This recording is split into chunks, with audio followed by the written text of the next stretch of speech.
Good evening, everybody. It is Steve Lookner with Agenda Free TV. We are here to bring you live coverage of the Canadian election tonight. Some polls have already closed, but most are still open.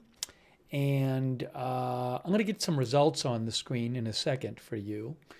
I might have to do the Canada Elections website seems to be not working.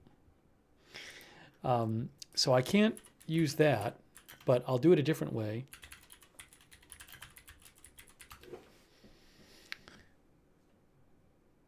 The Canadian election website is down. Anyone else trying to access it? Hold on a second here.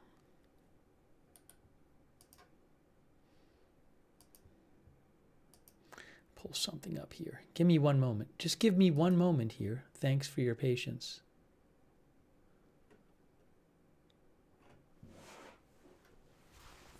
Oh, I can get results. It's not the information. I can't. I was going to just show you that the website from the elections results. But otherwise, I'll just get the results and I'll put them up myself. Anyways, it's kind of weird that the Canadians election www.elections.ca is not working. All right, I got to make a little document here and show it to you. And do that. Also, hold on. I think I got to fix my mouse. Everything is falling apart right now. Oh my gosh. I think I got to replace the batteries in my mouse. That's happening too. Give me one moment. Give me 2 seconds here.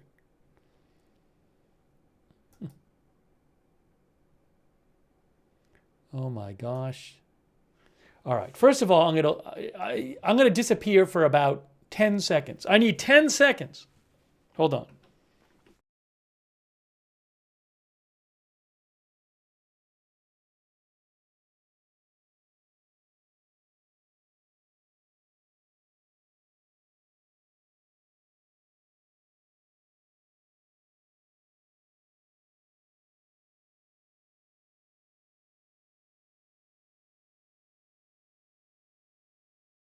See, that was about 10 seconds. Okay, here's what we're going to do. I'm going to fix this issue. Hey, thanks to everybody for joining the coverage. Sorry about a couple technical issues. Oh no, everything's falling apart. Let's see if we can get back on track here.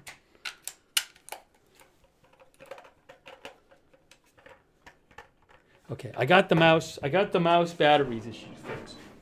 Oh. So that's fixed. Now, the other priority right now is to get a little makeshift election results thing on the screen for you. So let's try to do that for you. Give me one moment. I'm going to put something up on the screen.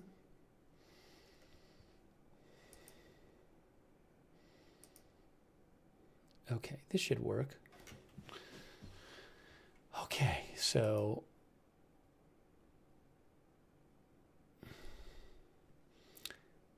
we need seats in percentage and votes.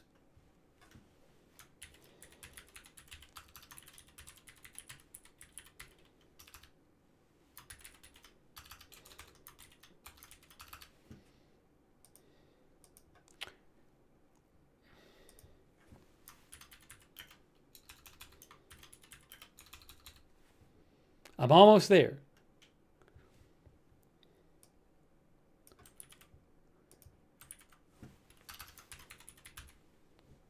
Okay, so what I'm going to do, where do I put this? Where should I have that so that you guys can see it? Maybe I'll put it over there.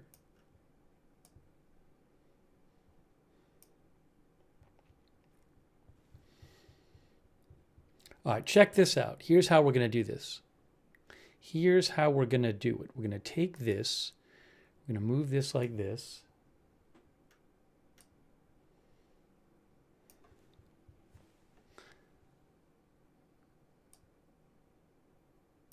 All right, see that there? Ah, there we go. Okay, now things are shaping up.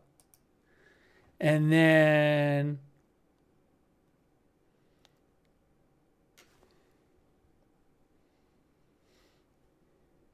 I guess we need elected in seating.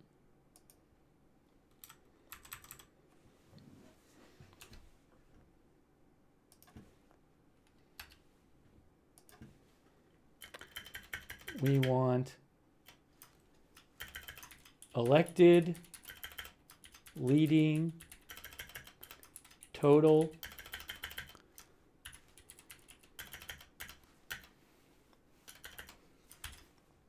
let's try this. Let's try this. I know it takes a second to build this, but once we build it, it's just there.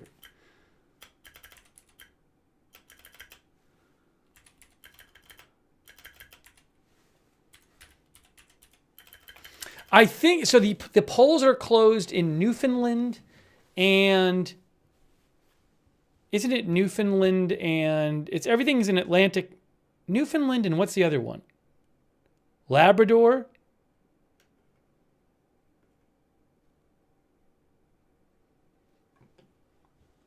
Unfortunately, I can't check the government website because it's not working.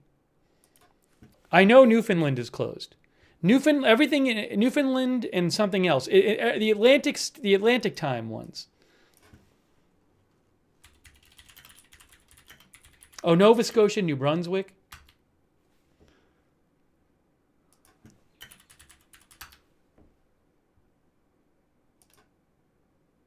Yeah, unfortunately, I can't double check it.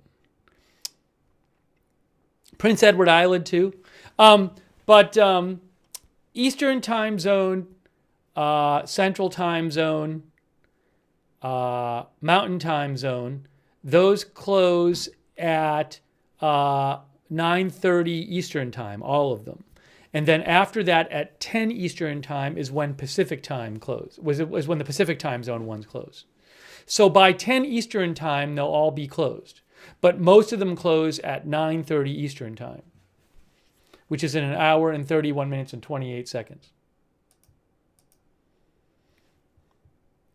Hold on, let me finish building this thing so I can update it throughout the night. I mean, I'd like to show you the Canadian government website, but it's not working. It's down.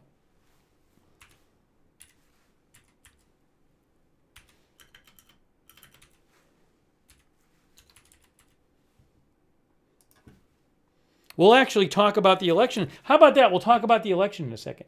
By the way, I think there might be a press conference coming up about the Vancouver car incident.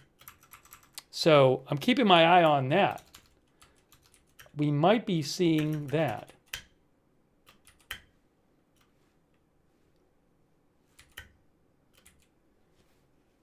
Oopsie.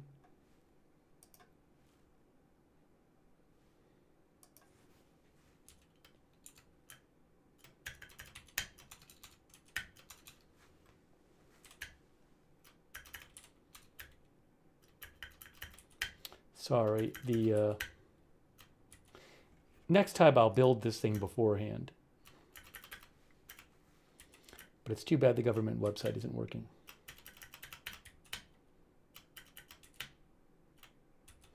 Okay, got to make last fix for New Democrat. They have 4.6%. And here we go. And they have 1747 votes.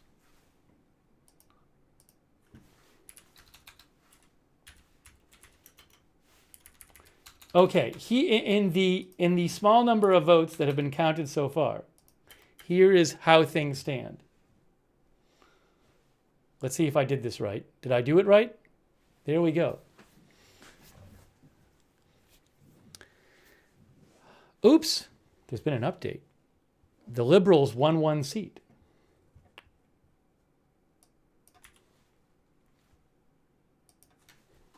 Let's hope let's hope they fix the government website. In a second, this will be a pain to do if I can't get the government website working.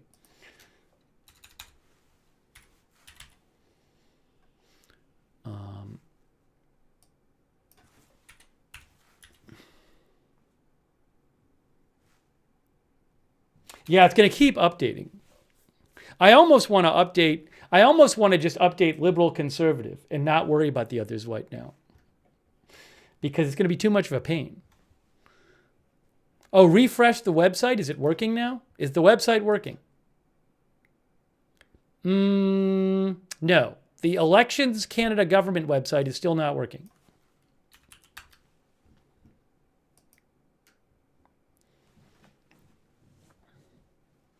What I'm going to do, just for the heck of it right now, is just focus on liberal and conservative. Let's focus on those two, and then there'll be others. But for now, I want to focus on those two because that's where most of the votes are going to go. And while I have to manually update this, it'll be better for you guys if I'm just doing that. We haven't even had a chance to talk about anything.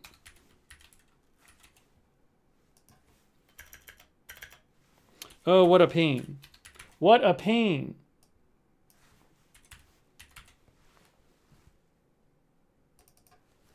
All right, let me give you a snapshot of what's going on, and then we can talk about it. There's liberal and conservative. But again, most of the votes are not, most of the polls are not closed. So we're getting results in from areas where the polls are closed. Wait, are you guys in Canada getting results in? I mean, in Canada, is the election result working? Is the website working for you guys in Canada? No, I can't literally just steal anybody's web page and start showing it on my channel. That's not the way it works. People are saying no. Some people are saying yes, and a lot of people are saying no. Now, I'm talking about the Elections Canada page. That's the page I'm talking about. Hang on. Let me, what was I going to do? I forgot what I was going to do. Oh. I'm going to do this. One moment.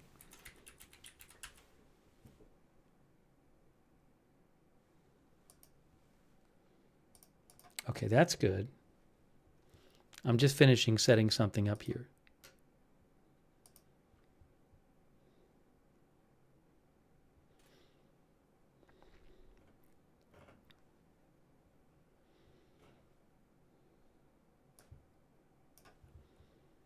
Okay.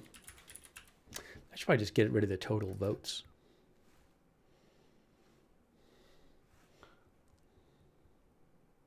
I'm going to do that for now. It's not helping me more than it's hurting me.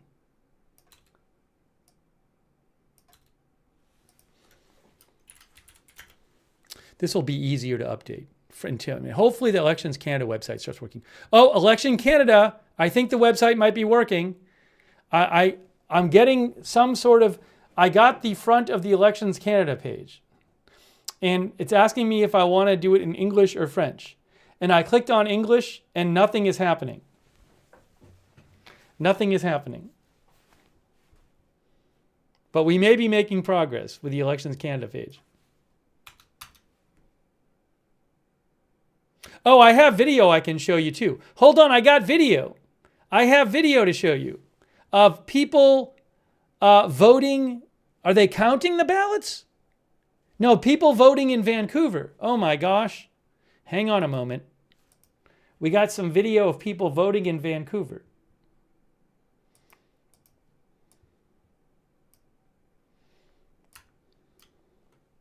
I can get the ticker up. Hey, we got some live Vancouver video.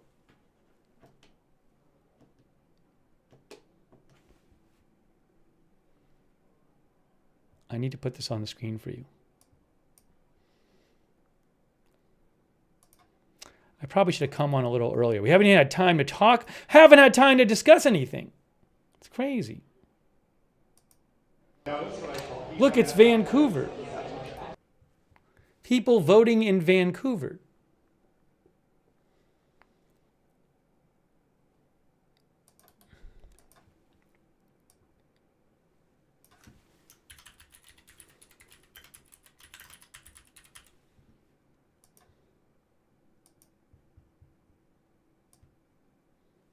Okay.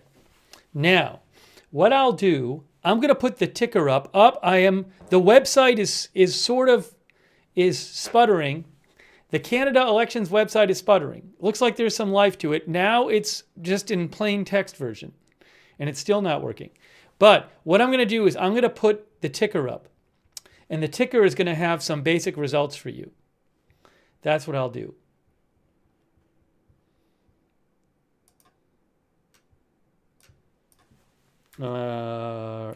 Results so far for top parties.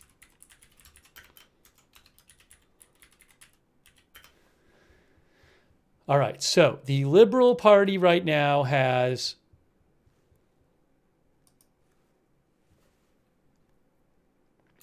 Liberals 48.9%, 1 seat elected,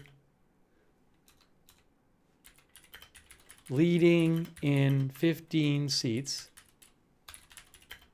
Conservative 45.8%, 0 seats elected, leading in 8 seats. Okay, here, we'll do that, and we'll get that up there. Watch this. Then I can just update that until hopefully the website starts working and they have it on the website, government website. Just put it up here too. Okay. So there's more parties running. All right, so I just saw an update here. Ooh, we just got some more things. We got some more results in. So leading in 7, leading in 16, 48.7 to 45.7. I'll keep that updated, and let's talk about what's going on. So basically, 2 parties are fighting it out tonight. I mean, there's other parties, but the 2 parties that are going to get the most votes by far are the Liberals and the Conservatives. And at the end of last year, the Conservatives were the heavy favorites to win. I think they were ahead in the polling by like 20%, if not more. And in the last few months, the Liberals have made an unprecedented comeback in the polling and have now been leading in recent weeks in the polling. I was reading an article in The Economist today, and they said it's possible that in a modern democracy, there's never been this kind of shift in polling so close to an election. So the previous prime minister, the acting prime minister is Mark Carney, and he's the Liberal candidate. And it's Pierre Poilievre. Am I pronouncing that right? I meant to look that up. I looked it up and I forgot. Pierre Poilievre? Canadians, is it Poilievre? He's the Conservative candidate. And I think maybe I got, yes, correct. So it's between the Conservatives and the Liberals, but Justin Trudeau was the previous Liberal Party leader and the previous prime minister, and he was quite unpopular. He announced his resignation months ago. And when he announced his resignation, it really looked like, well, the Liberals are not going to do well in the next election. They're going to get destroyed by the Conservatives. But a big thing that's happened that really has impacted this race is President Trump taking power in the U.S. and being very antagonistic towards Canada. Constantly saying that Canada should be the 51st state, imposing tariffs on Canada. And that has really impacted the election. And the left has united around Mark Carney. And the polling up to today has suggested that he would get enough support, would peel off enough support, would have between the usual support the liberals might get and also liberals coalescing around him and possibly some conservatives going over, usual conservative voters going over and voting for him. He has been slightly ahead in the polls. But when I say him, what you need to understand about the way they have this election is, in Canada, they're voting on one thing tonight. You vote on your local parliament representative. That's what you vote for. So you're going to vote in where you live, you're going to vote who you want to represent you in parliament. But the party with the most seats will end up having the prime minister. I mean, roughly speaking. I mean, you can imagine situations where that wouldn't happen. But basically, the party who wins the most seats will have, I assume, I mean, again, there's something where like the conservatives win by one seat, but they can't form a government. But I have to look that up. But basically speaking, you get to be prime minister because your party has won the most individual seats in parliament. That's how it basically happens. So they're not voting directly for Mark Carney or Pierre Poilievre. People in Canada are voting for who they want to represent them in the parliament, but you know that going in, you know, oh, if I vote for a conservative for my seat, if enough conservatives win seats, then the prime minister is going to be Pierre Poilievre. If I vote for a liberal for my seat, well, if the liberal wins the seat, that makes it more likely that Mark Carney is going to be the prime minister. He's the current prime minister. So again, they're voting for one thing. They're voting for who they want to represent them in their seat in parliament in their locality. But that's going to determine who the prime minister is. So if you look at going across the screen on the bottom, I have the percentages. The percentages is not really relevant. It doesn't matter who has the most percentage votes. I'm just putting it up there out of interest. The thing that matters is how many seats you win. Okay? And right now, we're only seeing results for the far eastern part of the country because that's where only places where the polls are closed yet. We're not seeing the results for Eastern time zone, Central time zone, Mountain time zone, Pacific time zone. Speaking of which, I do need to update those results. And I'll try to get some analysis for you on what's going on so far with the seats, with the results we're seeing so far. Also, I'm going to check and see if the government website is working. But let me just update this, my makeshift results on the ticker. And I'm almost done updating that anyway. 311, 012, 49.2, and 45. Okay. There we go. Oops, 3 seats elected.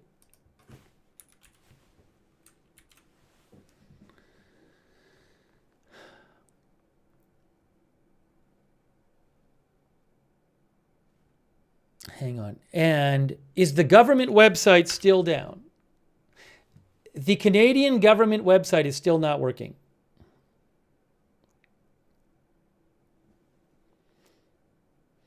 All right, I'm going to read some comments from you guys too. Sorry, it took a little longer to get this started than I thought it would.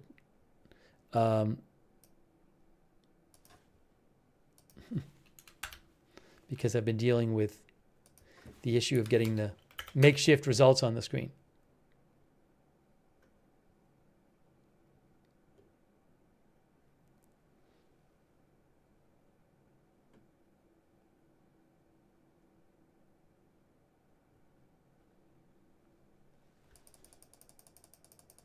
Is it odd it's down? Well, I mean, I assume it's down. I don't. Oh, some people are saying it's up for them. Some people are talking about poly market too. I'll check that as well. Hang on. I want to check some elections analysts. I can't Hang even on. see I want to website. check Oops. some elections.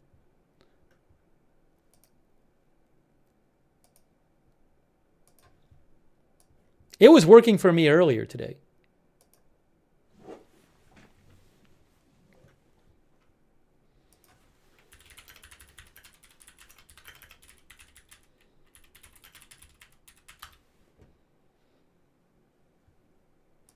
There are, hold on a second here.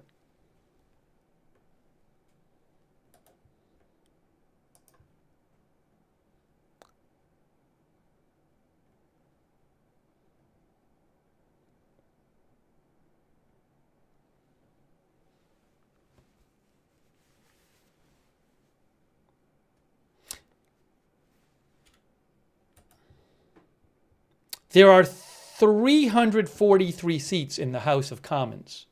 So by the math says you need 172 seats to win.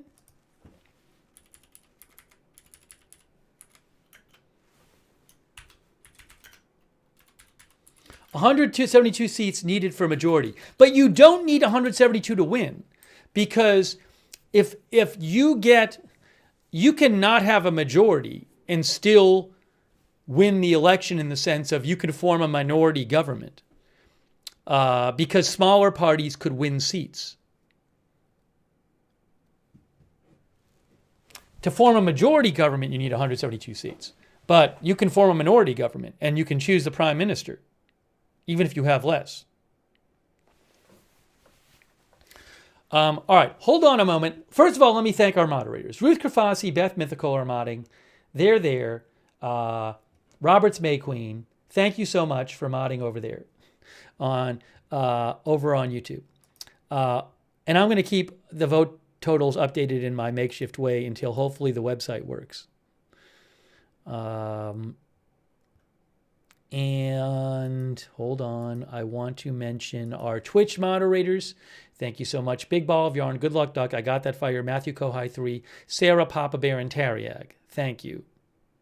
And also Linda Belk, Larry, Misha on X, and our Facebook moderators. Thank you. And we're gonna have video coverage of the candidates speaking. Margaret Riley's moderating. Thank you. Let me put this up. Oops, what happened here? Okay, going to do a little quick little update on my ticker.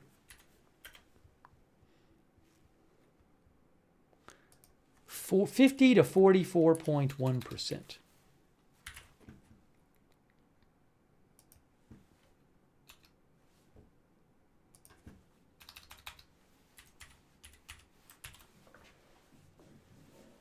It's changing though, so I'll keep updating periodically. Oops, Elections Canada website. It's partially up. Nope, it's just text. It's not working.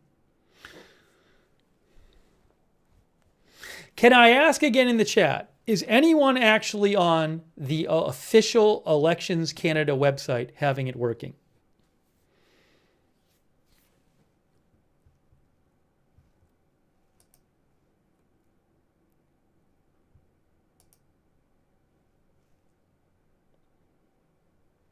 A bunch of people are saying no. Lots of people saying no. Okay. A couple people saying yes. Most are saying no.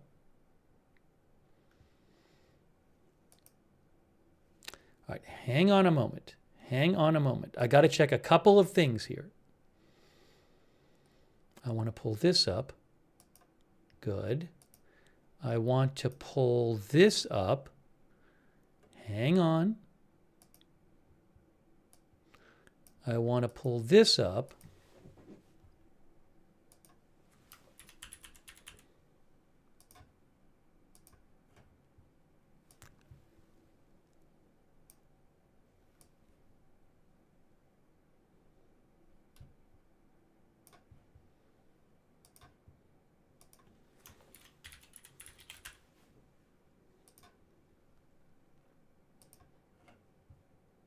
Getting all set up here.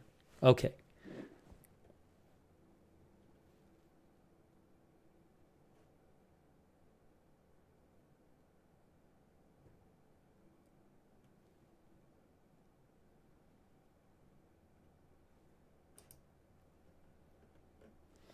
Is it also true that in Canada, like in Canada, do they have a thing in Canada where like the outlets can't report on the results until the polls are closed, or can't even report on the election? Am I right about that? That they can report the results, but they can't like do reporting on it until is that what it's like there? Some countries are like that.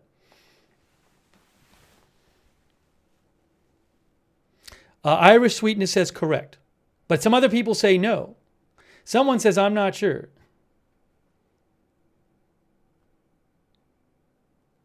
I'm not talking about the voting. I'm talking about just like doing reporting.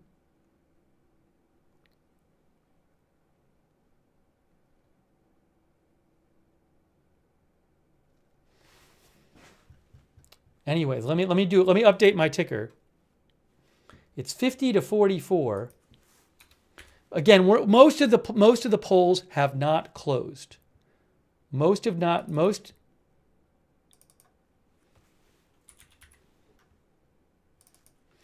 polls have not closed right now.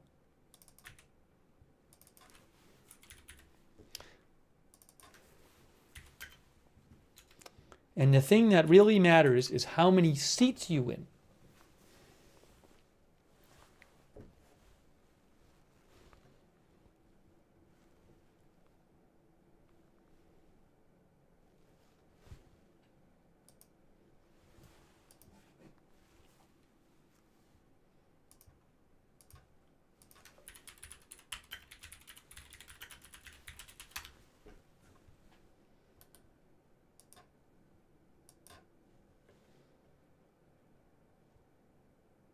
So Atlantic Canada is where the polls are closed now. All the rest of the polls will close except for British Columbia in 1 hour and 6 minutes and 15 seconds. Then a half hour later, British Columbia will close.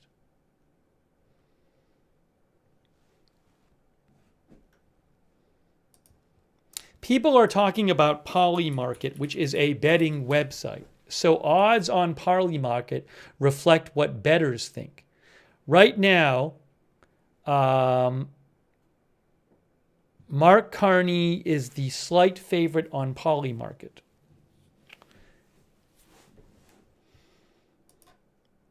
In the last, I would say, hour, Mark Carney.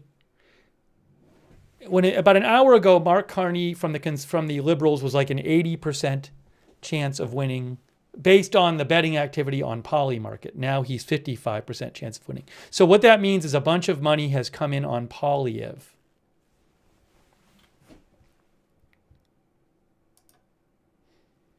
Why I'm not, I mean, people, I'm guessing it's the numbers people are looking at. I have not seen myself detailed analysis of this, so I will be looking around for expert analysis for you. I am not an expert on Canadian politics in the different it's called ridings there, right? The constituencies are called ridings. Let me update our little ticker thing here, though, while we wait for the government website to hopefully work. All right.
Oh, wait, I found results. Or is this the results? Hold on a second. Did I actually get the results?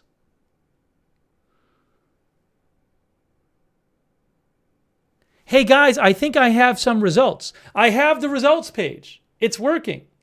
Okay, so I can get rid of my results. I can get rid of my ticker. Hang on a moment. Hang on a moment. Let me get this up for you on the screen. Good news. Good news. Good news.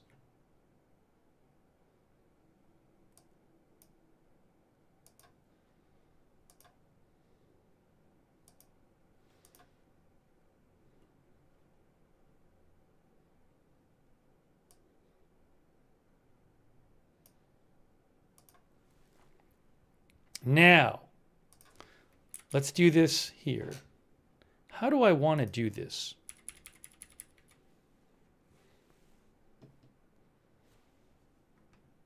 Look, it's the results. It's the results. Now, do I have to refresh this, or is it just going to refresh? I might have to manually refresh this.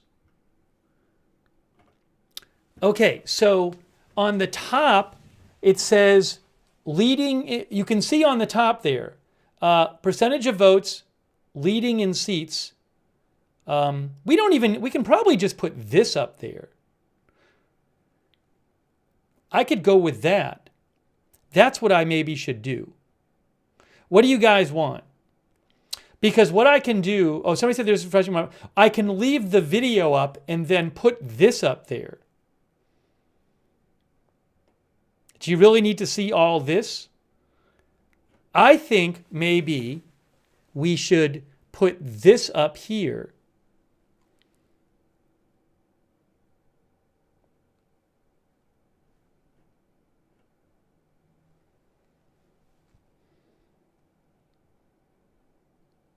They don't have a projected seat count up here.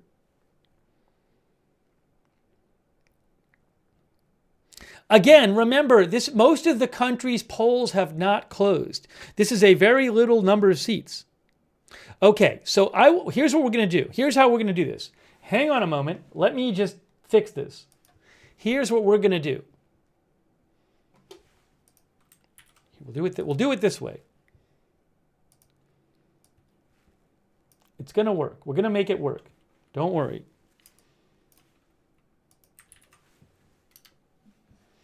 Okay, so first of all, here's how we're doing this.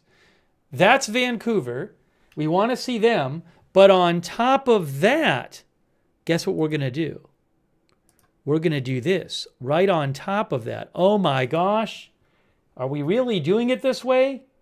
Yes, we are. Wow, amazing. Do we put it right here? We put it right there. What do you think about that?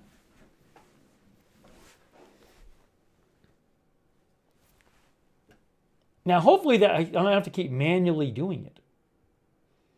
Hopefully it just automatically updates. I think it is automatically updating. We'll see. Okay, now, so there's that. And let me just... RevWeb says it auto-refreshes up to every 90 seconds. You can pick up to 4 regions if you click on provinces. Thank you. Thank you.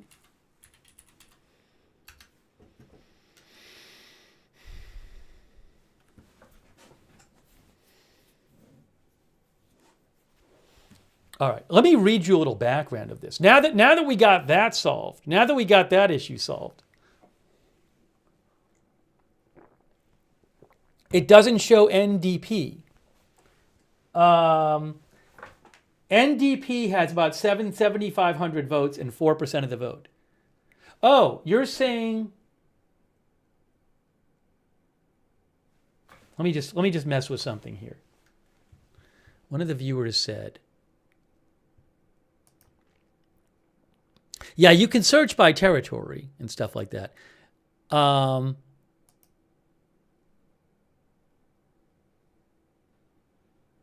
Anyways, it doesn't have NDP listed as one of the parties up there. BQ is Bloc Québécois.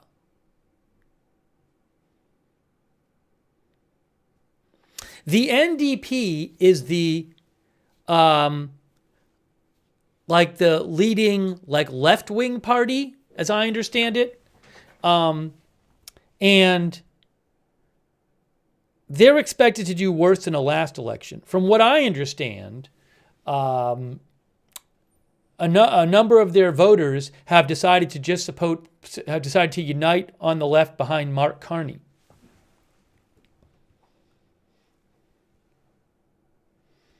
Switch seats per province. You'll see Quebec and Ontario have more seats between them than the rest of Canada combined. That's what Zach says.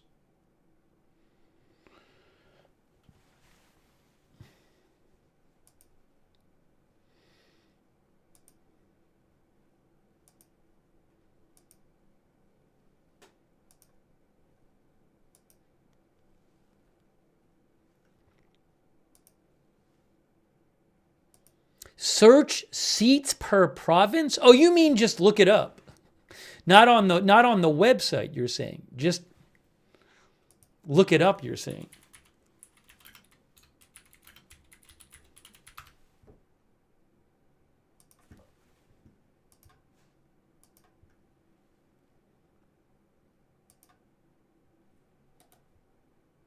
Unfortunately, when I try to search and I get the Canadian government website, it doesn't work.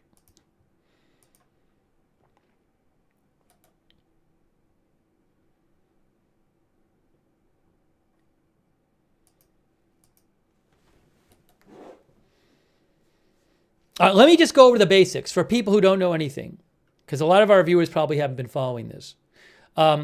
First of all, again, most of the polls will close in about 56 minutes. The rest will close a half hour after that. We're only looking at the results from the Atlantic parts, the most eastern parts of the country. That's it. So we have not gotten most of the polls. Most of the polls in the country are not closed. It looks like 32 seats have closed. 32 seats worth have closed, but there are 343 seats.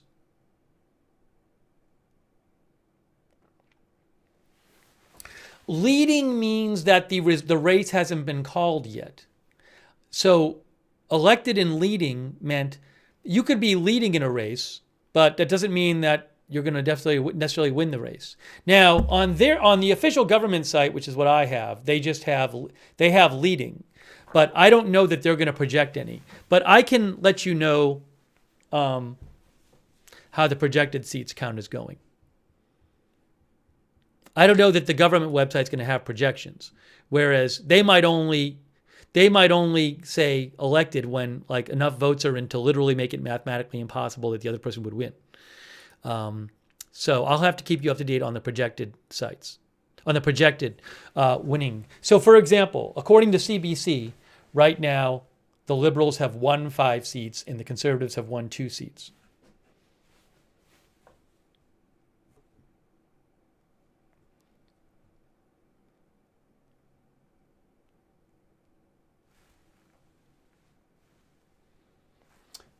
These numbers are automatically updating, by the way. All right, hang on a moment. I want to go over some basics here. Hey, by the way, a quick thanks to JD63 and Zach from Canada. Thank you, Zach. And RevWeb from Canada. Thank you. Also, Motivational Living from Canada. Zach A. Yeah, I'll show the poly market chart in a second. PZ Papa Zulu, thank you. Misty Blue, thanks for being a member. The Cars Are, thank you. The Cars Are, you love to tell me I'm wrong about everything. That seems to be your favorite kind of comment. Thank you, The Cars Are, for your support, though. Motivational Living, thank you. Robotic Person in Canada and Katie Girl, our member, thank you. Also, thanks for your support. Vicky Healy and Dave and Coco, thank you so much. Also, Diglet with Hat. Yeah, I'll show you the Polymarket site in a second. Also, Gonzalez, thank you for subscribing. And Dark Crypto, thanks for your support. Also, Emilian, thanks for subscribing on Twitch.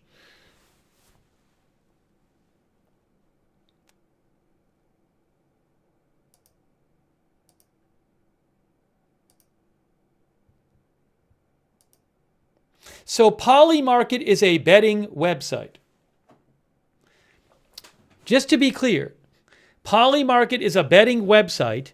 And what did I do here? Hold on. For the moment, I got to get rid of, I want to show you what it's saying here. What did I do here? Give me a moment. Why is this not? 1 second. 1 moment here.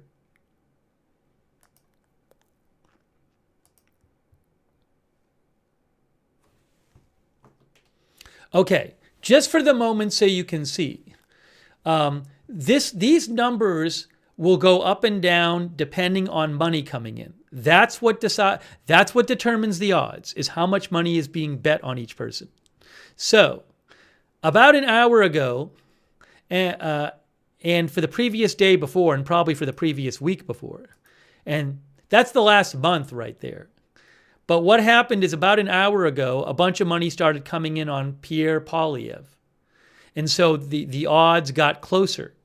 And then after that, money has come in on Carney. More money has come in on Carney. So now the odds are back up to 71% win for Carney. But all those numbers just represent how much money is coming in on each candidate. That's what that represents. There's not a council of experts sitting at Polymarket telling you, here's what we think the odds are. The odds are determined by how much money is coming in on each candidate.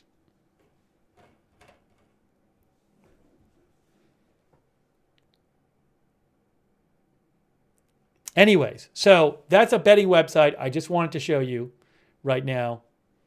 Kind of interesting action as the odds suddenly started getting closer, better for Poilievre, but then they dropped as more money started coming in again on Carney. Okay, now we can check back on that later. Let's get back to the results and the video.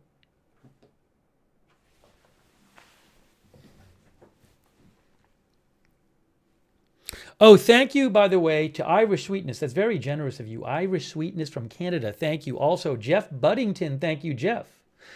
Let me take a second. I keep saying I'm going to do this. I just want to summarize, give you a little summary of what's going on, okay? So, for example, Reuters wrote, Canadians vote in election dominated by concerns about Trump. And just to repeat, months ago, it looked like the conservatives were going to just blow away the liberals in the election because the liberals were not popular. Justin Trudeau was the liberal prime minister. He was not popular. He announced his resignation. But Trump taking over in the U.S. and his slapping tariffs on Canada, his antagonism towards Canada, his constantly saying that Canada should be the 51st state, has really impacted the election. And there's been what some have called an unprecedented turnaround, where the liberals, who were way down in the polls, actually took the lead in the polls going into the election.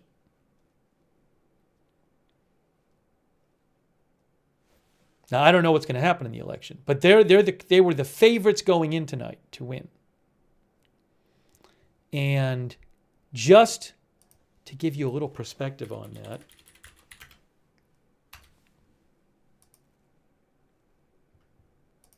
hang on one moment.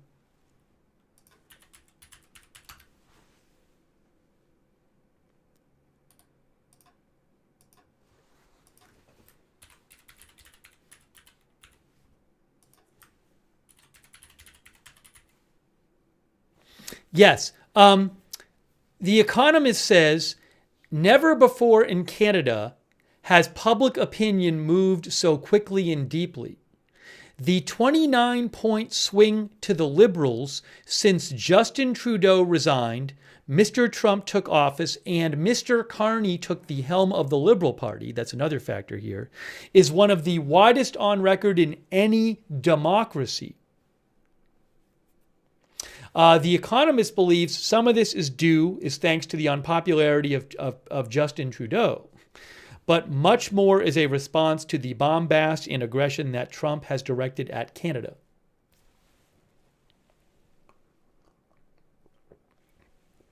Okay? So again, there has been a 29-point polling swing.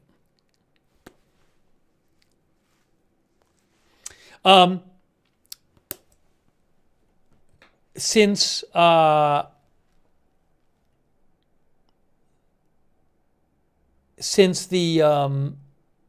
Justin Trudeau resigned, Trump took office, and Mark Carney took the helm of the Liberal Party.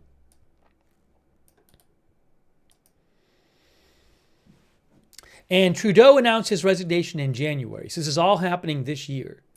And I was saying, Reuters says that Canadians are going to the polls after an election campaign in which President Trump's tariffs and musings about annexing Canada became the central issue.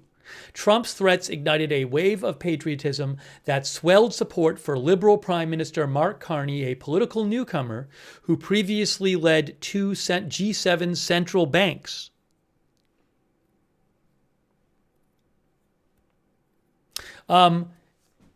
In terms of the percentages, Carney's Liberals coming into the election held a 2.7 percentage point lead over the Conservatives.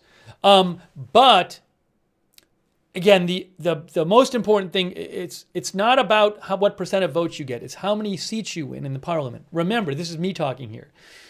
People are voting on one thing today in Canada: who you want to represent you in parliament. You vote on your parliament representative. And whatever the prime minister gets to be prime minister because his or her, in this case it'll be his party, wins the most seats in parliament. That's how this works. So you're not voting directly on the candidate for prime minister, you're voting on the parliament seat.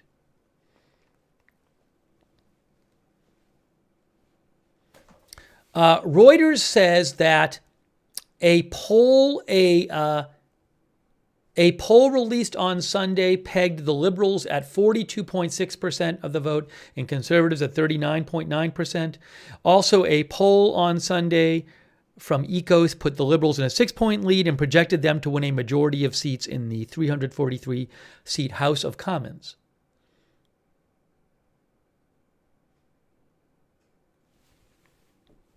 Mark Carney, the current prime minister, who took over for Justin Trudeau, has emphasized that his experience in handling economic issues as a central banker in as the leader of the central bank. Didn't he lead the central bank both in the UK and Canada? Yes, he was the central bank head of Canada and also in England.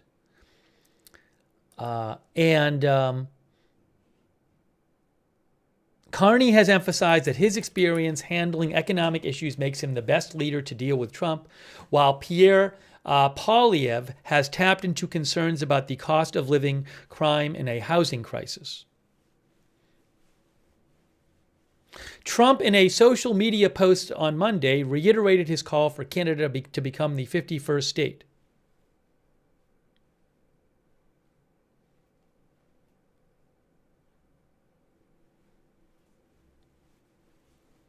Mark Carney has sought to distance himself from former Liberal Prime Minister Justin Trudeau, who was deeply unpopular when he said in January he would resign after nearly a decade in power. At the time, the Conservatives led polls by around 20 points. Poilievre has attracted more young voters than usual for the Conservatives, focusing his campaign more on living costs and crime. But some voters feel that Poilievre has some similarities to Trump.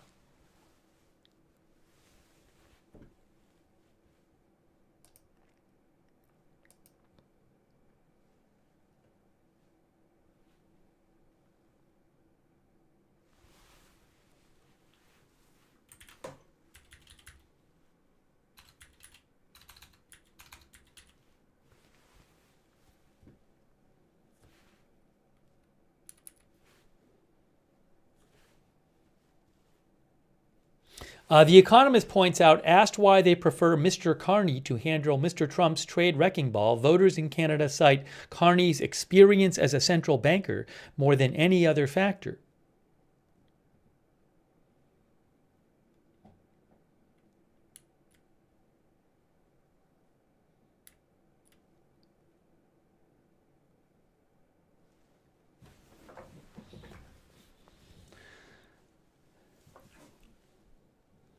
Open Sorcerer thinks that Trump's actions indicate he wants Carney to win.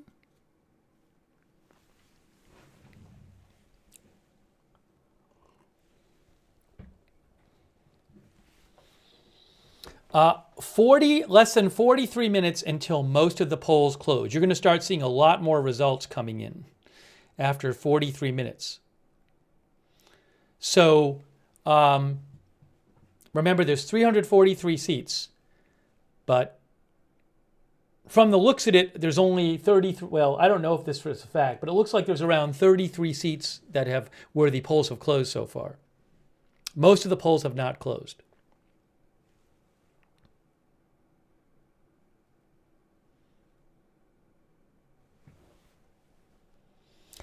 And in 1 hour and 12 minutes, in 15 seconds, that's when the British Columbia polls closed.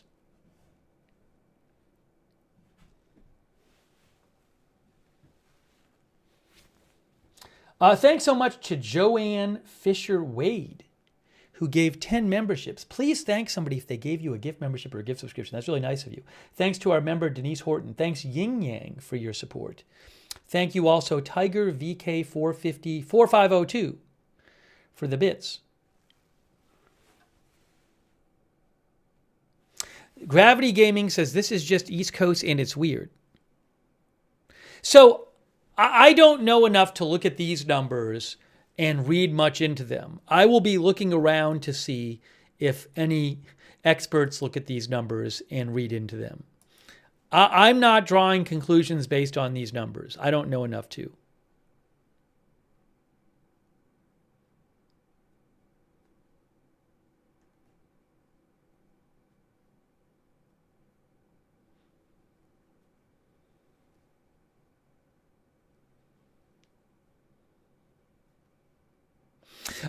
Taniel, an elections analyst I follow, says that the 32 ridings in the, now there's 33, but he says the 32 ridings, a riding is like a constituency, a geographic area, where a single seat is, where the people in the voters from a single seat, where they live is called the riding.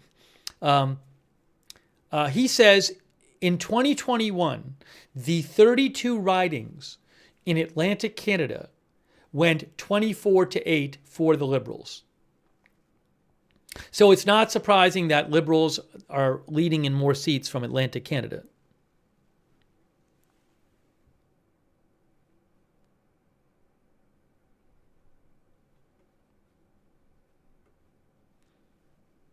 Taniel also says that, as far as he's aware,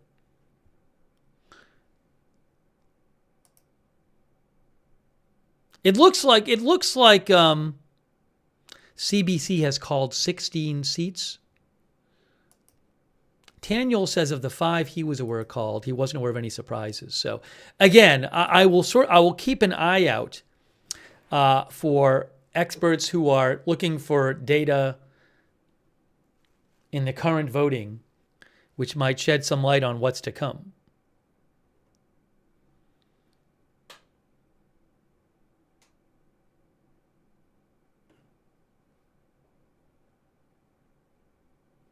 Oh, this is very interesting. Nathaniel Rakich, who is an elections expert I follow, with 538. Oh, does 538 exist anymore? Oh, no, it doesn't. But I used to follow him when he was at 538. Anyways, he's an elections expert. Nathaniel Rakich reposted someone, Stephen Maher, who I'm not familiar with, but I am familiar with Nathaniel Rakich. So I lend it some weight. The post that Nathaniel Rakich reposted from Stephen Maher said, these Atlantic numbers are all better for the conservatives than expected, but they do not include the advance vote, which are expected to be more liberal. So, because some people voted early, before today. That's an interesting point.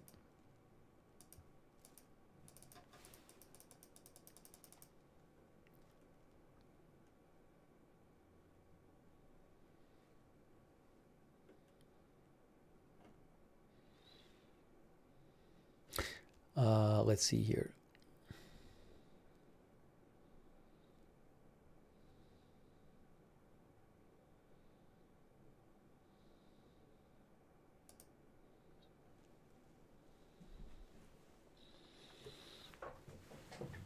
Andy S. says, my mother-in-law voted a week ago.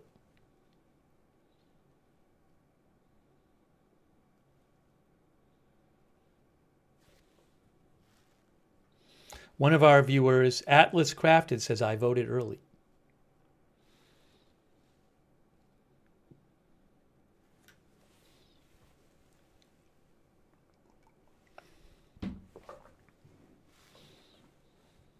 Hey, thanks, Pat Brett, from Canada. Thanks so much, Pat Brett. I appreciate that. Let's shout out our moderators again, too. They're awesome. Big Ball of Yarn, Good Luck Duck, I Got That Fire, Matthew Kohai 3, McBritches, Sarah, and Papa Bear on Twitch. Thank you. Over there on YouTube, Ruth Krafasi is moderating. Thank you, Ruth. Also on Facebook, Margaret Riley and Kay Lowry Body, thank you. Thanks, Lou Knight, for subscribing over there on Facebook. Paul Anderson is modding, thank you. And Linda Belk, Larry, and Misha on X. One of the viewers said there was a flip seat. I got to look up this stuff. Hold on a second. Got to pull a couple more things up here.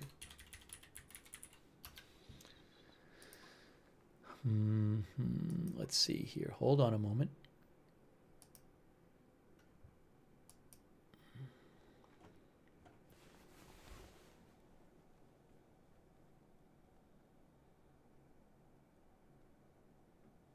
Bloomberg claims with the Conservatives managing to flip a seat, the long-range mountains riding in Newfoundland, and leading in several other ridings that had previously been held by the Liberals. Bloomberg thinks so far the race isn't shaping up in this region the way Carney's party had hoped so far. That's what Bloomberg thinks. The first flip of the evening was Conservatives picking up long-range mountains, an electoral district on the western coast of Newfoundland.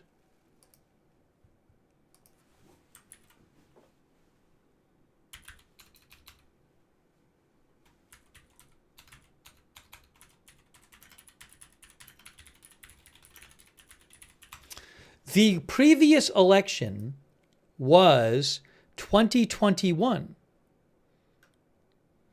And in 2021, the Liberals won 160 seats. The Conservatives won 119 seats. Bloc Québécois won 32 seats. The New Democratic Party, which is a left-wing party, won 25 seats. Green Party 2 seats. And then the People's Party won 0 seats.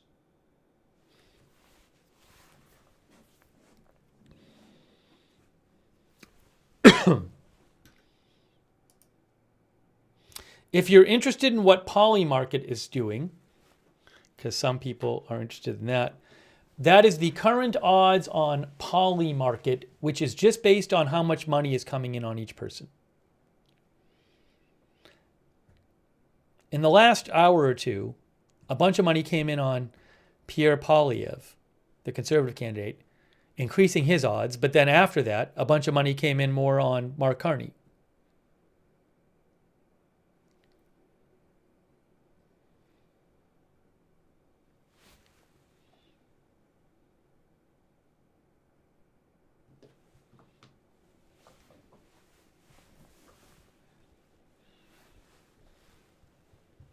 Thanks, by the way, to Nos Burrito from Canada. Thanks for watching the channel. That's nice of you. Nos Burrito says, elbows up. Thanks also, Beam Me Up.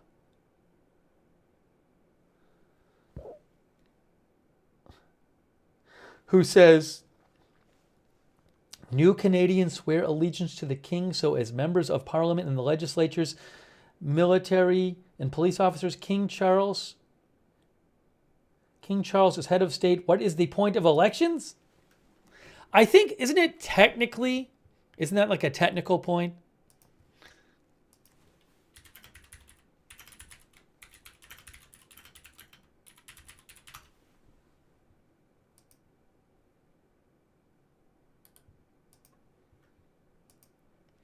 Canada is a constitutional monarchy, by the way. The king is King Charles is the personal embodiment of the crown. His role is to unite the Canadians and give a collective sense of belonging to our country. There's an article about it on the Canadian government website right there. See, it says the monarch.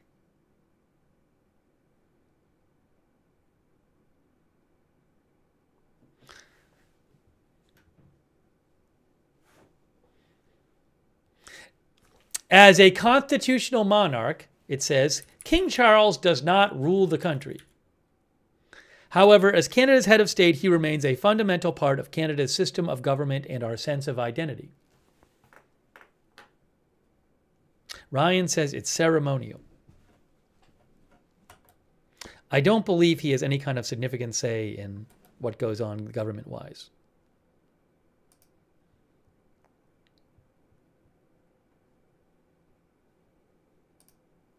You can also look up Monarchy of Canada on Wikipedia.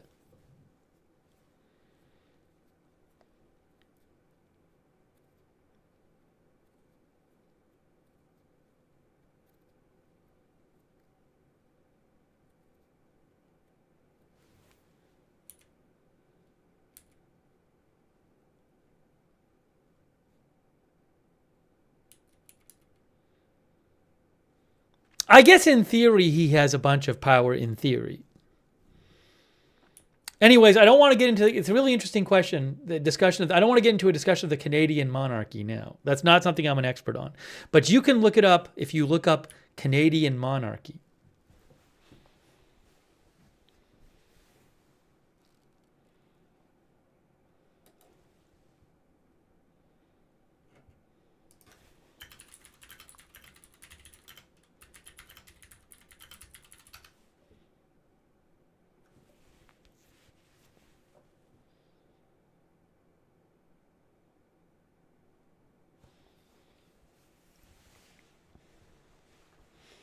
Okay. Hey, half an hour. Okay, we're basically into the last hour of the polls being open. Most of the polls are open. In one half an hour, 30 minutes and 10 seconds, the polls will close in everywhere but British Columbia.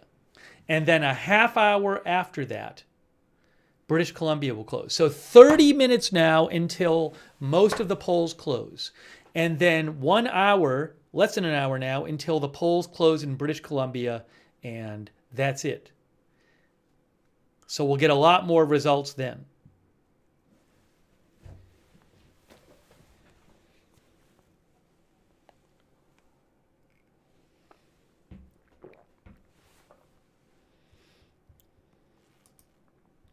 What is going to happen?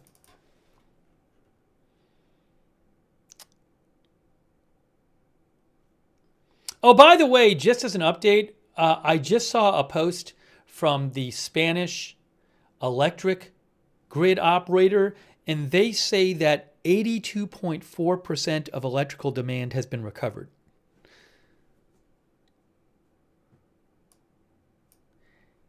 And they also say almost all of the substation parks are now energized. So a lot of progress being made in Spain on getting electricity back after that huge power outage.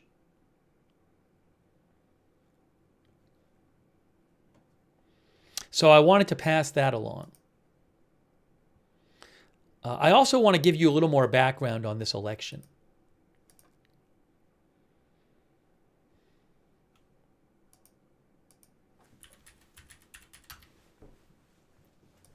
Let's do that. For people who aren't, closely following Canadian politics.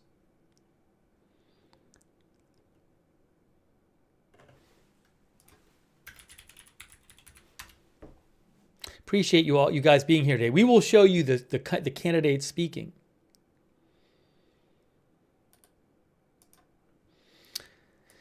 Here's a little summary from AP. They say Canadians vote in an election dominated by Trump's trade war and bluster. Canadians voted today and are still voting. You can look at some of them voting right now in Vancouver. They are voting and have voted on whether to back their new Prime Minister, Mark Carney, and extend his Liberal Party's decade in power, or hand control to the Conservatives and their populist leader, Pierre Poilievre. But the election was also a referendum on someone who isn't even Canadian, Donald Trump. The U.S. president trolled Canadians on Election Day. I should show you what Trump posted today on Truth Social. I'm gonna put it up on the screen for you. Why don't I just show you what he posted?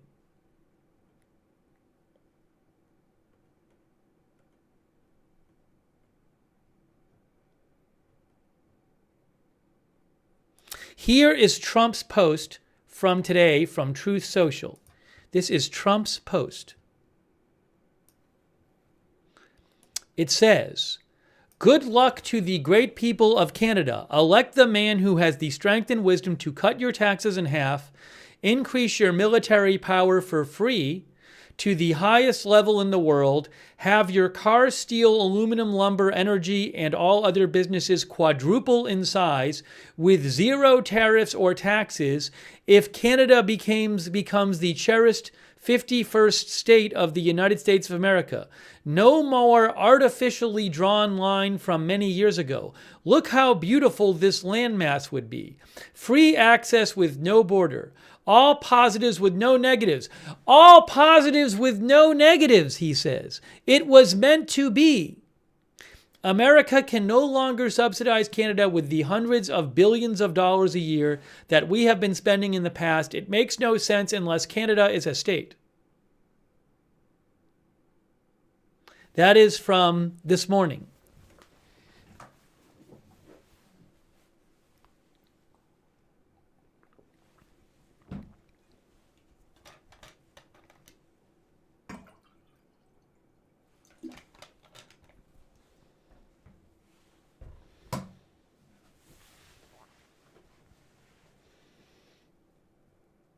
Okay, anyways, I wanted to just show you that.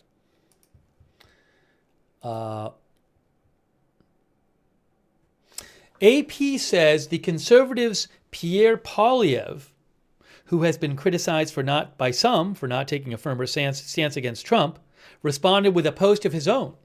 Pierre Poilievre said, "President Trump, stay out of our election. The only people who will decide the future of Canada are Canadians at the ballot box." Pierre Poilievre, the Conservative, he also said, "Canada will always be proud, sovereign, and independent, and we will never be the 51st state."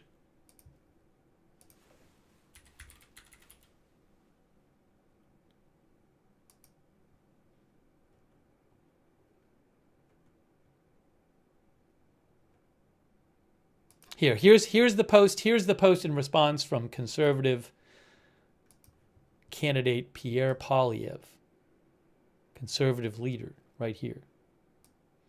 I just showed you that.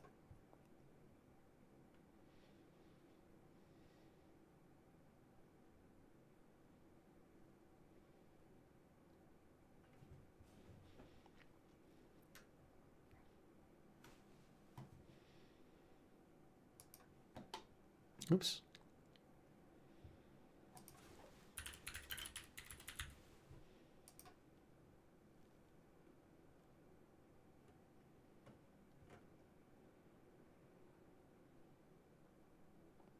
Mark Carney, the current Prime Minister, posted today on social media, "I know how to manage a crisis and I'm ready to lead. If you're with me, vote Canada Strong today."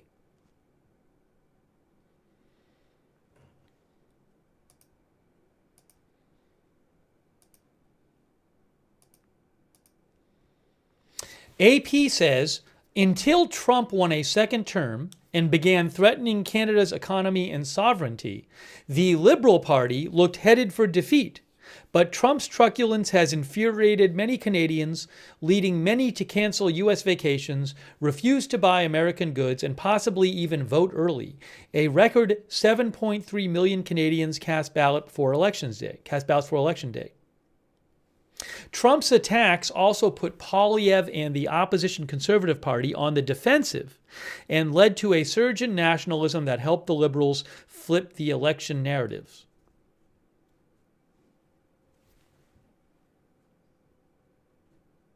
AP also says Trump became the main issue in this election.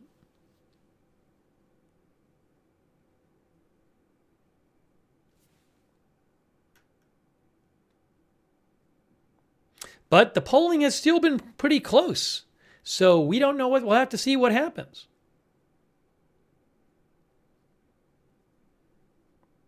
AP says Trump became the dominant issue and Poilievre's similarities to the bombastic president could cost him. Canadian historian Robert Bothwell said of Poilievre, he appeals to the same sense of grievance. It's like Trump standing there saying, I am your retribution. Bothwell said the Liberals also ought to pay Poilievre.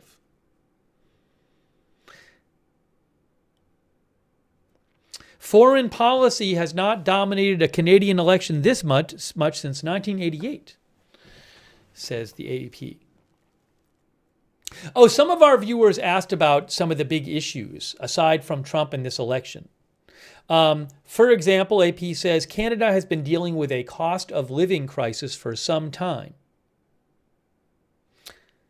Also, more than 75% of its exports go to the U.S., so Trump's threat to impose sweeping tariffs and his desire to get North American automakers to move Canada's production south could severely damage the Canadian economy.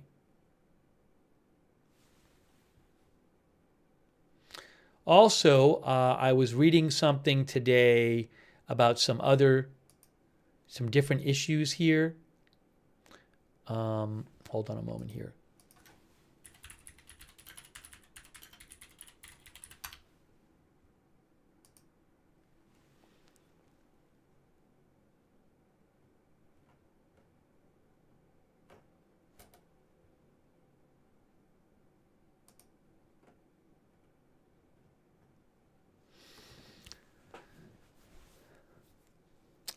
The New York Times, in an article about the election, said inflation is a significant issue, and particularly the cost of groceries and soaring house prices, and rental prices in Canada.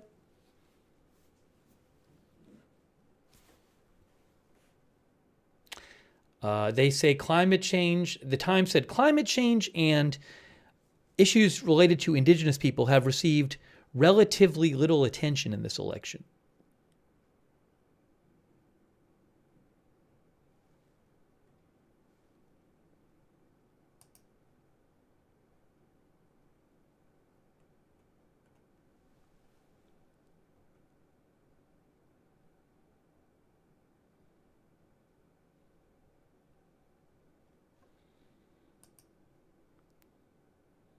But The Economist says that the trade war has focused voters' minds in Canada on resilience and economic growth, in that economics has been a big issue, but related to the trade war that Trump has initiated.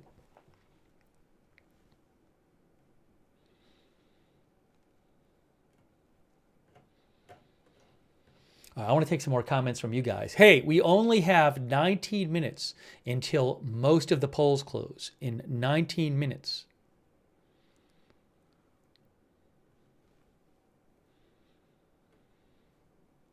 And then the rest of the polls in British Columbia is the last place where the polls close. That closes in 49 minutes. Thank you, The Alchemist, for your support. I really appreciate it. Thank you, The Alchemist. Also, Bebop and Rocksteady, thank you so much, who says positive vibes only, chat. Some people asked about Elbows Up. I can tell you something about Elbows Up. AP says Elbows Up pops up as a way to show Canadian unity. What does it mean? It comes from Hockey Canada's signature sport. The phrase dates back to Gordie Howe, very famous hockey player from Saskatchewan, known for his toughness and use of his elbows in fending off opponents.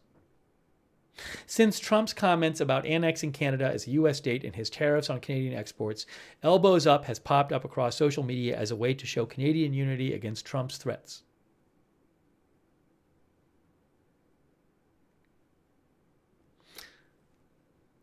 Comedian Mike Myers, a Canadian, appeared in an ad with the current Prime Minister, Liberal Prime Minister, Mark Carney, both men clad in Never 51 jerseys and popping up their elbows alongside a hockey rink.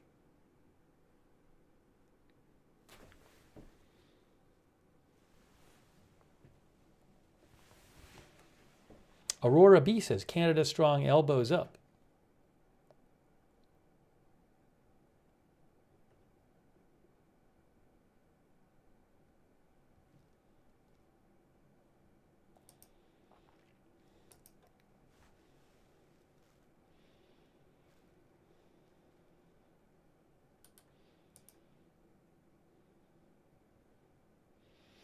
The only polls so far are the Atlantic region, but a lot of polls closing in just a little over 16 minutes. By the way, the CBC points out that conservatives have seen some encouraging early results.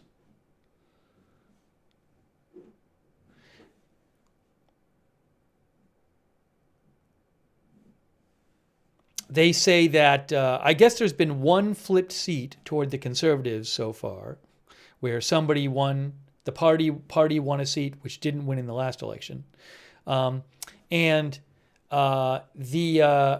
CBC says conservatives are up 12% across the Atlantic region and the Liberals are up 7%.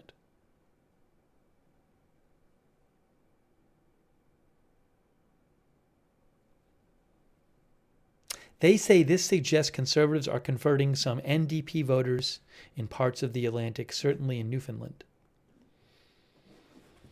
We're going to be getting a lot more results soon.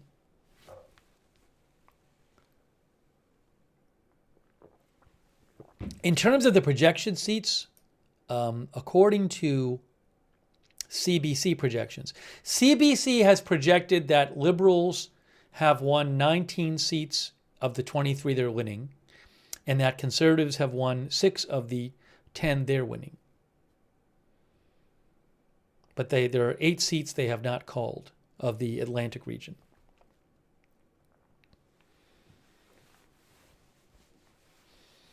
What I'm going to do, oh, thanks to Bebop and Rocksteady. I appreciate that. Also, The Alchemist from Canada. Thank you.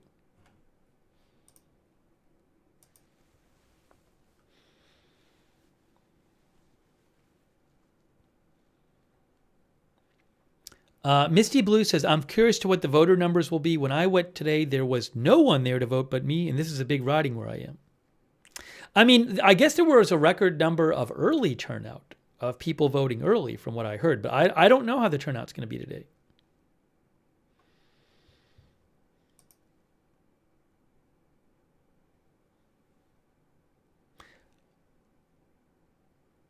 I am going to have video of both Poilievre and Carney speaking, by the way. Oh, I have another video I can show you, I think. By the way, I thought there was supposed to be a press conference in Vancouver. Did that ever happen? Already fed? Maybe I missed it. I don't know. Anyways, I'm not going to worry about that right now because what I want to do is go to... Oh, I see it. That's not anything new. Miss Catherine said there were big lineups earlier. CH says it was packed at my polling station.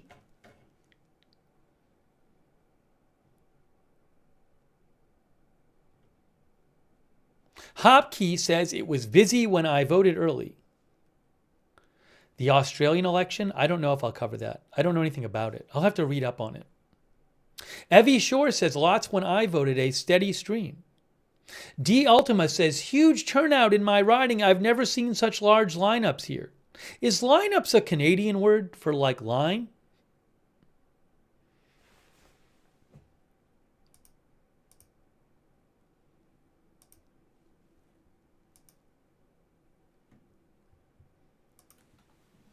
Evie says yes. We don't say lineup here in the US for that kind of thing.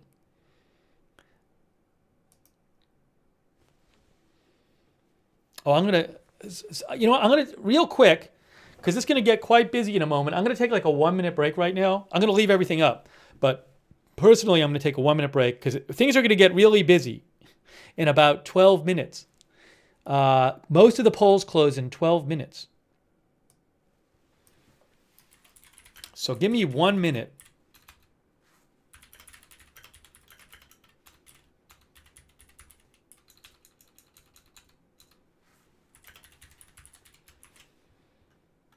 And we're getting very close to most of the polls closing. Wow.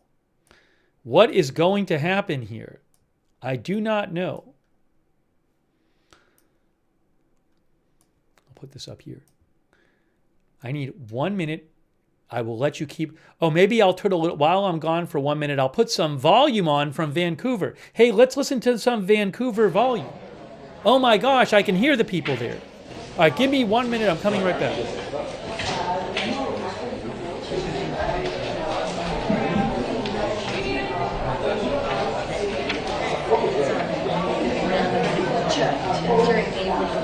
Michael, are you saying that? Yeah, what do we hear?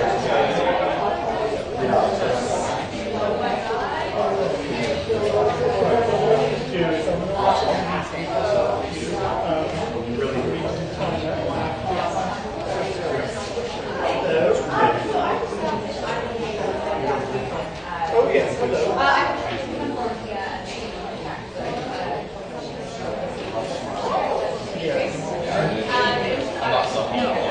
Yeah, they suggested it's after.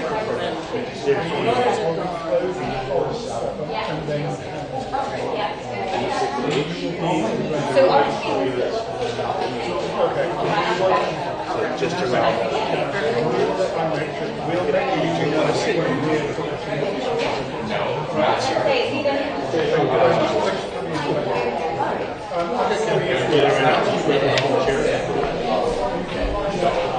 Okay, sorry. I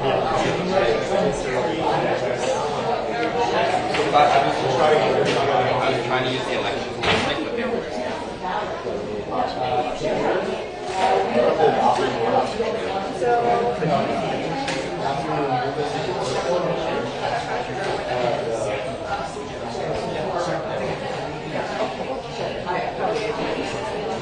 But it seems like it's shit. So that's why I figured my friend, I think I'll do it. I'm turning the volume back down. Hey, I wanted to mention real quick, a couple of viewers had messaged me about this.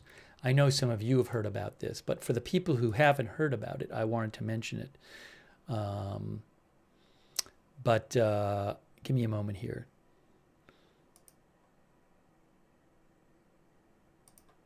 Yeah, like Van Spear and Kelly Sells Dallas. In Chatham, Illinois, 4 people were killed when a car crashed into a after-school camp. It's terrible. B&O News had posted about it. I reposted their post. But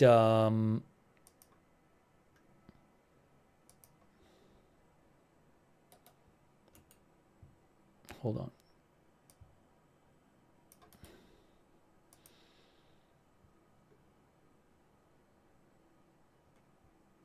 I want to get you the announcement from Illinois State Police about it.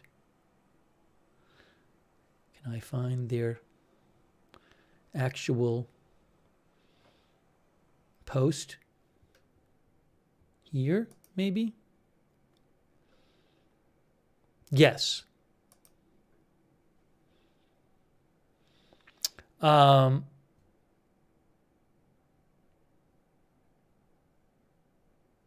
So the Illinois State Police said at around 3:20 p.m., a vehicle drove into the east end of the Chatham of an after-school camp. And it went through the building. 4 fatalities between the ages of 4 and 18. 3 individuals were struck outside the building and 1 inside. Several additional individuals have been transferred to local area hospitals by ambulance and one on a life flight helicopter. The driver and sole occupant was uninjured and transported to an area hospital for evaluation. So that's really terrible.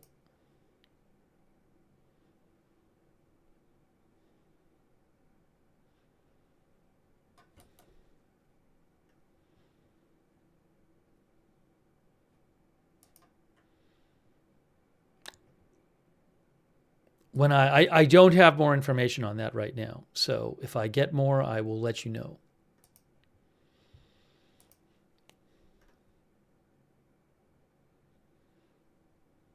Okay. So I wanted to mention that. So we're going to go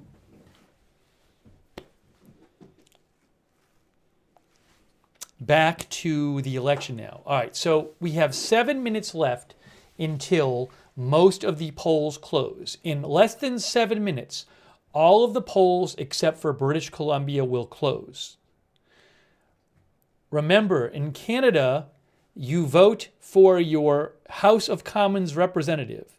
And basically, the party that wins the most seats in House of Commons, their party leader gets to be the prime minister. So while percentage of votes is interesting, the thing that matters is how many seats your party wins. That's the thing that matters. How many seats does your party win?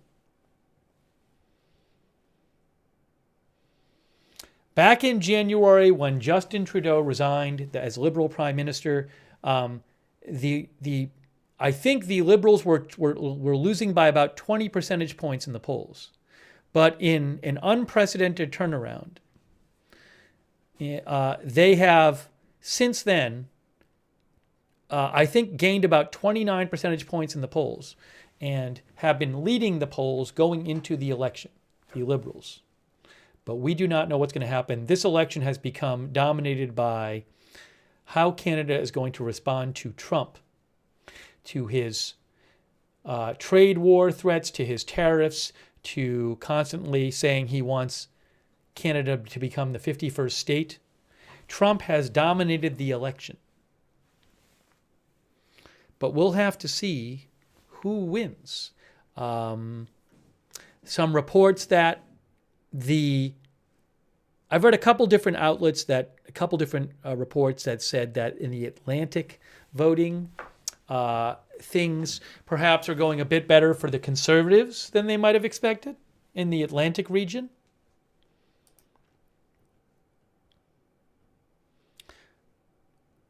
CBC and Bloomberg thought there were some encouraging signs at least in the Atlantic region for the Conservatives. So we'll have to see what happens.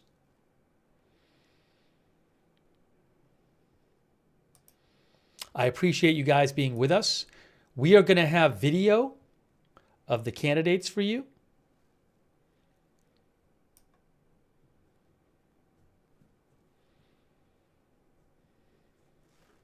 Thank you to Bebop and Rocksteady. Bebop and Rocksteady. So he mentioned the new person coming in. So Mark Carney was elected by the Liberal Party, I believe, because there was a Liberal Prime Minister in Canada because the Liberals had the most seats in the election. And you get to be Prime Minister because you're head of the Liberals. So when Justin Trudeau stepped down, I believe the Liberal Party had another election for their party leader, and that person got to be Prime Minister. But it was known also that there was going to be an election coming up soon.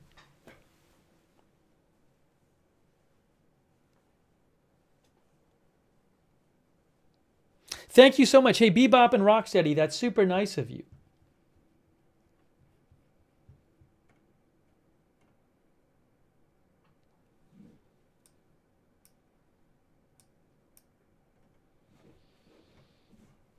But yes, as Bebop and Rocksteady pointed out, there was not Mark Carney did not become prime minister because he ran in a national election for everybody. He became prime minister because the current prime minister stepped down as leader of the party.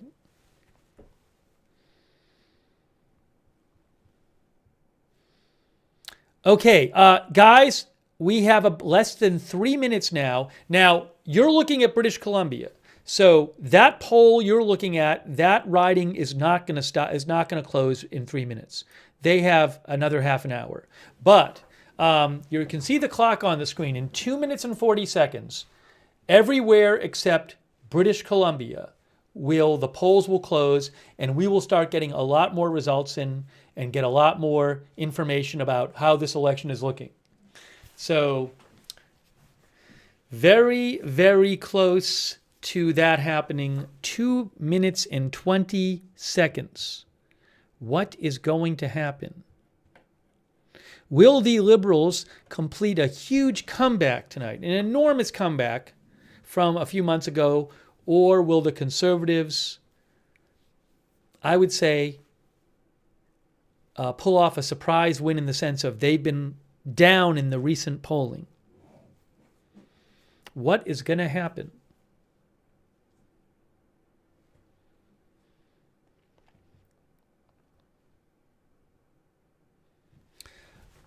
A minute and 40 seconds until most of the polls are closed. One of our viewers, Mamushka, is here and just voted in Toronto.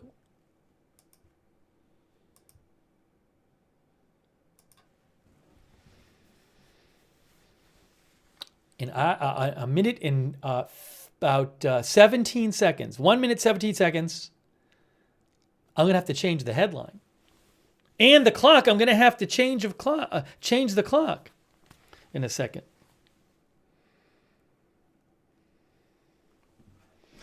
One minute until most of the polls close. 1 minute until most of the polls close. Oh my gosh, guys. We're getting very close. Thank you, Interrogation Files, for your kind words. I am not a political expert, a Canadian political expert, but we'll do our best here. 33 seconds until all but British Columbia is closed. 30 seconds now. Get ready.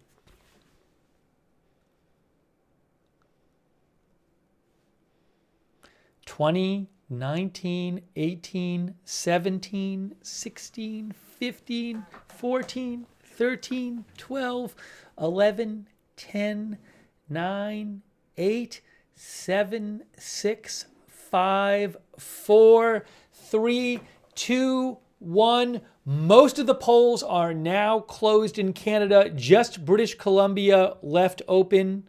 Let me adjust the headline. Let me adjust the clock. Hold on one moment here. I have to adjust the clock here and the headline.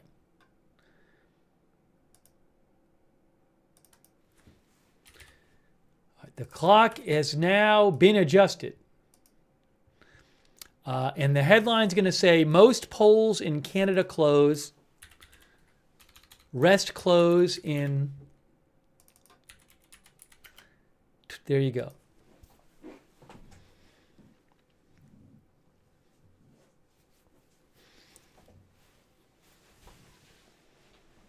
All right, so they're still voting in British Columbia because they're only open in British Columbia now. We're looking at the live results, the official results there at the bottom. We're going to start seeing more results coming in. Wow. Mr. Eon says now the action starts. The Winkles voted today in Canada?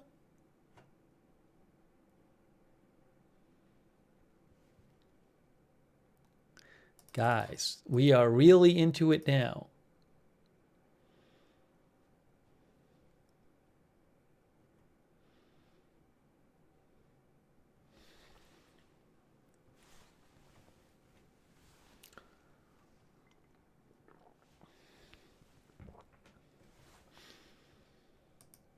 Let me do some checking here on some different things. Okay, we're starting to see more seats. Look at this. See, you're starting to see the number of seats, more seats pop up. You can see leading. Before there were, 33 total? Now it's 38. So results are starting to come in from different seats. Oh my gosh. Guys, it's really happening.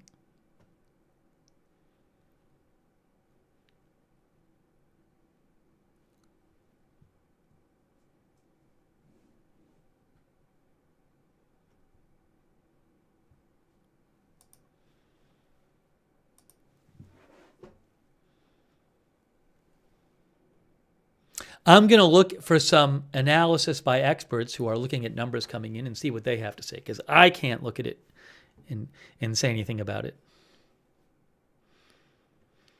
One expert I follow, Henry Olson, said it's 9:30. Let the tsunami of results begin.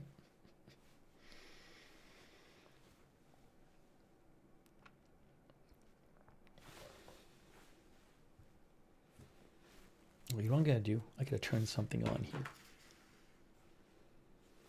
Let me give you a little background on the election, too. How do Canada's elections work? This is from the Washington Post.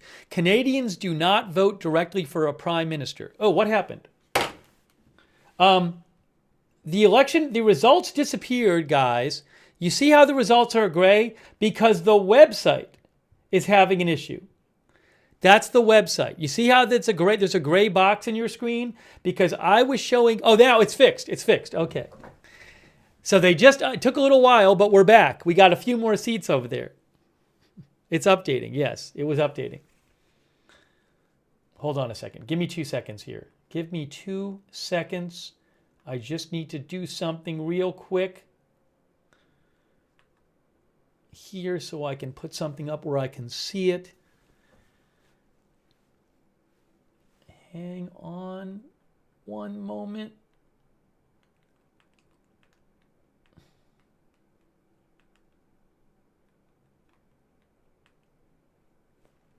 Okay. I did it.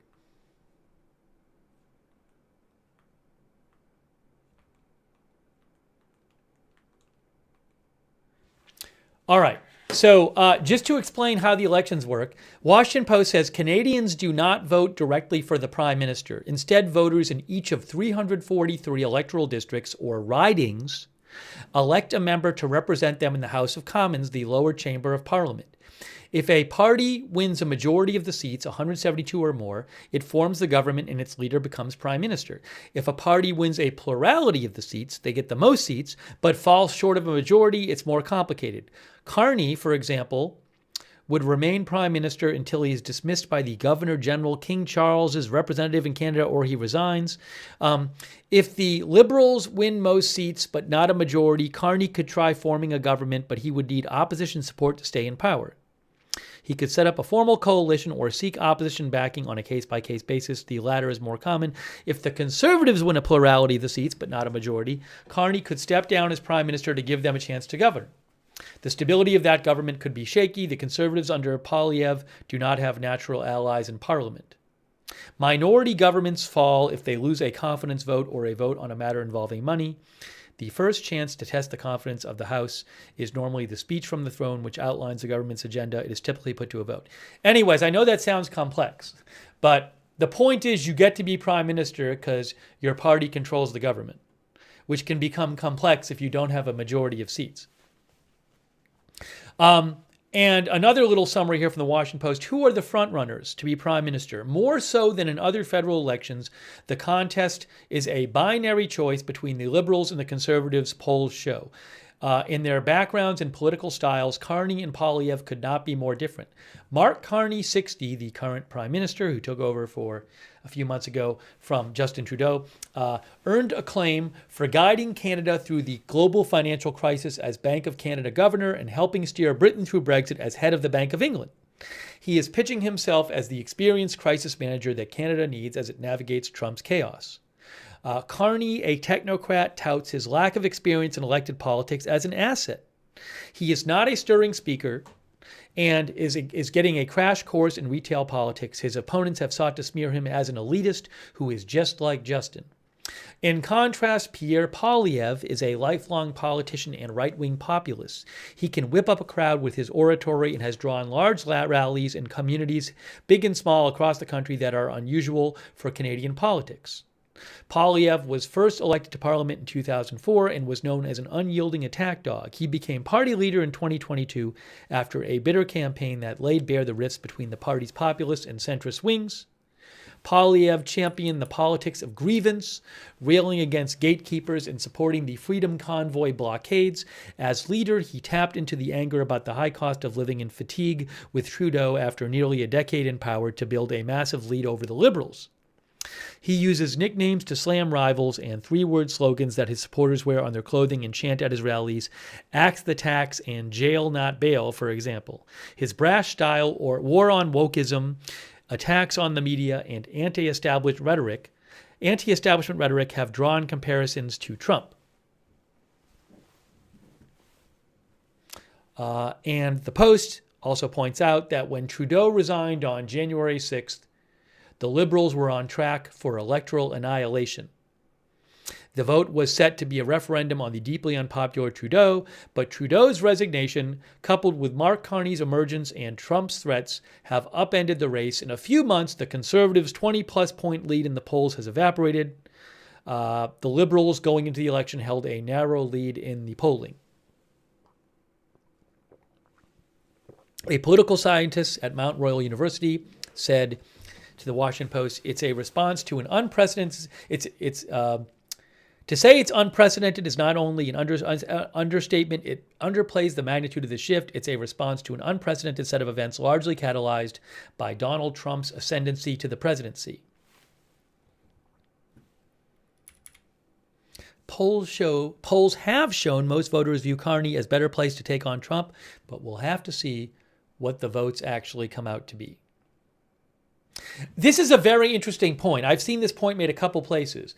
The Post says the Conservative share of the vote would have been enough to win in previous elections, but the Liberals lead in the polls because left of center voters who might normally cast their votes for the New Democratic Party or the Bloc Québécois have gravitated towards the Liberals, in part to stave off a Poilievre win.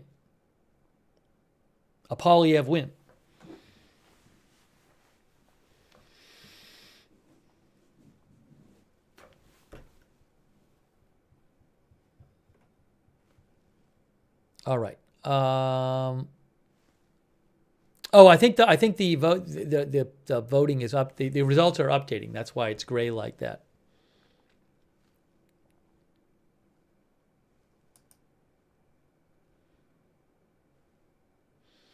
Uh, 1945 until all the polls are closed. Laserface Podcast says it's true. I did the same thing. Usually I vote NDP.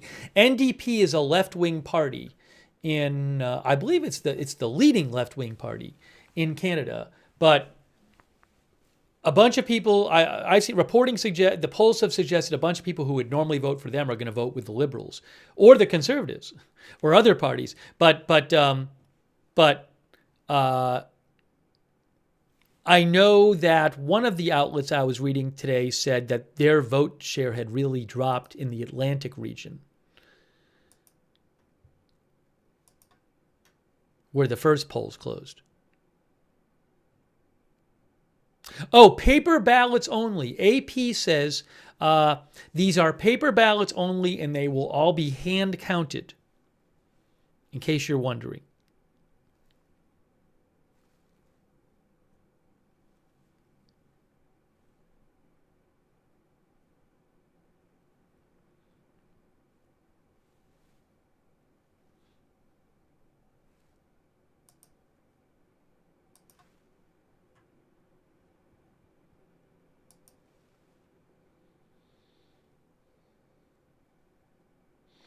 Lisa D said In Pierre Poilievre's riding, there's 91 people on the ballot, and they had a large turnout in the advance polls. The Ottawa Citizen said 91 candidates are on the ballot.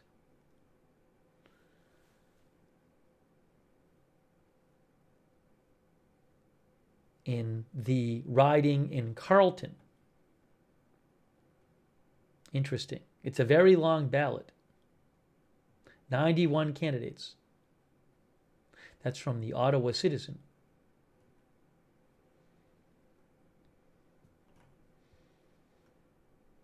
Thanks for writing in, Lisa D.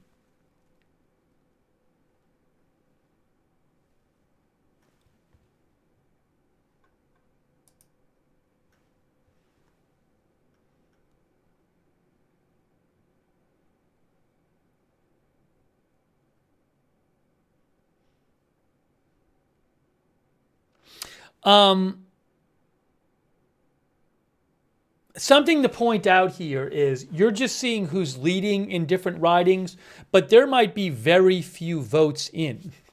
I can actually show you here. I'm sticking with... you're going to see more results in a second.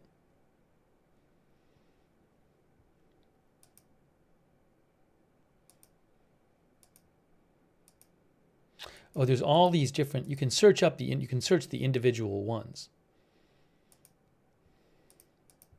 on the election website.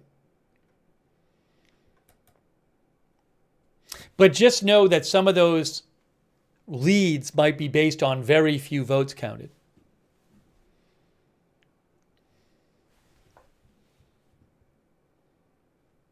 Thanks so much to hold on a second here.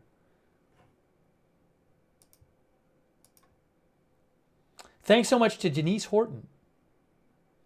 She says most voting stations, if not all, only had pencils. That's what Denise said. She's in Canada. Thank you, Denise, for your support. Thank you, Rose Garvey, our member. Thank you also, Teacher... Sorry. Is it Teacher Jennifer? Teacher Jennifer. Thank you, Teacher Jennifer, for your support.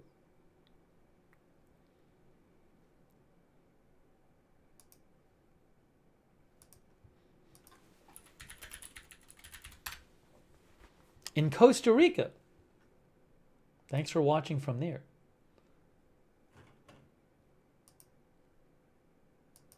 Thanks, Rose. I think I thanked Rose Garvey. All right. I am trying to find some analysis for you from different experts who can look at these results and draw some conclusions from them, because I certainly can't right now.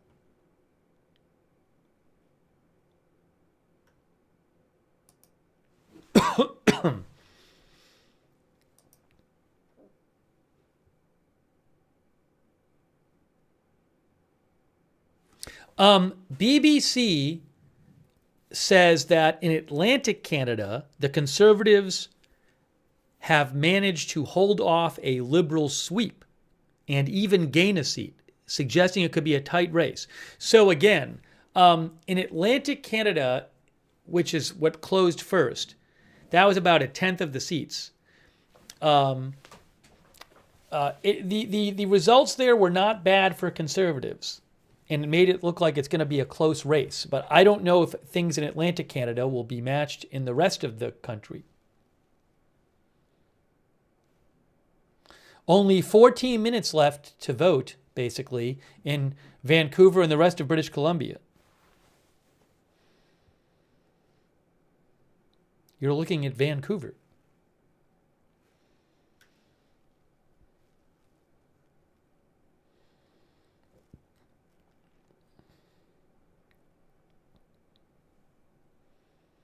Oh, thanks to Kate89, who says, my dad is from Quebec, and he says, thank you for covering the election. Doing the best I can. Doing the best I can. I really appreciate you guys watching.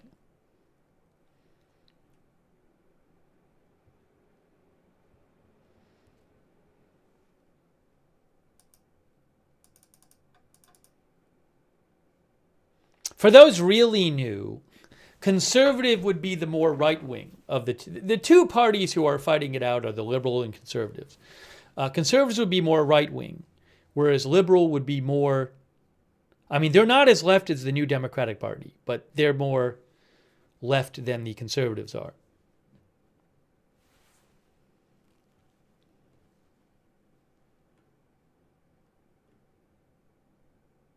I have not yet seen any analysis based on the new results coming in. I'm looking, though.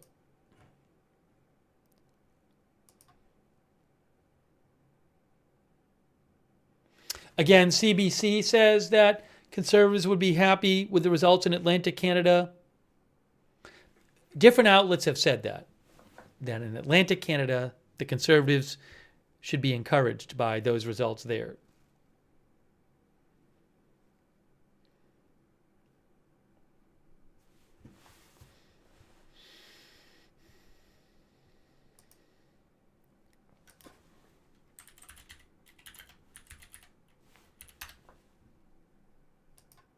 BQ is Bloc Québécois.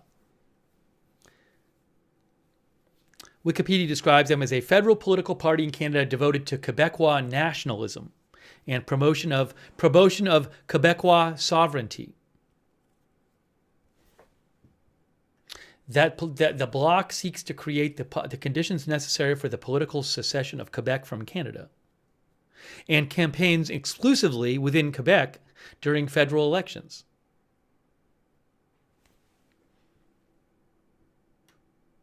Yeah, Ashley Stewart, our viewer, says they only run in Quebec.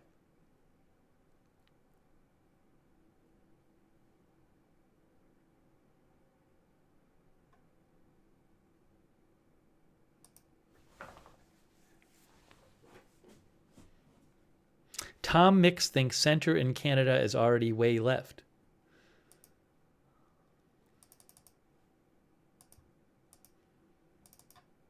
"11 minutes until the rest of the polls close, guys. 11 minutes.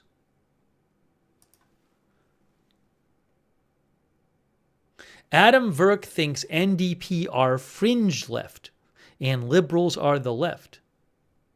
Adam Verk thinks this is one of our viewers, Adam Verk. Adam Verk thinks the silent majority is coming out to vote and the mainstream polls are not trustworthy.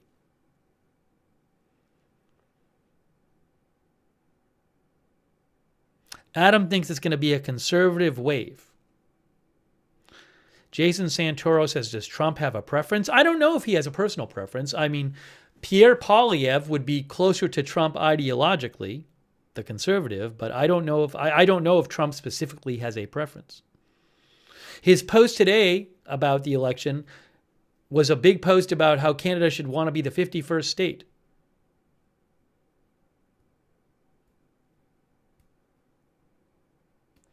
Lowell claims that President Trump has said he would prefer Carney to win because a liberal victory would make Canada weaker, which is easier for trade negotiations. He might have said that at some point, but I mean, he says a lot of things. So I'd have to go back and see if he ever said anything different than that, if he did say that. Thank you for mentioning that.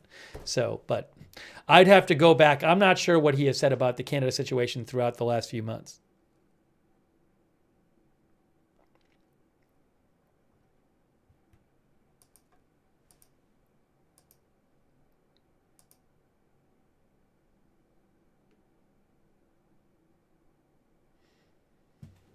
Jarrett Nash, our viewer, says a weak Canada is good for the U.S. and liberals make Canada weaker. He says, why would Trump not use his influence to sink the conservatives in Canada? If you want to buy a company cheap, you artificially drive its value down first. That's our viewer, Jarrett Nash.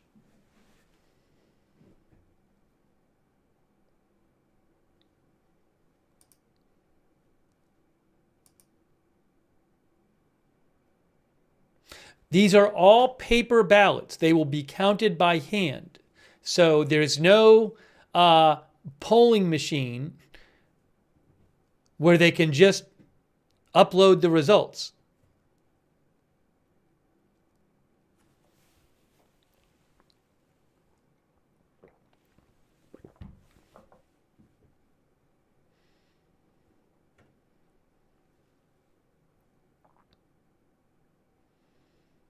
A naughty boy, our viewer thinks it's going to be a long night.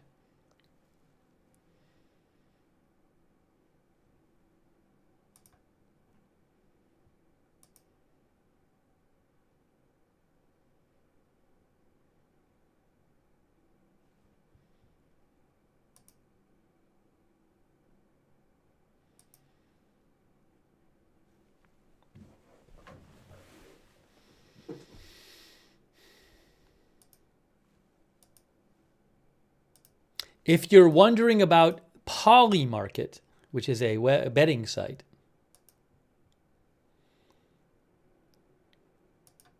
here is the current odds on Polymarket. Some of you are interested in this.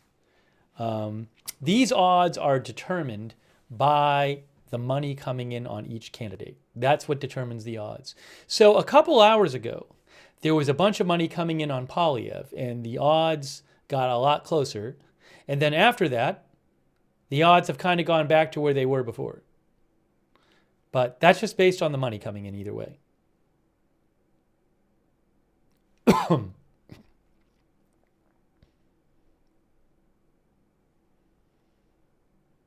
That's from Polymarket.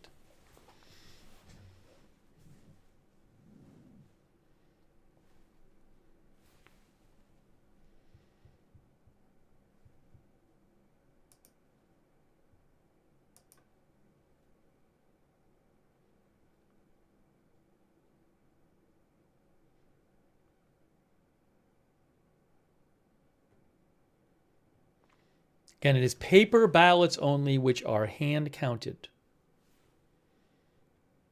Oh, hey, I have a question for the Canadian viewers. Are we going to get, in 6 minutes when the polls close, will there be exit polling released in 6 minutes? Canadian viewers, can you speak to this? Will Canadian media release exit polling in 5 minutes and 50 seconds? Slime Bucket says no. Everybody's saying no. No exit polling, everybody is saying. Our viewers are saying no. Most of our viewers are saying no. Okay. Almost all of our viewers are saying no. So I'm not going to expect exit polling in 5.5 minutes.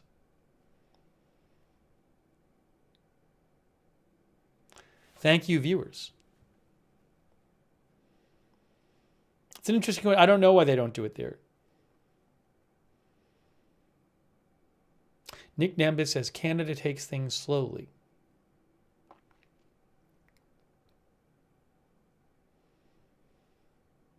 Five minutes till the polls close.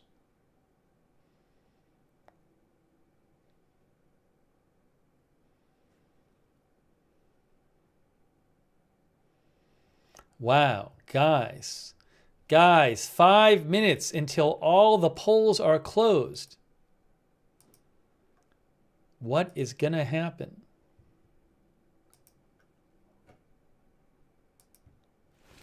Maybe I'll put a little audio on from the polling place. Oh my gosh, it's the last few minutes of voting there.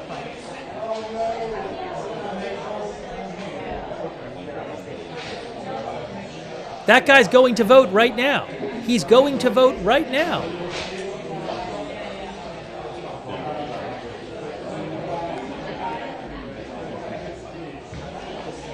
you make sure you get my good song?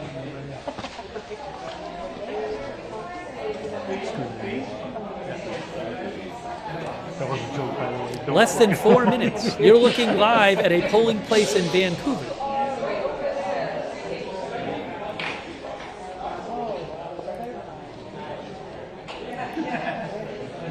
He's done. Now, you might say, how'd he vote so fast? Because they only vote for one thing. All you're voting for in this election is your representative in House of Commons. There is one thing being voted on. You vote for your representative in the House of Commons. So it can be, if you know who you're going to vote for, it can be a pretty much instantaneous voting process. You mark a check and you're done. And it's a paper ballot. Interrogation file says all you do is check a box.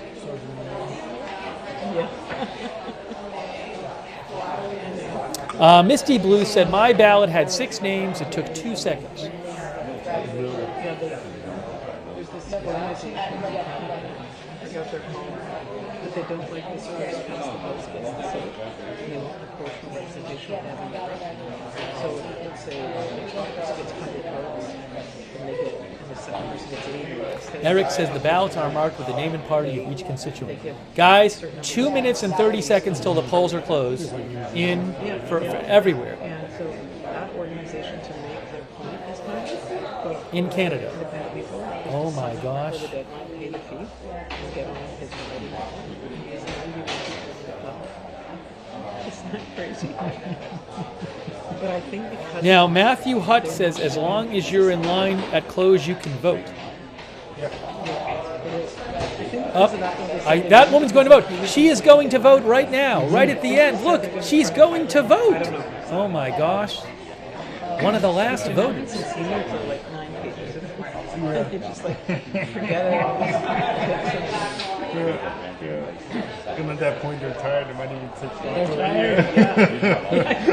Yeah. She voted. She's handing her vote in. Oh my gosh, she did it. She did it, everyone. Maybe. He's like, put it in here. And she did. You done. You did it. You voted. Good job. That's the thing. You voted. They accept them. They accept them. 1 minute, 25 seconds. Hey, that person's ready to vote. Maybe. Or no, that might be a voting list. No, he went to the wrong place. It looks like they don't have a big line of people here waiting to vote at the end. Because there's a bunch of places you can vote. They're all just there. My guess is there's nobody in line there. 1 minute. 1 minute, guys. 1 minute till the polls in British Columbia close. Just 1 minute. taking pictures and might as well not have 50 seconds. the distraction. You know? Okay. And then before you go, just know this is 40 seconds.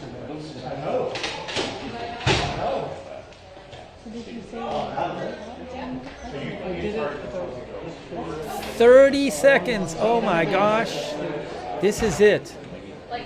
The final countdown is when his Tadhouse has said. I don't think there's anybody in line. The door is still open. Are they going to close the door in 20 seconds? 20 seconds. 19, 18, 17, 16, 15, 14, 13, 12, 11, 10, 9, 8, 7. Oh, we lost the feed because I think that's it. 4, 3, 2, 1. Polls are closed in Canada. Polls are closed. I'm going to get you a different video up right now. But the polls are closed in Canada. It's time for me to put the video up from the Conservative Party event. Oh my gosh. Look at this. Look what I'm putting up on the screen for you now. Campaign certainly was counting. Oh, I'm getting audio. I have audio on this. Majority meant the bloc kind of collapsed by at least 10 seats compared to the last election. Oh, wait, no. You know what's happening? I can't play that audio. That audio, I think, is just... You see how the CTV broadcast is playing on the TV? I think the audio we were hearing is the audio... So I can't just steal the CTV audio. It's not Reuters audio. So... Yes, there's audio, but I can't just steal the audio just because it's on the video. Anyways, this is in Ottawa, Ontario. This is the Rogers Centre in Ottawa, Ontario. I'll just say Ottawa, Canada. And this is the Conservative event, I believe. The Conservative event right here. So that's what you're looking at right there. Now, but the polls in Canada are closed. We're going to have Poilievre and Mark Carney both speaking. We got video from both. But polls are closed in Canada. Results coming in. Okay, so let me fix the headline here. We no longer need that clock. We just need... This. Hold on a second here.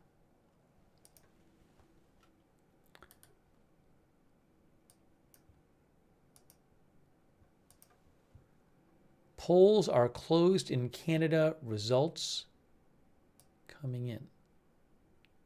Sorry. I need to fix this.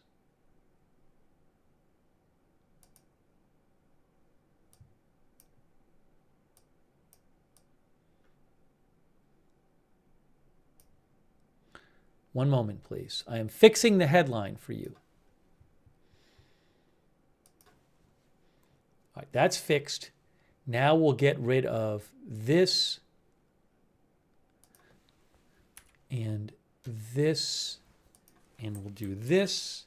And wait 1 second here. Let me just fix it here, because if I don't, it'll be a disaster later. Boom, boom. Wow. Okay, guys, it's really happening. All of the polls are closed in Canada. You're looking at the live vote totals on the bottom there, but the most important total is not, it doesn't really matter. It doesn't matter what percentage of votes you get. What matters is how many seats you win. That is how you get to control the government and choose the prime minister and have the prime minister be from your party, is getting the most seats. Getting the most seats. And in terms of projected seats, maybe I'll put up, I probably should put up on the screen projected races, because you're seeing the people, the number of people leading in races. But how about projections? That's what we care about, the projected winners of the seats, right? So I'm going to put up something that says projected seats, if I can. Races called. How about that? Races called. Is that what I should describe it? Seats called? I'm going to put something on the screen, then you guys can tell me what you think.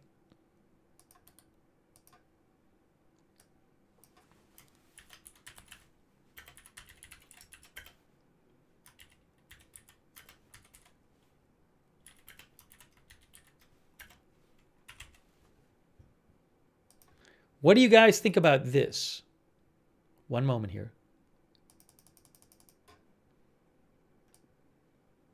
Something like that? What if I do that, or put it down here? Does that help? Does that help if I put that up there?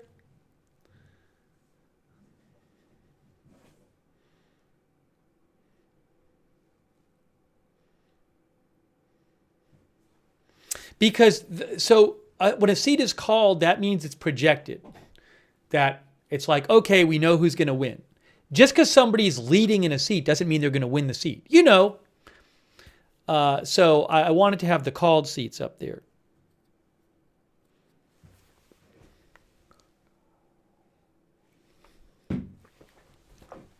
And when I see that updated, I'll update it myself.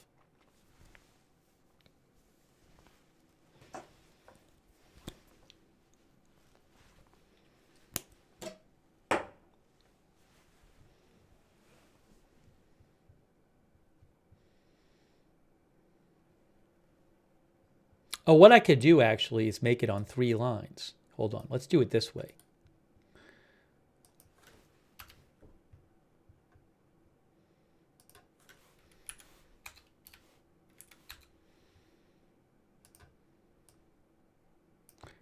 Make it smaller here.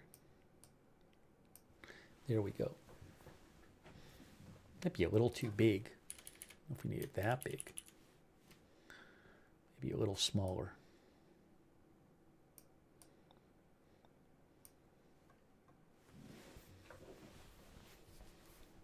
Okay. Oh, hold on. I'm seeing a couple more called. So I will keep updating the called seats as I see them.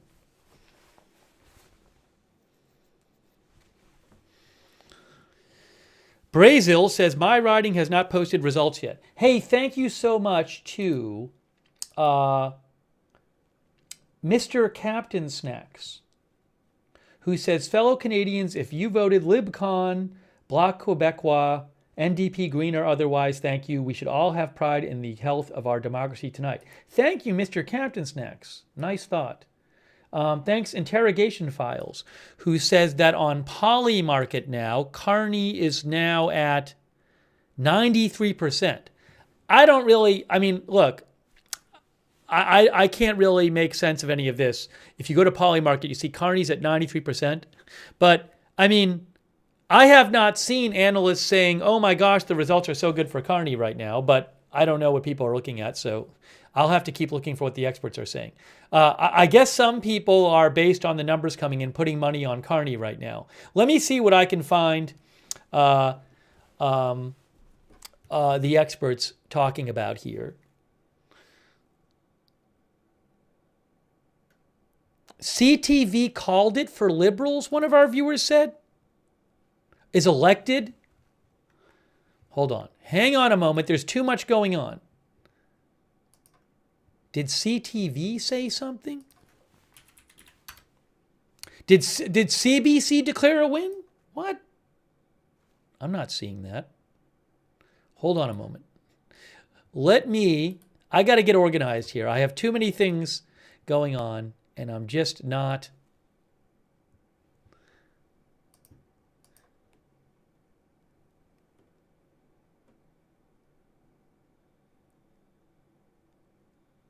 Hold on a second here.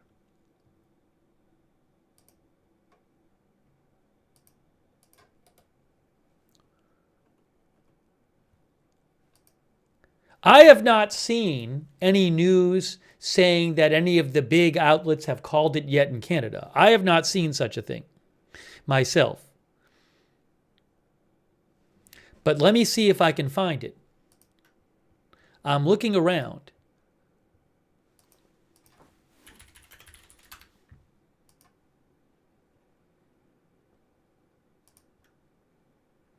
CTV declares liberal win. I see a headline on the CTV site. It says CTV News declares liberal win.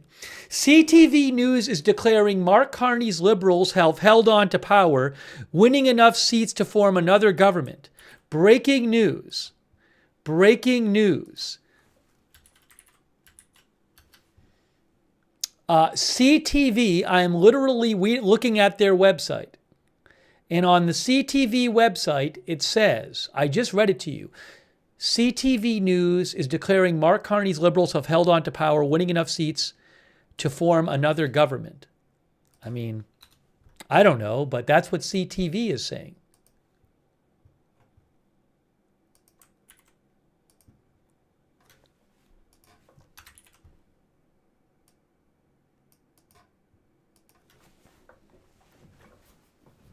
So, breaking news. Breaking news. CTV, at least, we'll see if they're correct. CTV, at least, has projected that the Liberals will win.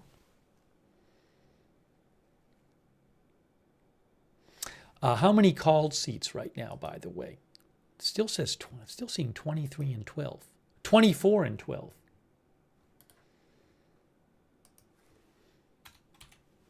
In the U.S., we say called. All right, look, just because CTV says it doesn't mean it's true. I'm just passing that along.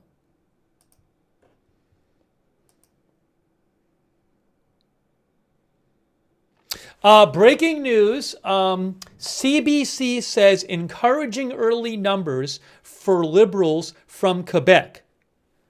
Initial numbers out of Quebec show encouraging trends for the Liberals, who look like they're maybe going to pick up some seats at the expense of Bloc Québécois and Conservatives.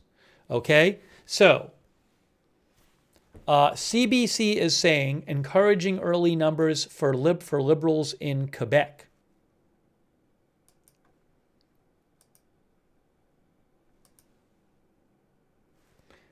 Did CBC call it? I haven't seen. Did they call it? CBC News has called it. Breaking news. I can see it right now. CBC News projects Liberal government.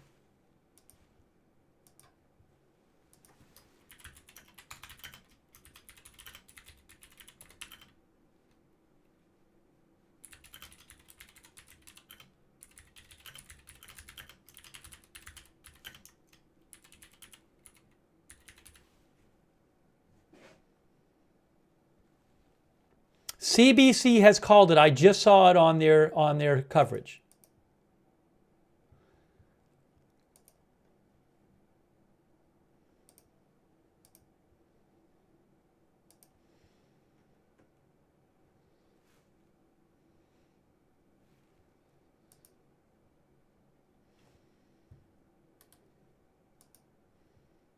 They just had it.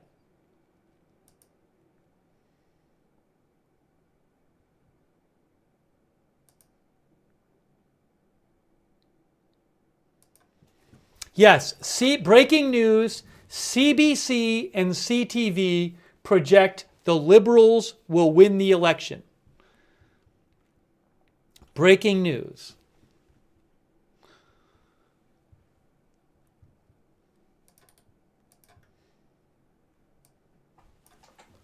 CBC and CTV project Liberal win in Canada election.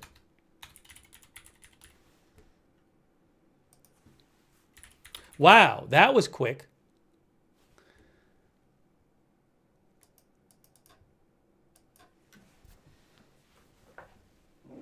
Breaking news. Oh, hold on a second. I have a different... I see some people celebrating. I should have shown you this before. This 25. is right there. Right now they sit at 23, and I can tell you, this riding in Terra Nova, my buddy Terry Roberts is at the watching party for the Conservative What am I candidate. Says watching the air here? has gone out of the place because the advanced polls are coming in and the lead is shrinking. The Liberals might get to 24, not the 25.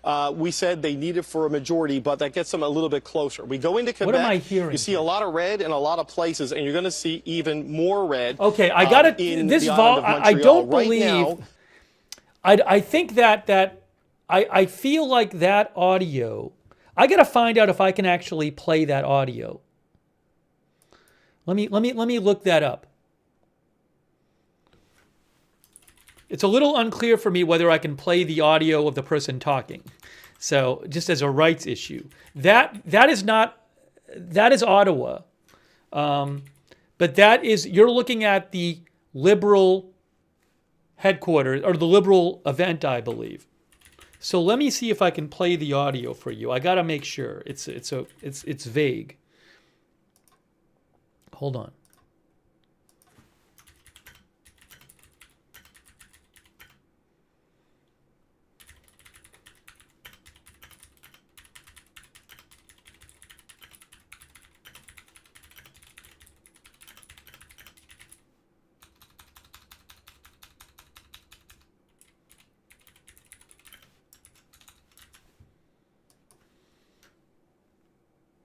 So I'm just finding that out.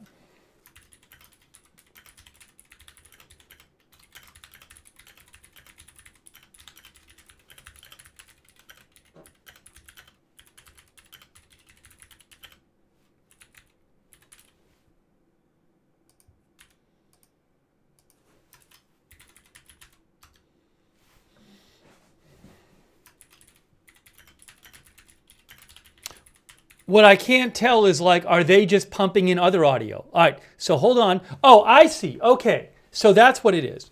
Oh, so the audio I can't play because they're taking the audio from a TV station.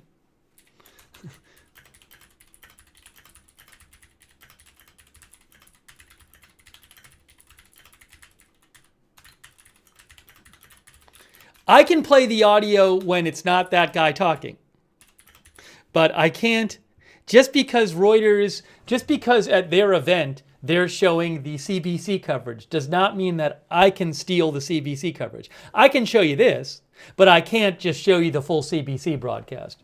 I didn't know why we were hearing the audio. We're hearing the audio because the CBC is playing at that event. So you're looking at the Liberal event. That is the Liberal event. And I'm also going to put on the screen the Conservative event too in the corner.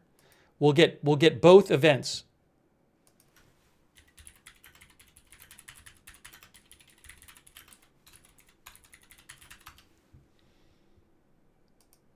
So let me get both of those up for you. Hang Hang on. I am getting it up for you right now on the happened in screen. British Columbia, but Okay, so you're looking there at the Liberal Liberal event, and I want to show you also the Conservative event. So,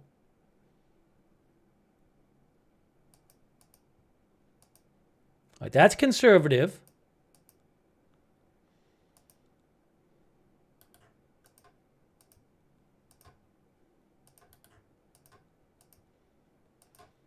All right, so let's shrink this down. We want both of them there for you.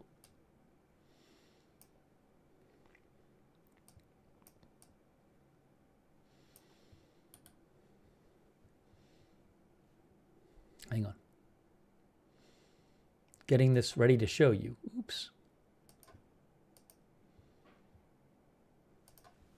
Okay, so the red is the Liberal event, and the blue is the Conservative event. The blue has the C on it.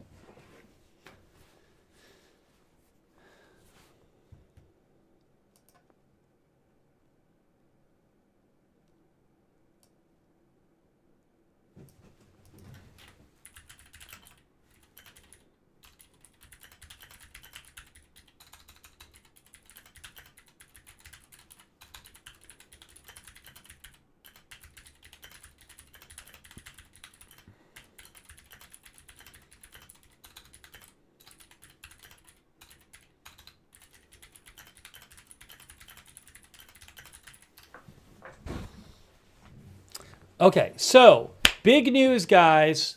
The CBC and CTV have both projected that the Liberal Party will win the Canada election. And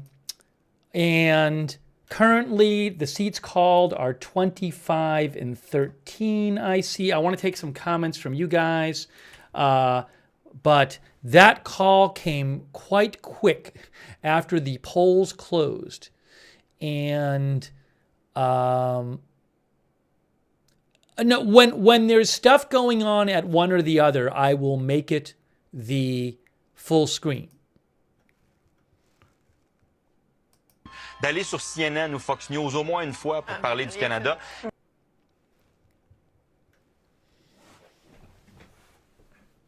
Oh, thank you so much, by the way, to Louis R. That's very generous of you, Louis R. He says, easy win for Carney. We'll see if Pierre Poilievre resigns as party leader. Louis R., very generous of you. Thank you. Also, thanks to Iroquois for your support. I appreciate that. Hang on. Sorry, I was dealing with getting the video up for you. So I just want to catch up myself here.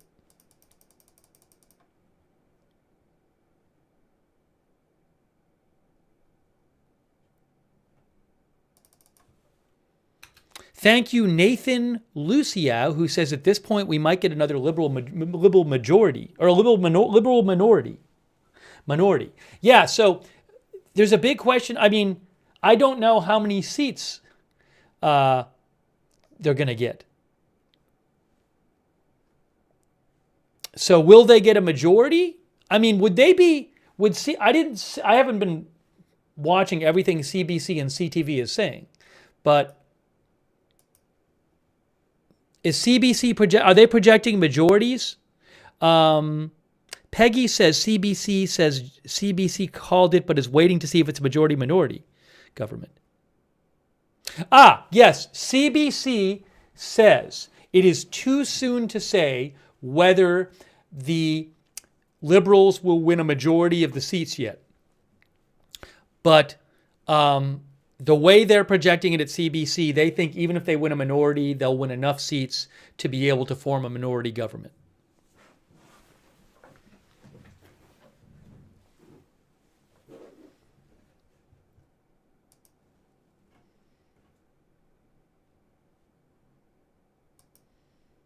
Big news. Wow, that call was made quite fast by both CBC and CTV. If you're wondering on Polymarket, The current odds on Polymarket are, now that it's been called, 99 to 1. There you go.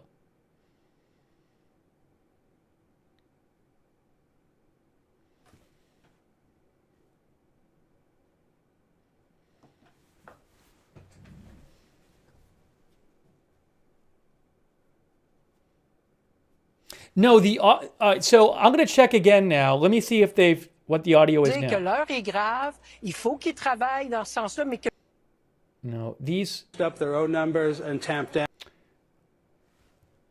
I believe what I'm hearing. We will show the audio when people are speaking, but on these broadcasts, they have been playing audio from news outlets, which I cannot just stream the CBC audio.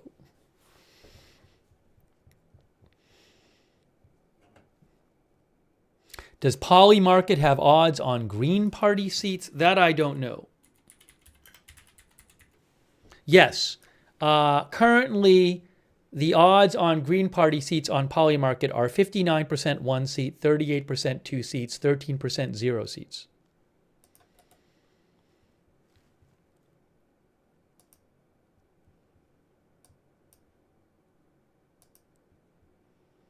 I'm finding out about the audio now, by the way. I'm talking to Reuters about it. So remember, the Liberals, the Liberal Party, back in January, around the time before Justin Trudeau resigned, they were down 20 points in the polls to the Conservatives. And between Trudeau resigning and Trump coming into power and launching a trade war against Canada and constantly talking about Canada being the 51st state, that became the dominant issue from everything I've read in this election, was how Canada was going to respond to Trump. And also Mark Carney replacing Trudeau. All of that ended up with the Liberals astoundingly flipping the table. I don't know if that's the right expression, but totally turning it around.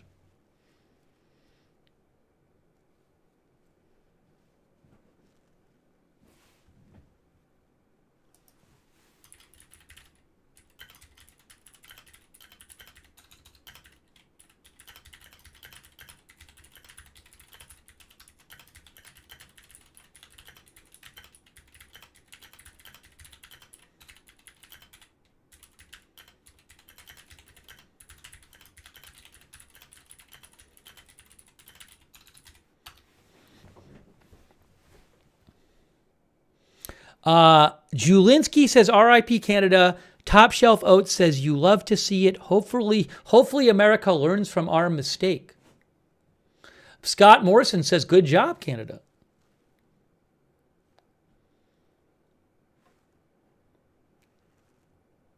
Sérieuse qui est prête à défendre leurs intérêts. Oh, we're hearing some yelling. Le Québec pour le Canada et dans l'intérêt de tout le monde. Puis un mot sur la minorité là. Si comme ça s'enligne vers une minorité, je vous demandais ça change that still quoi might be a news minoritaire broadcast, pour vous? We're waiting for someone to speak. Nobody is speaking yet. Oh, let me update the projected seat total. Projected seats is still, I'm seeing 25 and 13.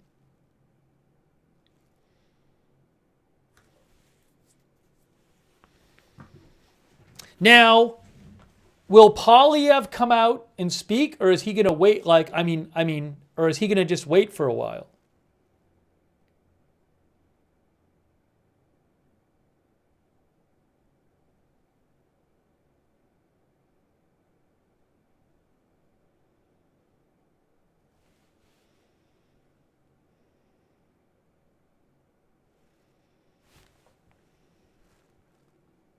Rivière-des-Mille-Îles, donc ça c'est des circonscriptions donc qui peuvent tomber dans les mains des libéraux. Mark Carney will lead, but yes, in case you missed the big moment, the Liberals have.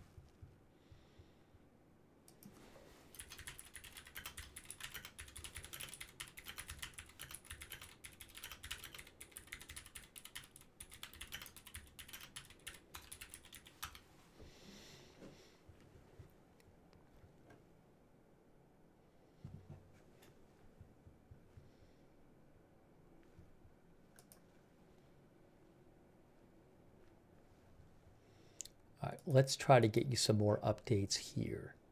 As we wait for Mark... Now, will Mark Carney come out soon and speak?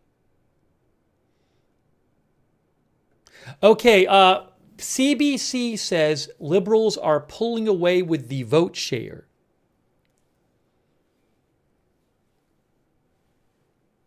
They say that normally the conservative vote share around 39% would be an extremely strong showing. But CBC says one of the big stories is the collapse in vote share for the New Democratic Party and Bloc Québécois parties.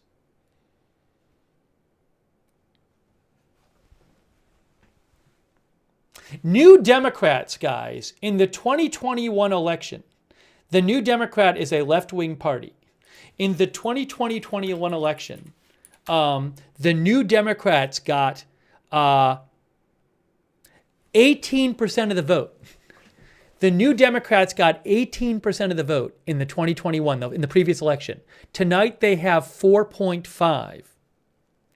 Now, I don't know if that's people who would normally vote for New Democrats saying, look, I really want to oppose Trump, and I think the best way to do it is to make sure the conservatives don't win, so I'm going to vote liberal instead of New Democrat. I don't know.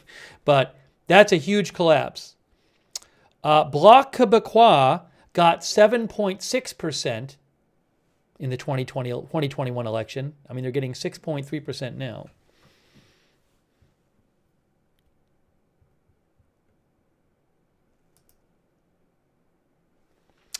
Saudi BB thinks, our viewer thinks, it's people who normally vote NDP voting liberal.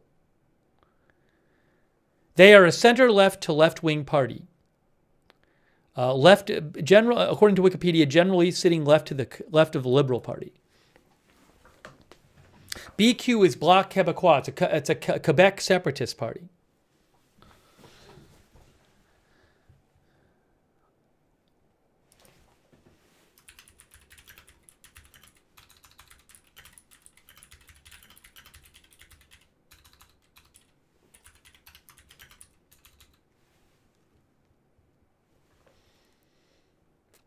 Hidden Name thinks that's what happened too. Hidden Name thinks that people who would normally vote for NDP, which is a left-wing party, just said, I'm going with the liberals.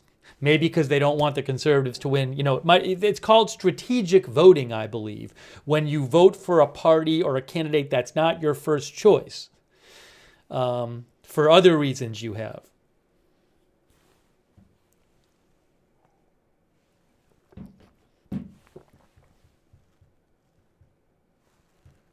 What are we hearing here? Candidates who were... that audio is just like CBC audio or something. It is a Liberal win tonight. So we're not, again, as soon as I get natural audio from these venues, I will put it on for you. We're waiting for both Mark Carney, the projected next continuing Prime Minister, to speak, and also Pierre Poilievre to speak.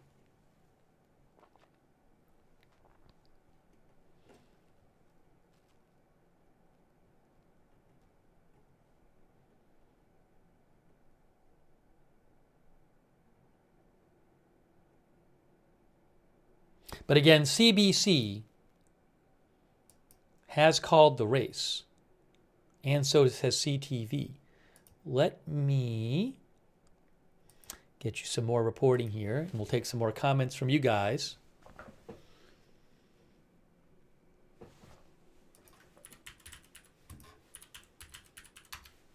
It was interesting because we were seeing reporting that in the early results from the Atlantic region, we were seeing, there's some encouraging numbers for the conservatives.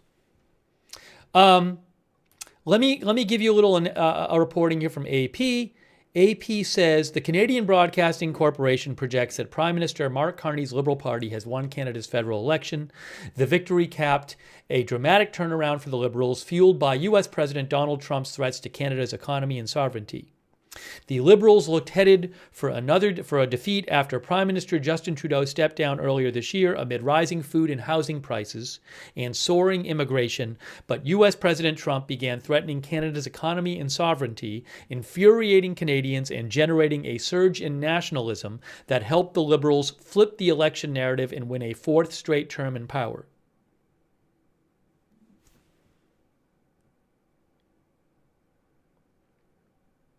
It was not yet clear, according to CBC, if Liberals will get an outright majority of seats, which would allow them to pass legislation without needing help.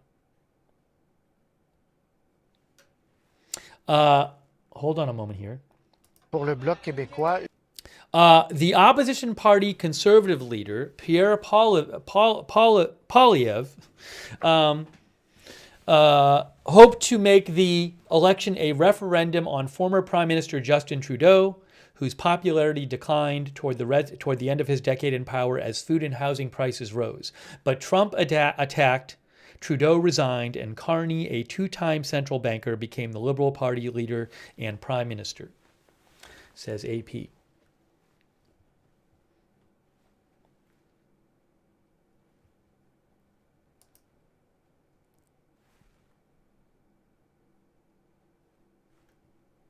By the way, are my projections just way behind? I'm seeing who's leading. I have numbers on who's leading in the...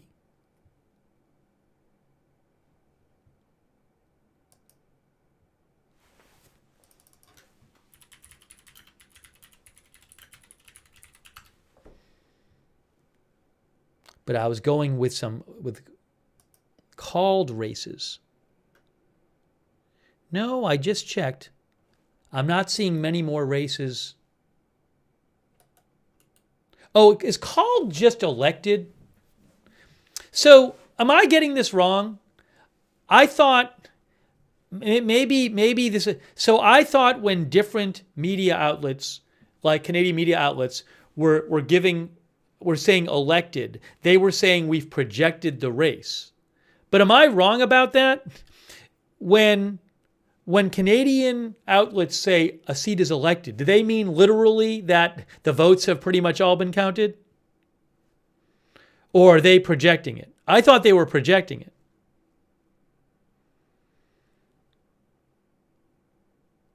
The voters will tell me. People are saying yes, no.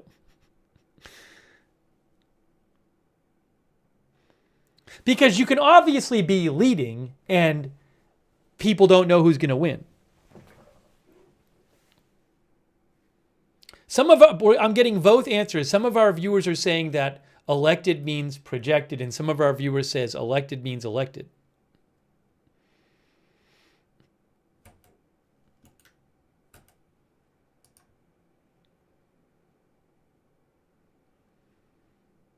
You know, for now I'm gonna take down the seats called thing because I'm a little unsure on that, and we have a projection anyway. I'll put it back up if I get some more information. Anyways, you're seeing right now though the latest data up there on the bottom, but you're seeing leading in a certain riding. Advocate says my riding is currently Liberal leading, but only 2 out of 200 polls have reported. So,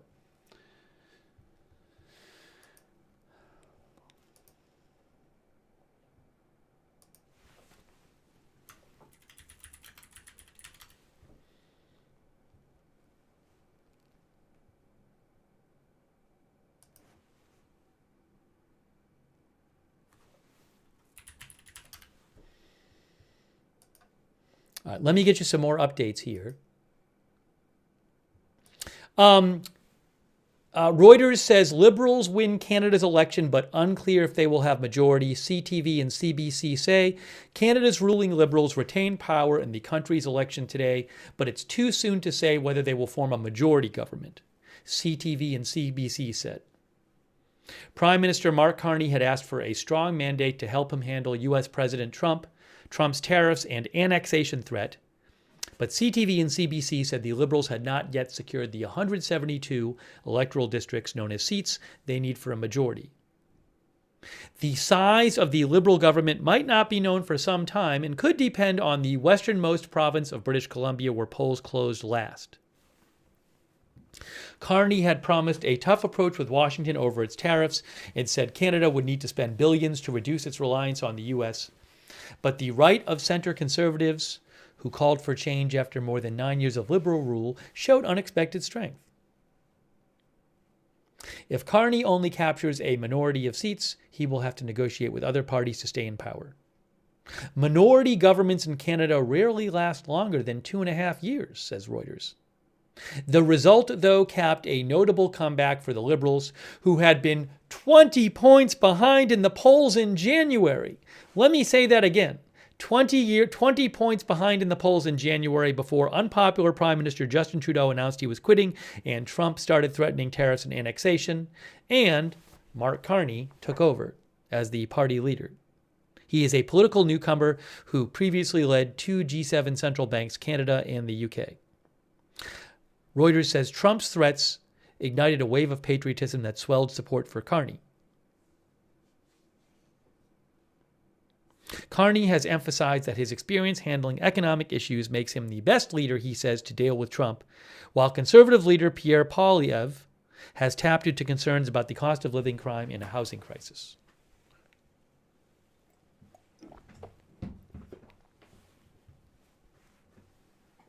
Yes, 16. Thanks for mentioning this. One of our viewers mentioned this. 16.5% of the polls are reporting. So my guess is that basically means, well, are some polls bigger than others or not? There are 67,000 polls. I guess that's a polling place. Is that right? No. Yes? It says on the website 11,000 of 67,000 polls have reported. Maybe a poll is just a polling location. So people are saying yes. Okay, so about 1/6 of the votes are counted. It sounds like. I gotta hydrate more. My getting all parched here.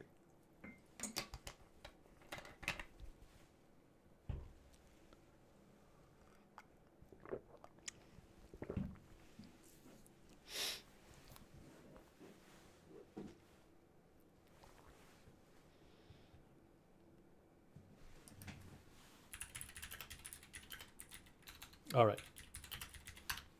Hey, thanks, Blue Boy 1968 Chapel from Australia. I don't know if I'm covering the Australian election. I know nothing about it. I gotta look into it. So maybe. I'll say maybe. We'll see. I'll look into it. Thank you also, Spirit of Morning, who says, thank you, Canada. May the force be with you.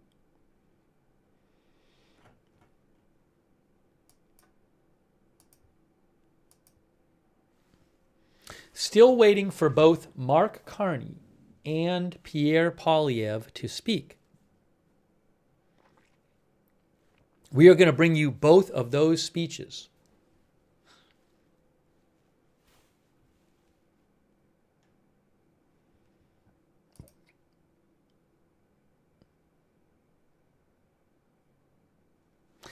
Carney expected to speak after results, I'm seeing, according to Reuters. British Columbia. Hey, people in Canada, who's going to speak first? Carney or Poilievre? Now, Xiley thinks they won't speak before midnight. It's 10:41 Eastern Time.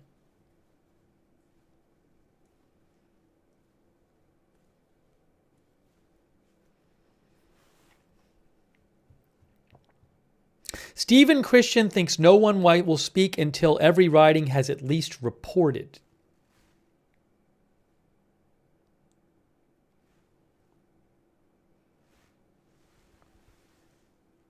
My website isn't updating. I'm gonna try to update the website. Oh, it is updated. It's refreshing. We just have no more. The site is refreshing, but it says last updated 10 minutes ago. But I can see the site refreshing. Is anyone else having this issue? Because I can see the Elections Canada site refreshing, but the numbers aren't changing.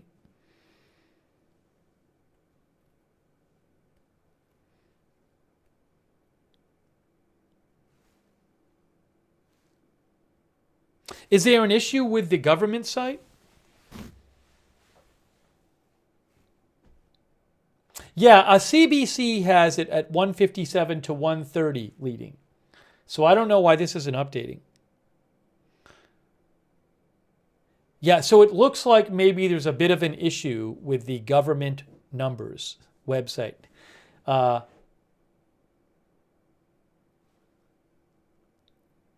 Iris Sweetness says it was reported tech issues.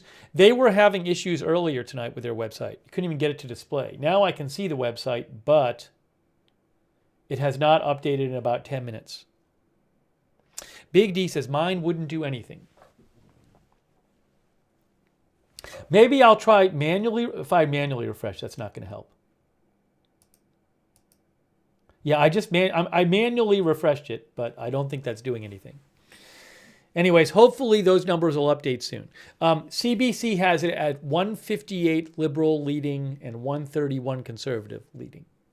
24, 24 Bloc Québécois, 9 NDP.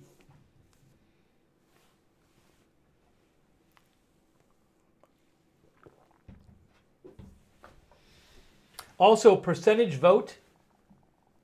They even have it up there? Well.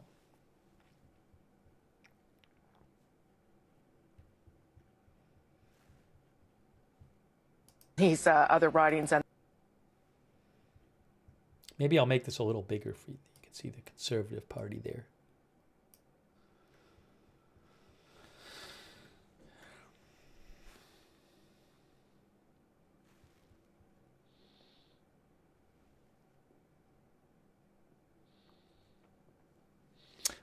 Reuters calls this a huge defeat for Poilievre, who focused his campaign on domestic issues and the need to fix a country the Liberals had, quote, broken.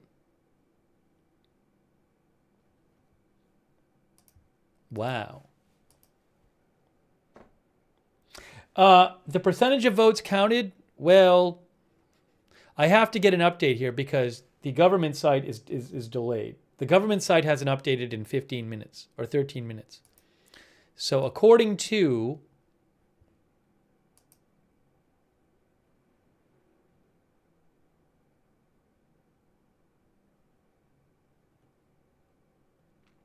oh, by the way, the seats is called. Anyways, where is this?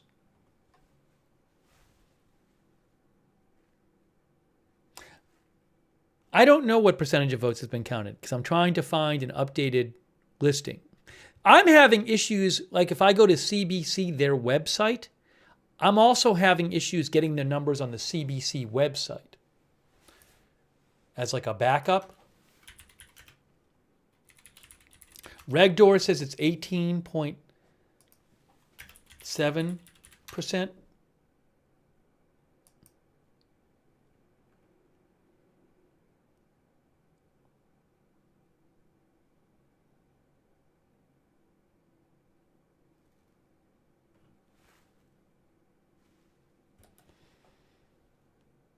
I can see the CBC feed, but at the moment they're not showing the total number of votes as a percentage.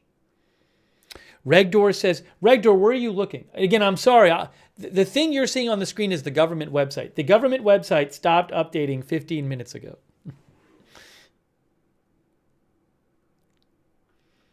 And for some reason, I can't even get the results off the CBC feed. Let me try a couple others.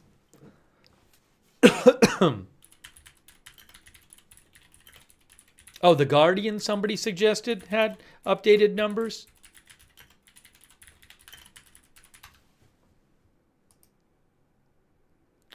According to The Guardian, they say 22% of votes are counted. And they have it at 159 to 133. Whereas CBC has it 160 to 132. Anyways, I do apologize that the numbers are not updating on the screen. But again, I'm just using the government website and it's not working.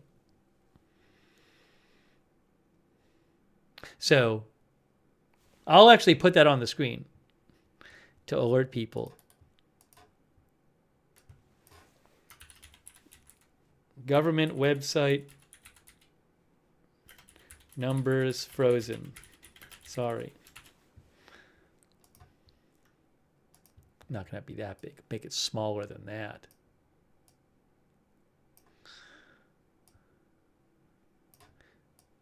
hopefully that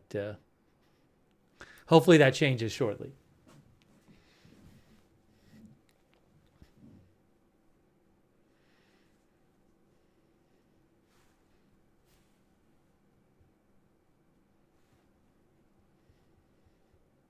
Is anyone else getting numbers? Some people said they were having the same issue with the government website. In terms of expectations,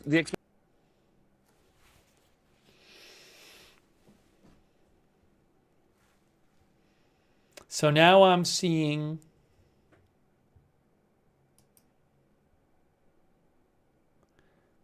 about 22% of the votes counted.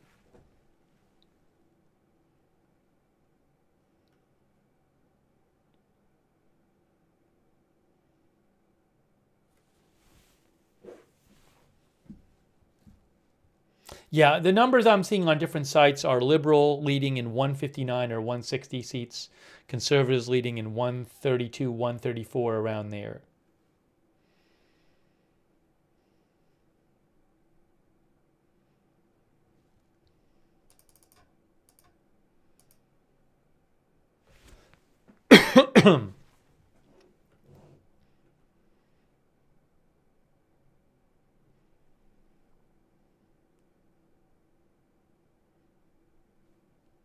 Alexander Panetta with CBC said on January 6th, the Liberals were down 24 points.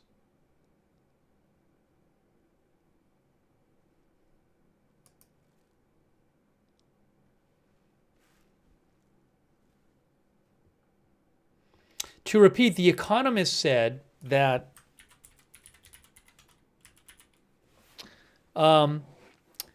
the 29-point swing to the Liberals from when they were losing by 20 points to the polls right before the election is one of the widest on record in any democracy.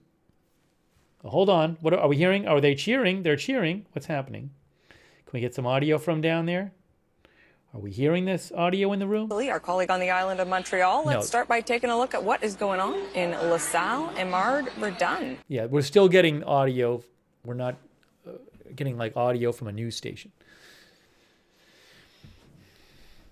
Yeah, so the numbers I'm seeing, CBC has it as 160, 135 right now. Hopefully the government website becomes unstuck.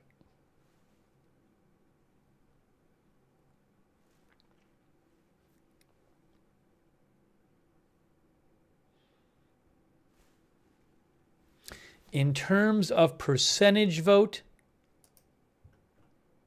I'm not even seeing that at the moment.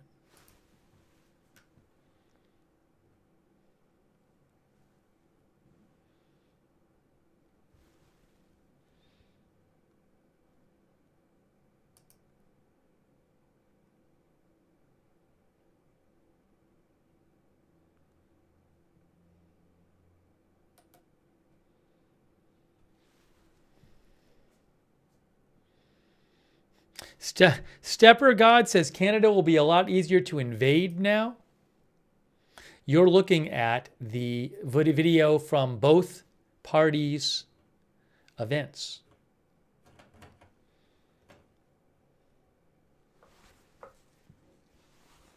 Our viewer ASDGFH says, LOL, good luck with your invasion. Pickled, who is it? Pickled Pepper says, America is taking over either way. Oh, one of our, is Leon talking about, does Poly Market have a market for a majority?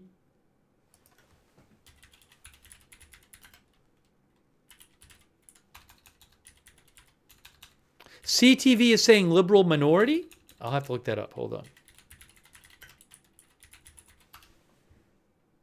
Yes, Poly Market has a market on where people can bet on whether the liberals will win a majority. And that is currently at 56% chance on the betting site Poly Market.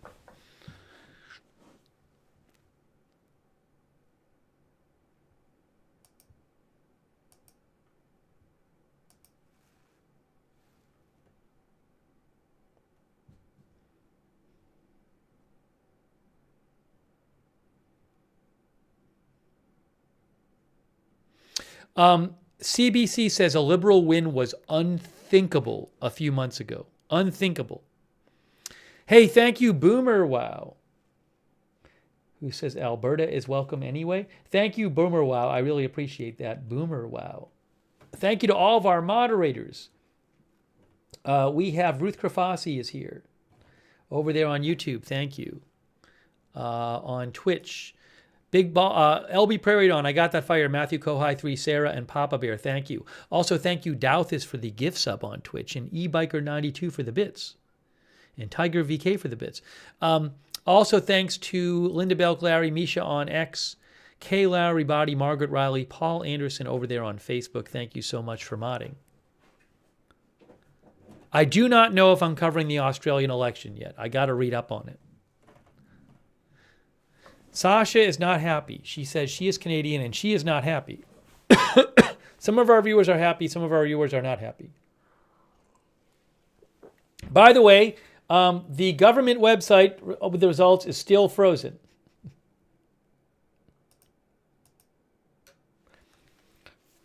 But CBC is saying it's 160, Liberals are winning in 160 seats and Conservatives winning in 139. Leading. So I'm sorry that the government website is still stuck. I am seeing that at this point, around 26% of the votes are in. Guardian has it as 164, 134.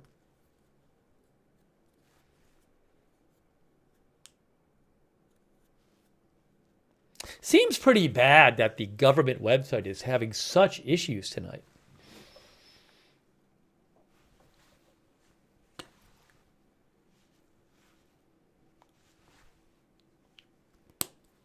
Oh, the camera's moving. The camera's moving.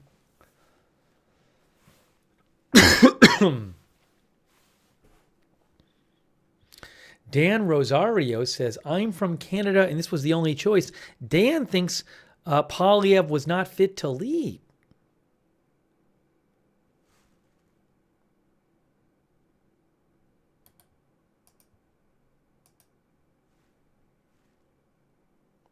I'm trying to refresh the site and do different things here to try to get some more numbers, but it's just not happening.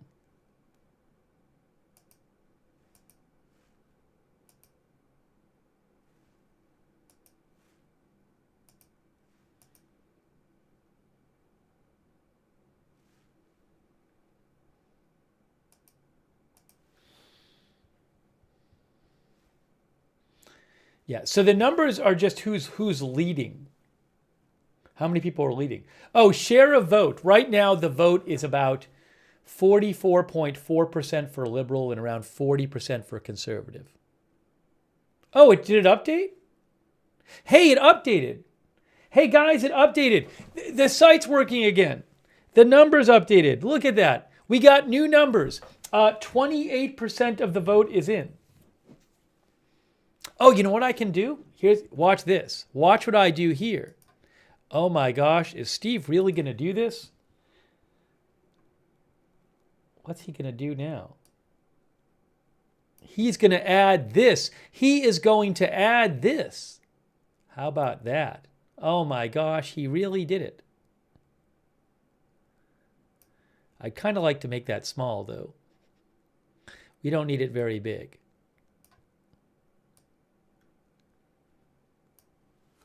Look what I did. There, now you can see the percentage of votes that are in.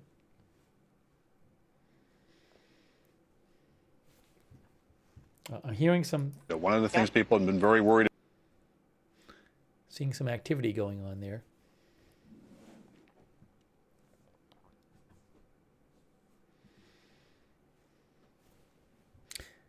I'll make the Conservative thing bigger when we see more going on there. There's more to see at the Liberal Party right now.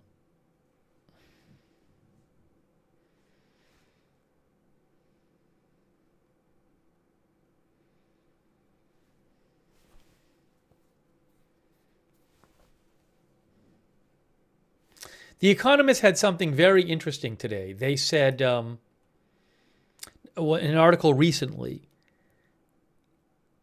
they said, oh, it's still, see, it's updating even more now. The conservatives, in a normal, this would be, they said that the conservatives, how they're doing now in a lot of elections would be enough to win. Only once in 2011 did a modern Canadian Conservative Party win 40% of the vote, which was good enough for a majority government under Stephen Harper as its prime minister. So they're getting more than 40% right now. But the problem is the left wing has coalesced around Carney. As I mentioned, in the 2021 election, the left-wing NDP party got about, I think, 18% of the vote. And tonight they're getting 5% of the vote. That's a big drop-off, obviously. And we've had a number of viewers say that they believe what's happening, and I've seen some analysis suggesting this, is that a lot of people who would normally vote for the NDP on the left maybe are doing strategic voting, saying, well, the Liberals aren't my first choice, but my most important thing is that the Conservatives don't win. I want to oppose Trump or something like that, and then they vote for the Liberals instead.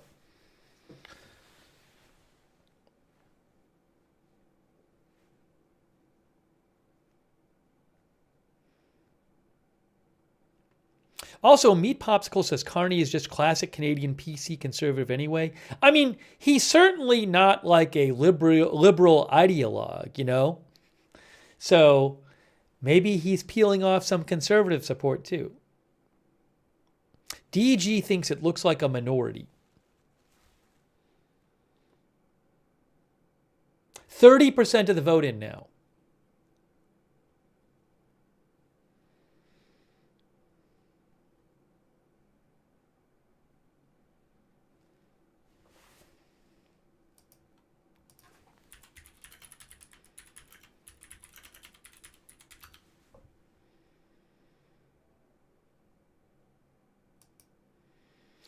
Somebody asked about the other house. The Senate there is a Senate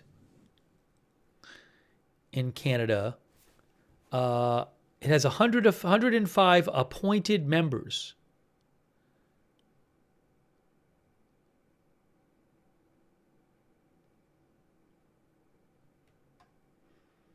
They're not elected members.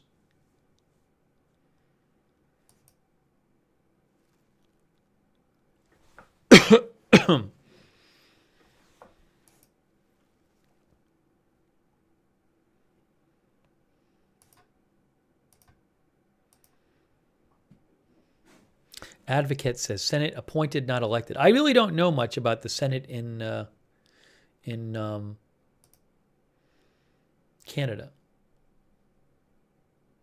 It says, the Wikipedia says the Senate in Canada is modeled after the British House of Lords, with the members appointed by the Governor General on the advice of the Prime Minister.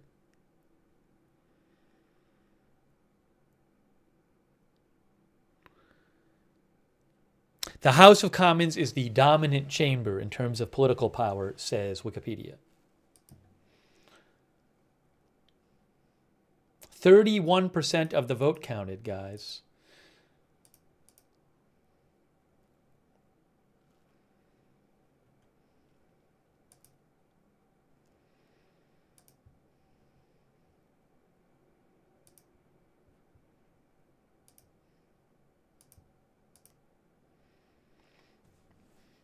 Black Irish, our viewer, thinks Trump will declare that the Canadian election was rigged against him. And he will point to early voting as the main issue.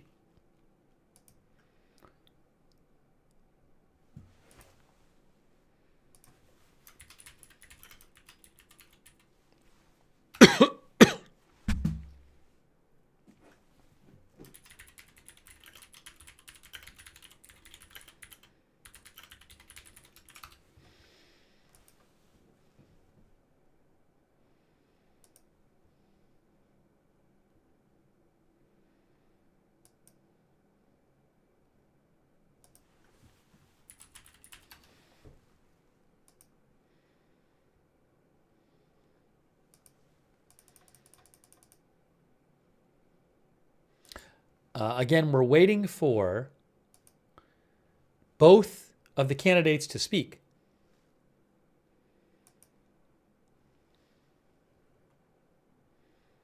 I am planning on playing that for you. Oh, I see some people cheering. You can see holding up Carney signs and Canada Strong.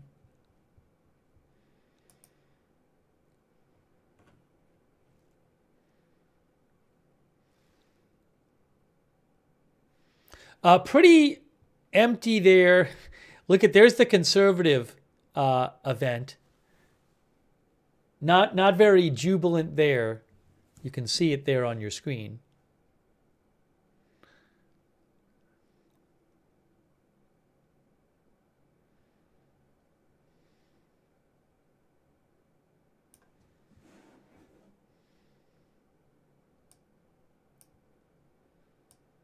Hey, it's that guy.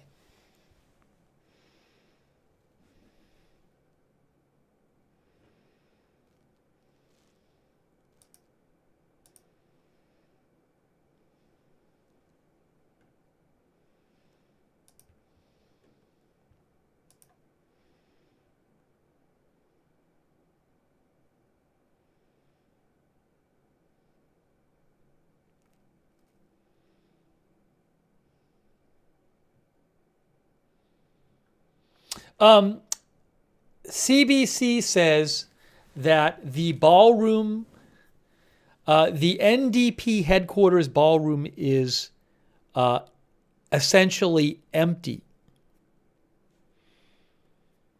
But they do say maybe that's due to time zones because the polls on the West Coast closed later. But the NDP vote share has gone way down this election from roughly 18 to 5 so far. Although maybe it'll go up with the votes from the West. I don't know how in terms of the votes coming in when they get counted and stuff.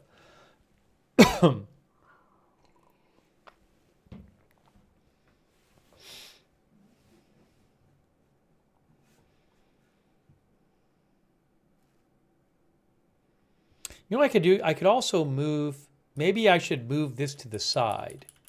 Do you want me to move this to the side so you guys can see a little better? What if I do this?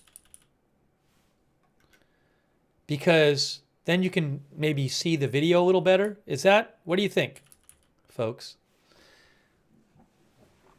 Does it matter?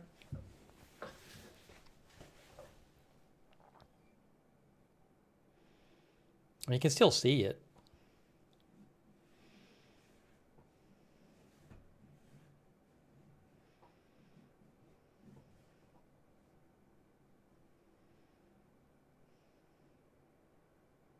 Put it over the flag. I'll leave it up. Leave it over there. Yeah, the sound on these videos is like news audio that I don't have the rights to. So I'm waiting for them to actually have a speaker, and then I will play the sound.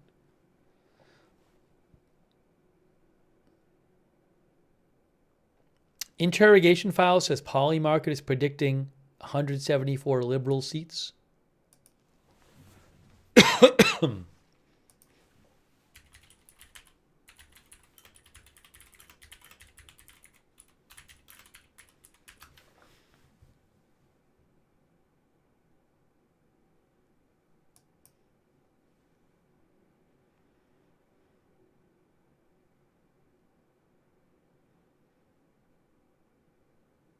I can't find that one.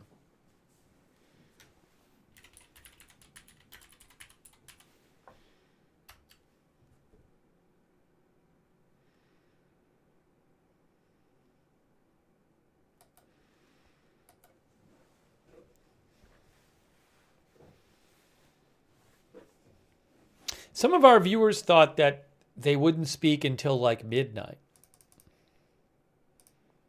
Yeah, I think I might have gotten a little sick while I was traveling. I was traveling. I was out of the country for a few weeks. It was really busy traveling. So sometimes when I travel, I get a little under the weather.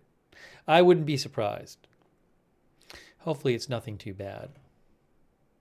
Also, you know what it doesn't help is that we've had really kind of weird news hours where we were up a bunch of nights covering stuff. in the middle of the night. That never really helps. But what can you do?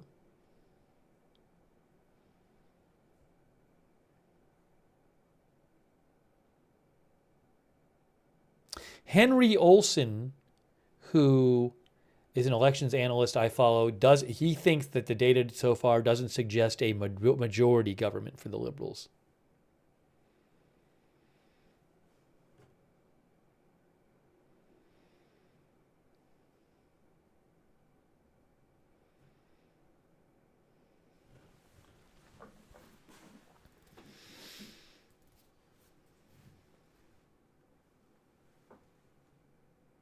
You know what? The government website has become frozen again. It's been 9 minutes since it last updated, the government website. So, I apologize.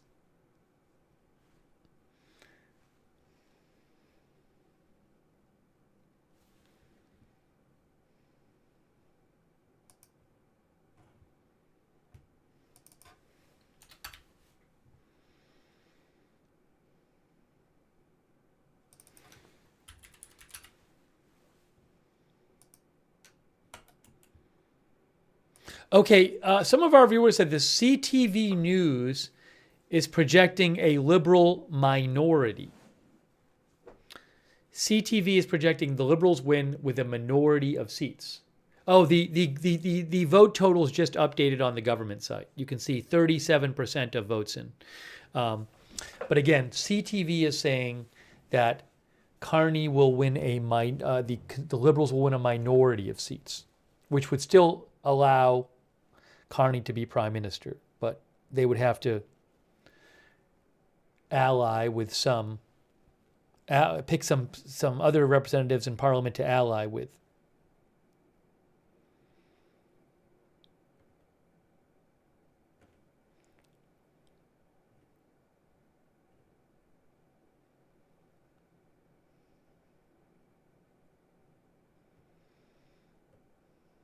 Oh, is CBC also? I haven't seen CBC say minority government.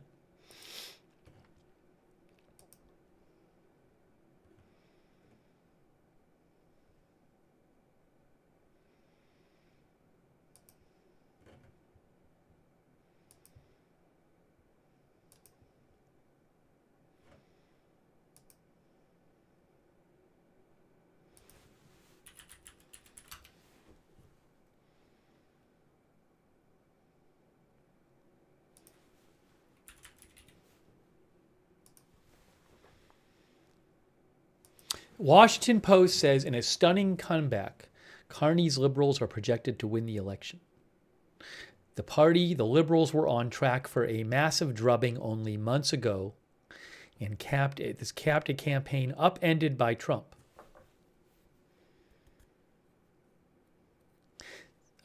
This was an extraordinary comeback for the Liberals, they said, that was fueled in part by President Trump's tariff policies and attacks on Canada. Just months ago, Carney's party was headed for a potentially historic drubbing. It was not yet clear whether the Liberals would rule tonight, whether the Liberals will rule a minority-majority government. It's the fourth consecutive Liberal government since 2015. Amid the U.S. president's trade war and threats to annex its northern neighbor, voters flocked to Carney, a political novice who led the Bank of Canada during the global financial crisis and the Bank of England during Brexit. He pitched himself as a steady hand at a destabilizing time.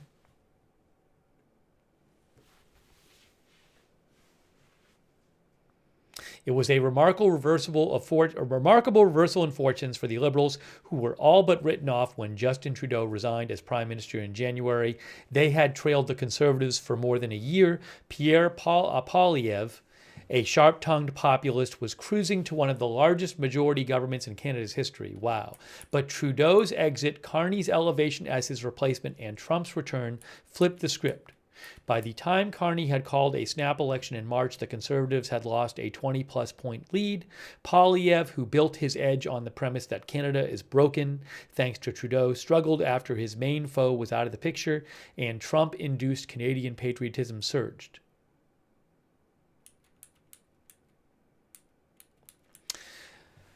The Washington Post says the outcome could raise questions about Poilievre's leadership and the future of the Conservatives, who have lost 4 consecutive elections.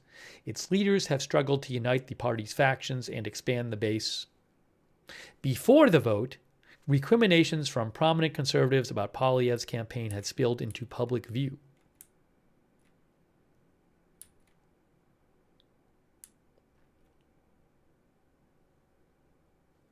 Analysts said the campaign was dominated by dueling but also interlinked ballot questions: who could best stand up to Trump and manage the fallout of a rupture in U.S.-Canada ties, and who could best deliver change. Voters, they said, focused less on policy and more on the leadership styles of the frontrunners.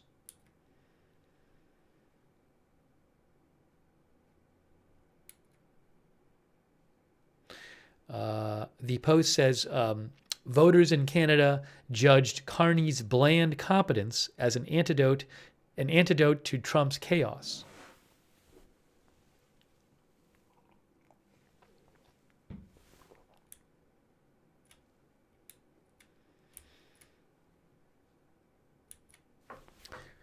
Poilievre, 45, a career politician and brash attack dog, had long hammered Trudeau over his economic record, pointing to the carbon tax as one reason life was more unaffordable.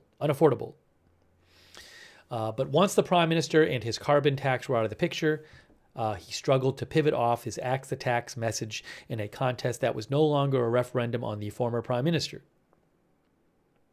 By the way, Carney, on his first day of Prime Minister, moved to canceled Trudeau's controversial consumer carbon tax.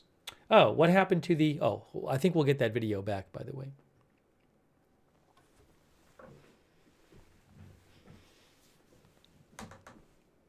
Yes, the Washington Post also said many left-of-center voters who might ordinarily cast ballots for the NDP or the Bloc Québécois gravitated toward the Liberals to stave off a Conservative win. We're waiting to get the feedback from the Liberal event.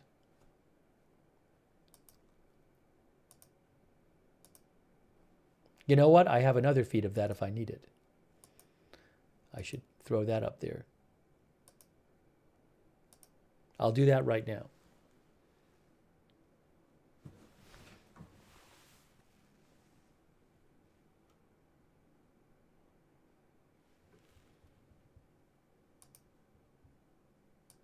Hang on. I'm getting the other feed up for you.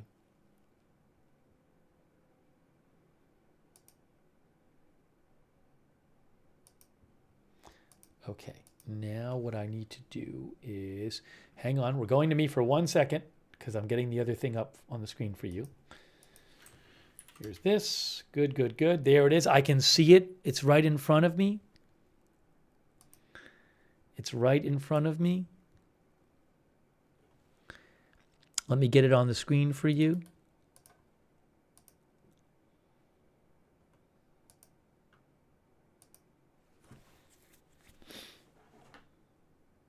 Look. Hold on. There it is.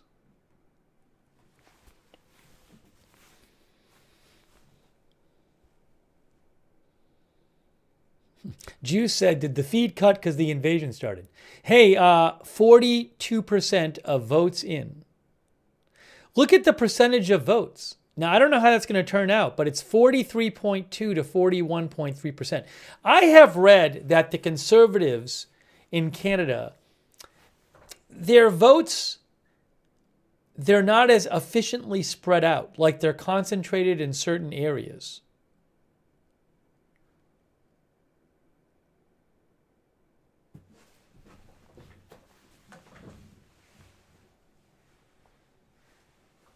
In the same way, like like for Democrats, they might win California by a ton of votes, but it's one state, even though it's a big state. So I believe there's cases like that with the Conservatives. Yes, The Economist says the Conservatives. What does it say? The Conservative support is distributed inefficiently across constituencies. The stronghold of Alberta is to them what California is to Democrats. So just the way the votes are spread out in the country, the Liberals get more seats for their votes than the Conservatives do for theirs. Null says Alberta is our Texas.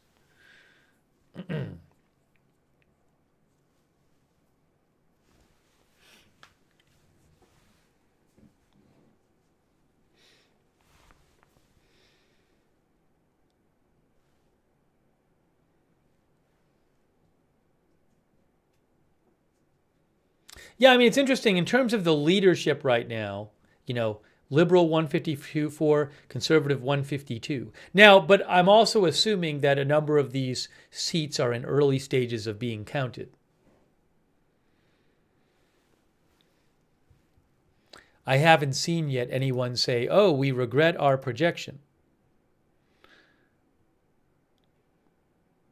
I'll let you know if that changes.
I would certainly think it's going to take a bunch more numbers to come in before anyone speaks.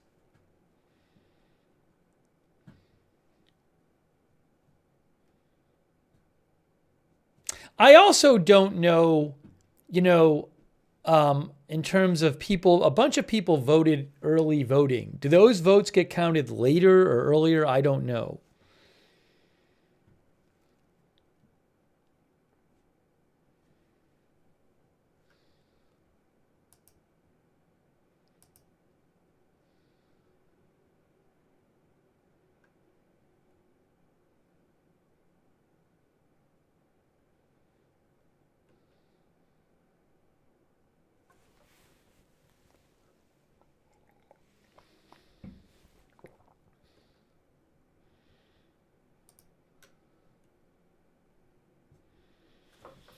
As I've been saying, the numbers you're seeing there are leading.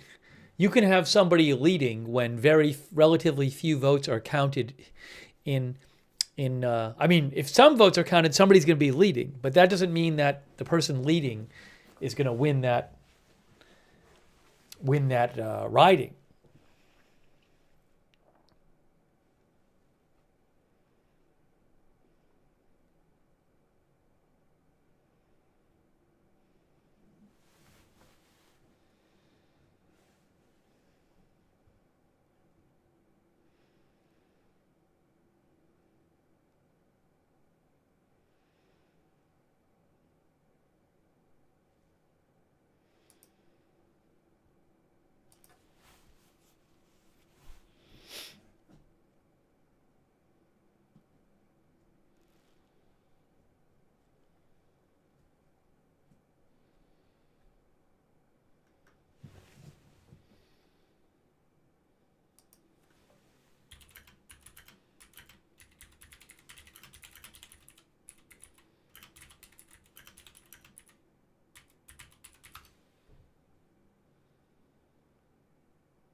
Hang on one second here.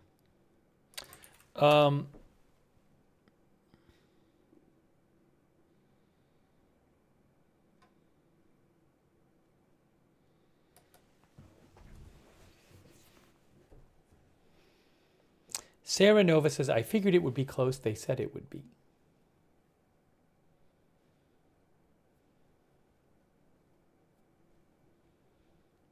I wonder if we'll have to wait for like hours for someone to speak. Remember, the votes are all paper ballots and they're counted by hand.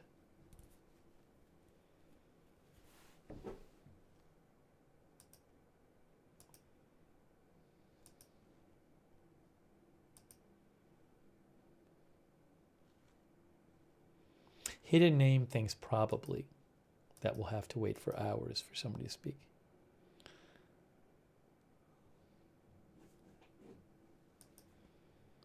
Xylee says it might be a long time now.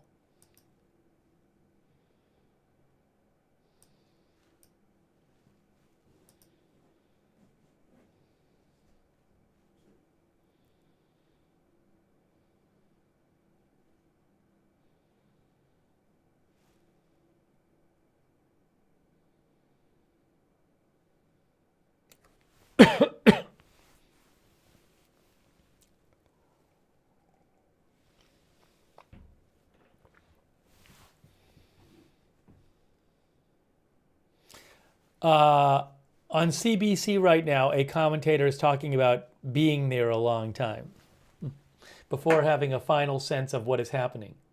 Also, somebody on CBC is saying that the counting is slower than usual.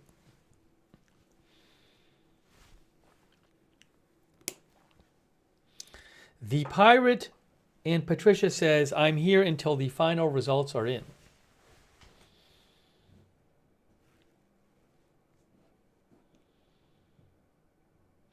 Breeze Me says, winning does not mean leading. Leading does not mean winning at the end.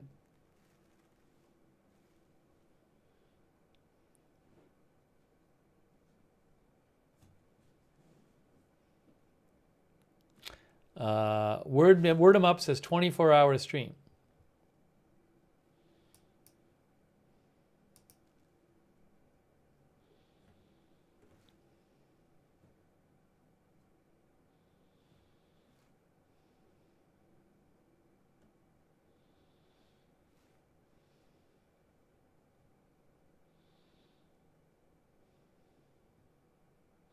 So the seat that Pierre Poilievre is running for, he's in second place right now, but there's very few votes counted in the seat. I think there's 91 people running. They're showing it right now. See, Poilievre is in second place, but it says like 10 of 260 polls reporting. So most of the votes have not been counted there.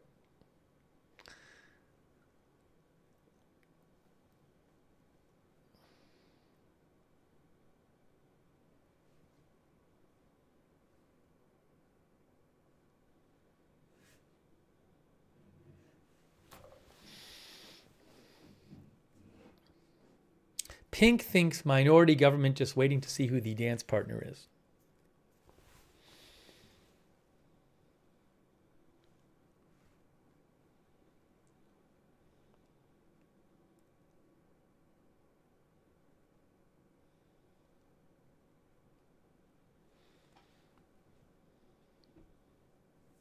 No, you don't need 172 seats to win, because if you get the most seats and you have enough allies to work with you, you can form a minority government. CTV believes that the Liberals will win with a minority of seats.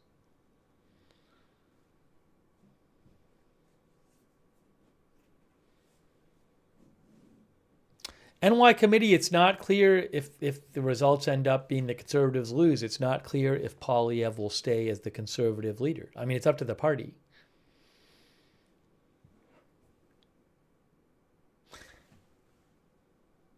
All right, the last time, by the way, the website's kind of stuck again because the website has not been updated in 8 minutes.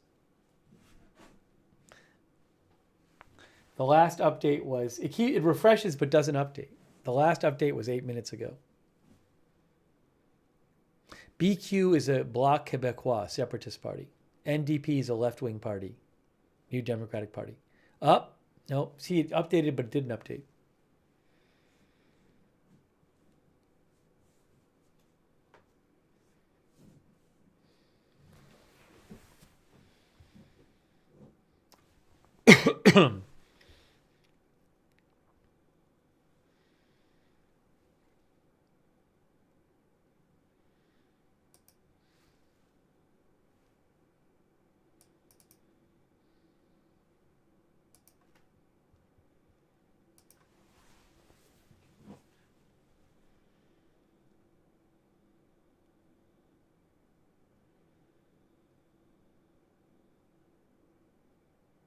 Bloomberg thinks the results reflect a country deeply divided between Poilievre's calls for change and Carney's message that Trump should be the ballot box question.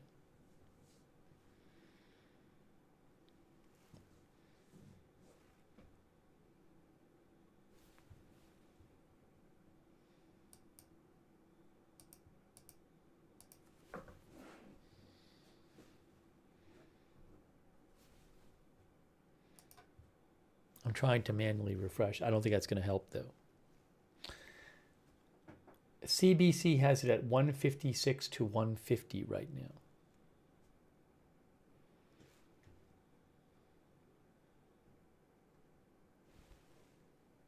No, refreshing didn't help.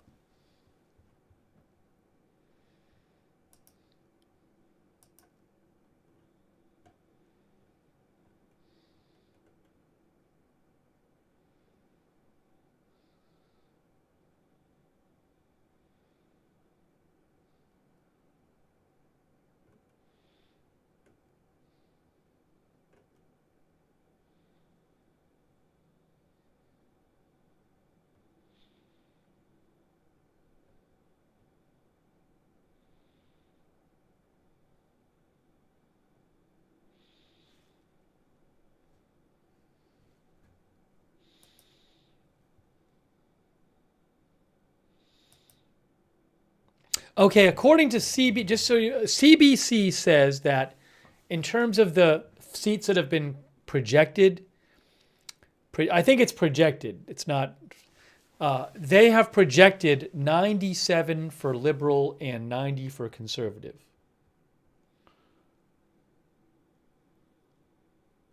So I should actually post that.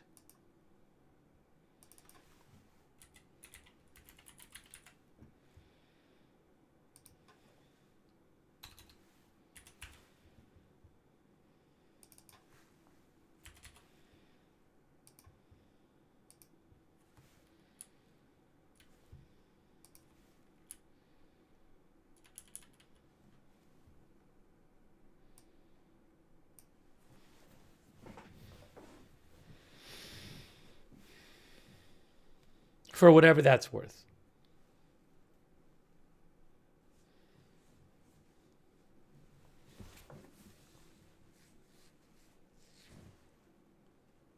Those people are probably going to be standing there a long time. Hey, we're still waiting for the government website to update. Well, hey, Canadians, why is the government website so bad tonight? It was not working for a lot of the time, and the results are just really... It's just constantly stalling out for 10 minutes, 15 minutes at a time. Being DDoS, says Spectre EH. One of our viewers says it's always bad.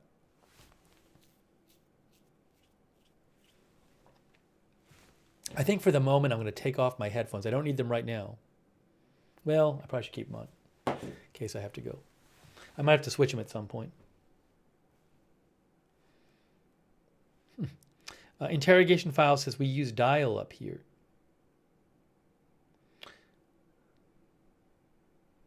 Yeah, I mean, a couple of our viewers, like Mr. Eons, are saying they can't handle the traffic, which I understand. It's just like, but, I mean, can you not stress test it beforehand?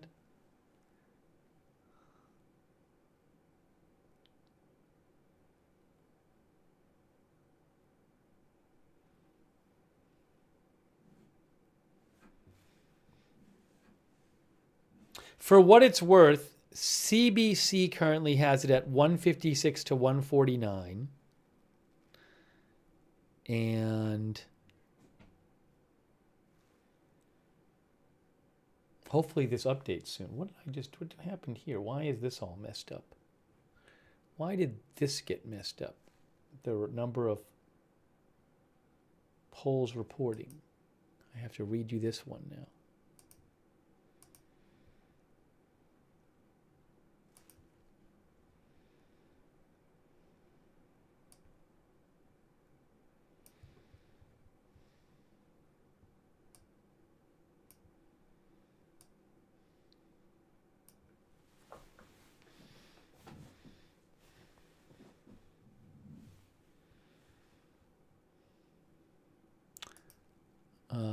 Let's see.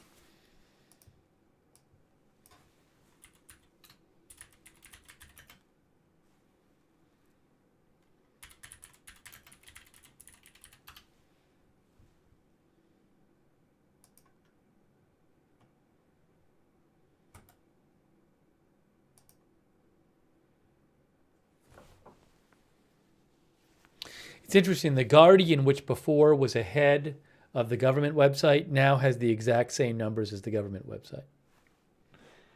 The government website is updating. Is it really updating or not? Is the government website really updating or not? I'm going to guess not. I'm going to guess it's going to be the exact same. It updated 15 minutes ago. That's the last time it updated.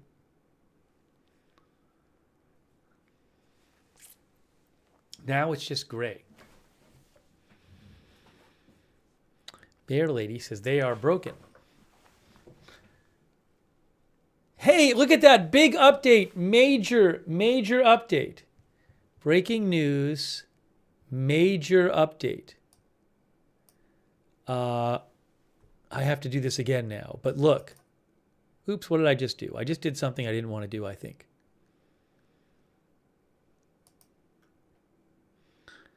But here we go. 55% of the vote in now. 55% of the vote in.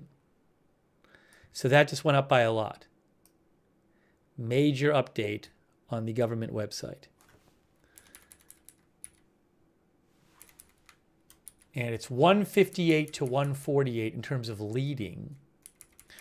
And you can see 55% of the votes have been counted. What did I lose? I got that thing. Did I lose something else? Anyways. It's updating again. It's updating again. Are they back to updating now? To regular updates? Are we back? I hope. I like this.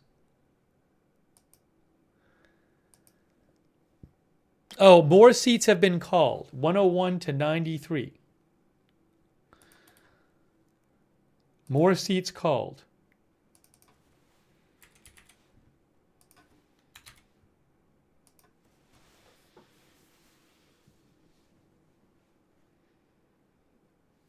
I don't know if we really got much more of an update there. But yeah, 55% of the vote in. Look at how close the popular vote is. Now, that could change over. I don't know what votes are getting counted where, faster or more slowly. So I just can't tell you. I mean, the popular vote's a 1% difference. I don't know if it'll end up like that.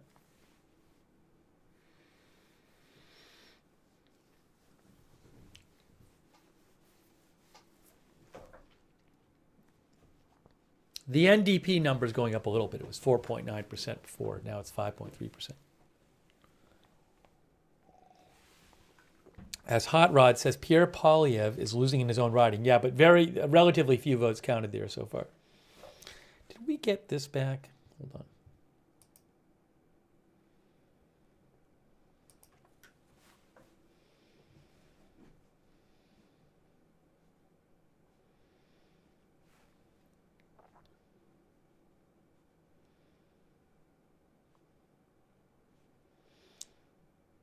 I'm using projected instead of elected because in America we call it projected.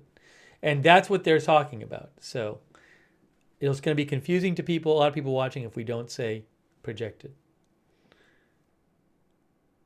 Now it looks like the website's stuck again.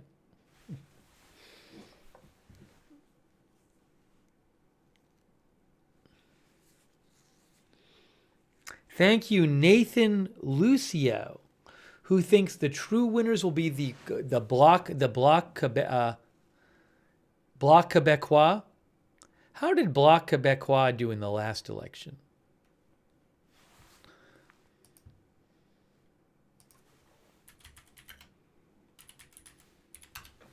In the 2021 election, the BQ, Bloc Québécois, got 32 seats and had 7.63%.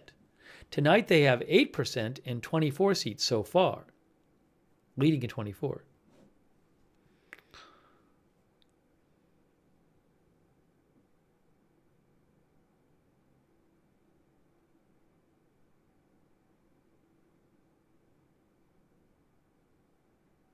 They had 7.64% in 2021. Warrior Gamma says the Bloc Québécois runs steady.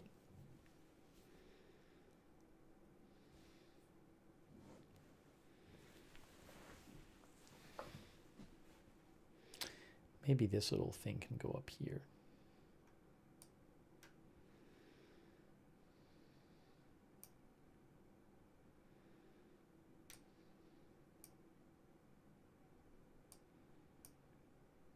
I did this. What did I do here? What did I do here? What happened? Why did it do that? Why did it do that? Oh. See, I didn't do this. Now I just messed that up. Now I gotta fix that. I didn't that wasn't me.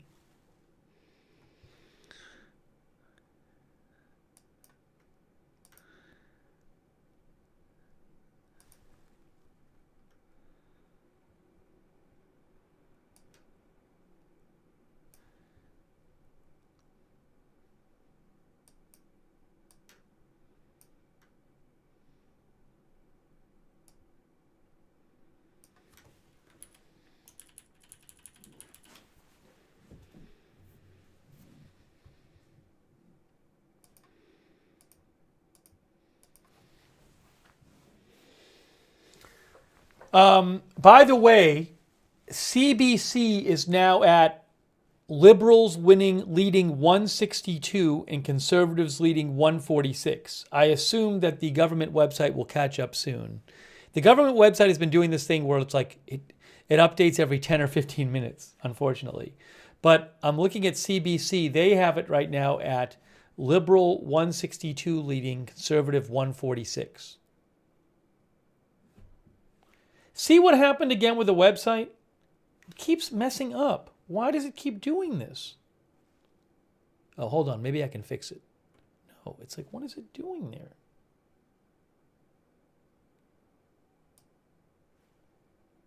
There. That's better.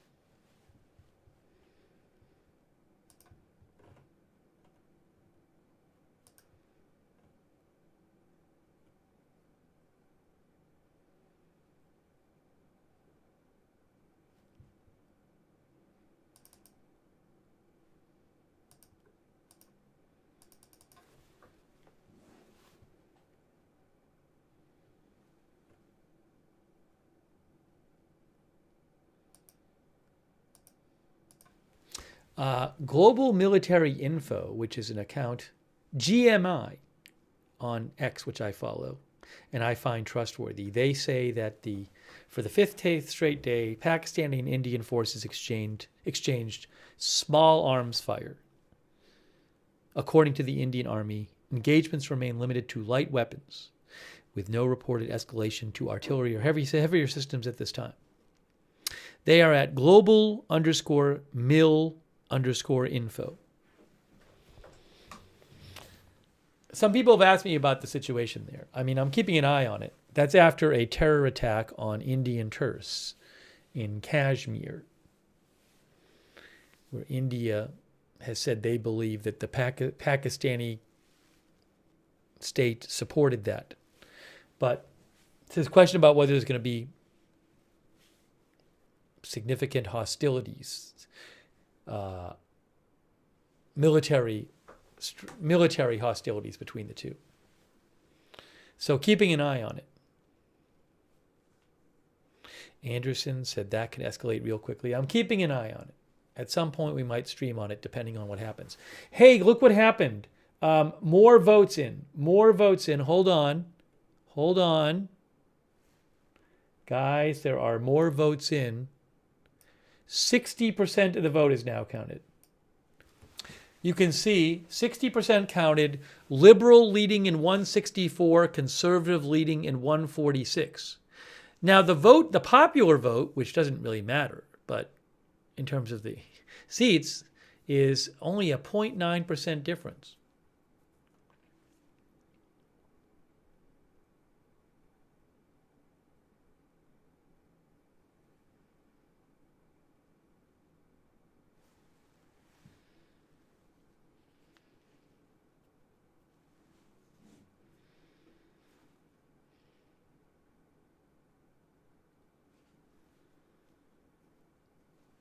Our viewer Gavel Pound says remaining 2 seats in Nova Scotia are very close, and nearly all polls reported they will probably be counting every ballot and maybe even recount. I have to fix this now because this website keeps messing up. 61% of the vote in now.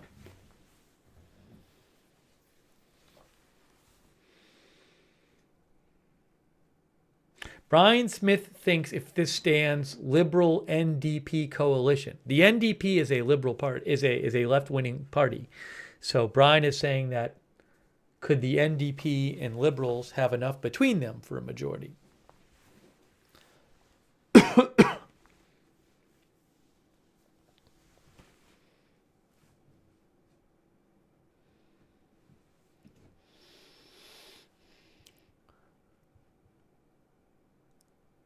Gas Fitter says many people voted in advanced polls last week. They are the difference right now. Many Liberal vote.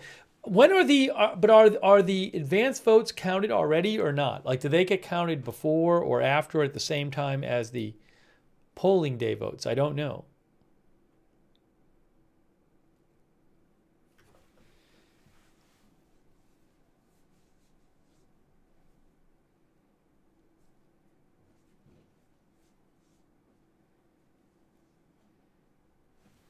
In the previous election,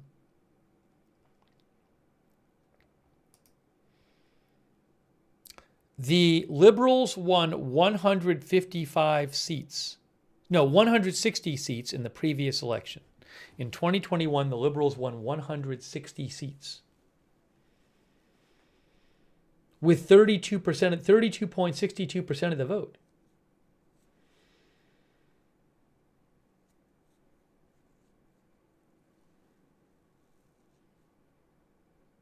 RevWeb says, my understanding is that the early and same day vote get counted together. By the way, the website keeps changing.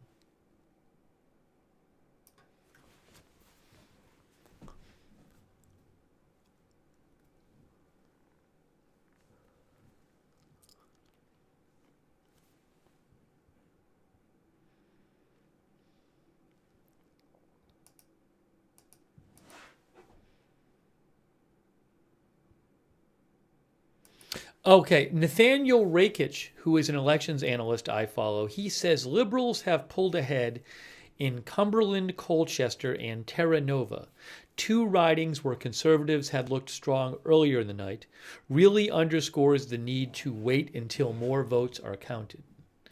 Just because somebody's leading doesn't mean they're going to win.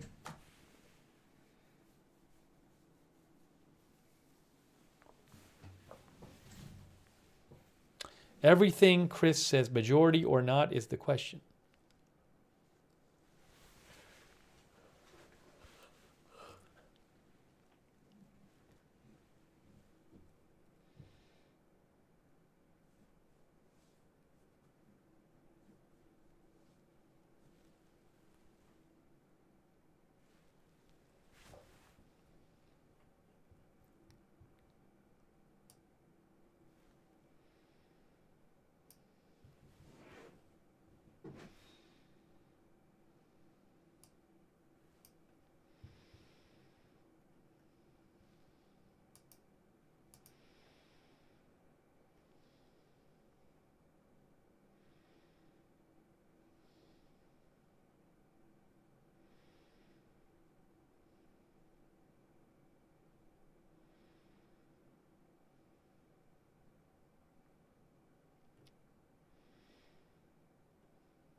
One Eye says Alberta or Saskatchewan trying to separate or join America is a fantasy. I have not heard any kind of talk of that happening myself.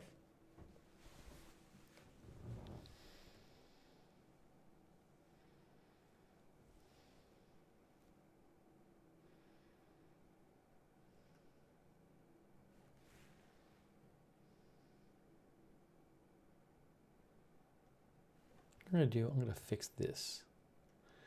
Let me do this.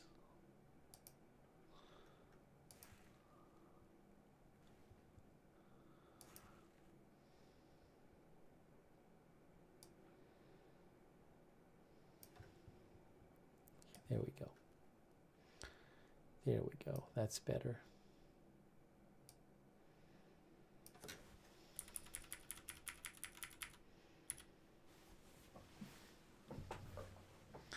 Once again, the government website has stopped updating for the last 8 minutes.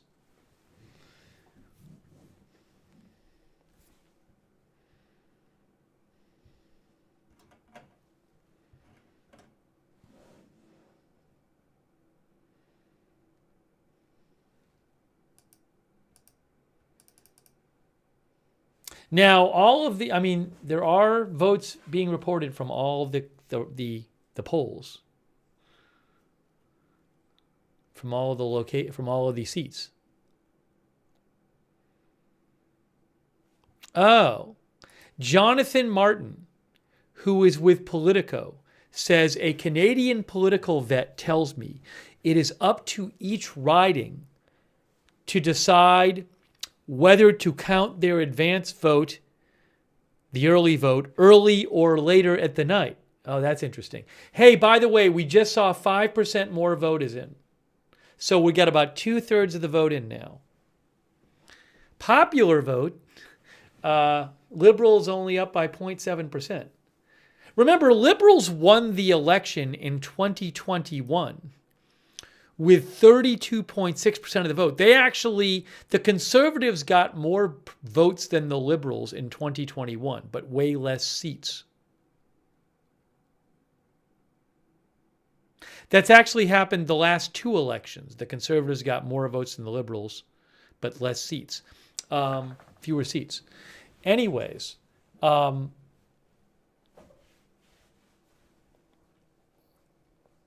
about 2/3 of the vote in. But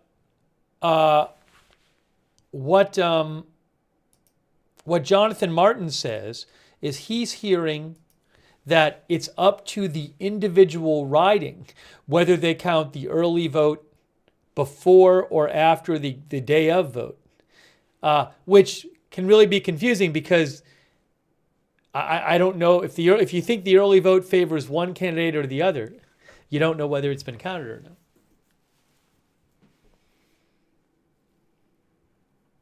In the U.S., the early vote usually tends to favor the Democrats. Hey, they just got more votes in. Thanks, Bill Lee. Can I show what's on the screen? No, I can't play the audio for like the CBC broadcast. I mean, that's on the screen now, but I can't just steal their audio.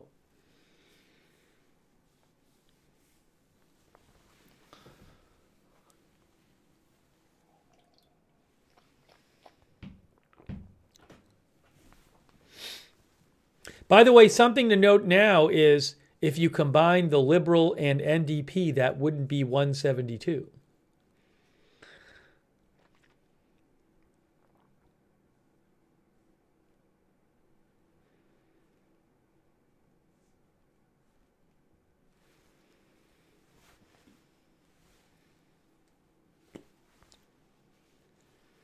Dadali says the person on TV is Chantal Hebert.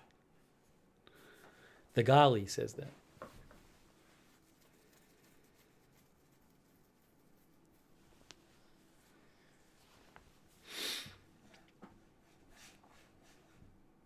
What do we think? When will we hear from one of the candidates? What do you think, guys?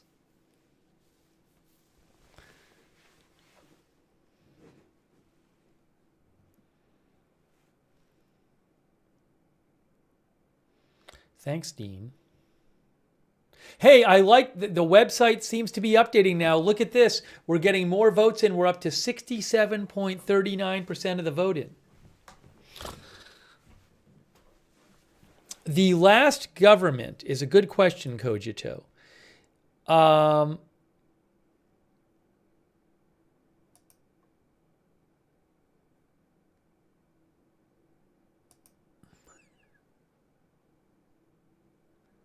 What was the government? Well, the Liberals won 160 seats in the last election, and NDP won 25. Was it Liberals and NDP? Was that the coalition government? Shocker says Liberal NDP coalition.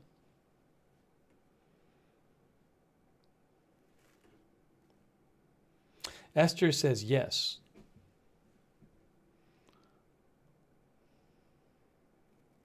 Everybody's saying yes. So everybody's saying last time it was Liberal NDP coalition.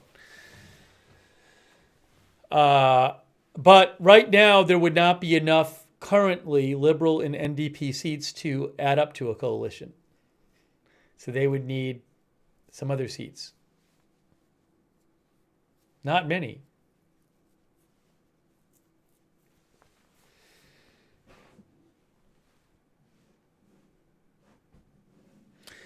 Glenn Tech says NDP losing official party status. So I read something that said you need like, a certain number of seats or votes to get official party status. Official party status, Canada.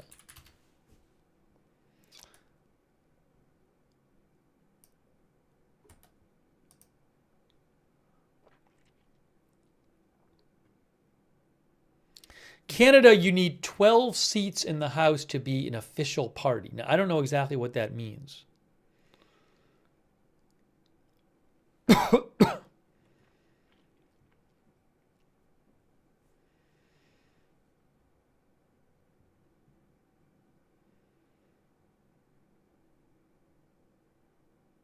Recognition in Parliament allows party caucuses certain parliamentary privileges, says Wikipedia.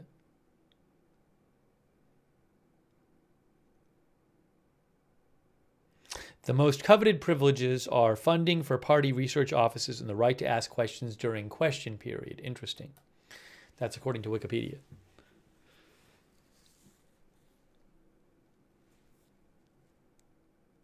We are up to almost 68% of the vote in. We are still waiting for Mark Carney and Pierre Poilievre to speak.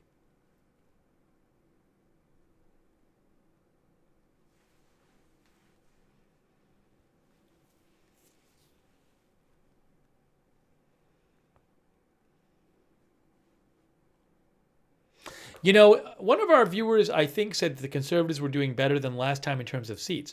The Conservatives in 2021 won 119 seats.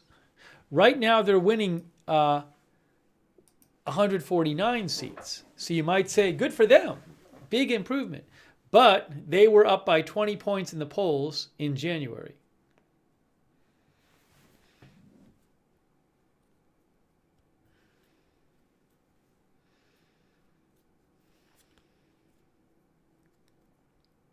Hey, more votes coming in. We're up to almost 69% of the vote counted.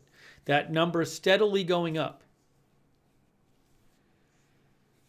One of our viewers, Biaz, thinks Jagmeet Singh, the head of the NDP, will have to resign.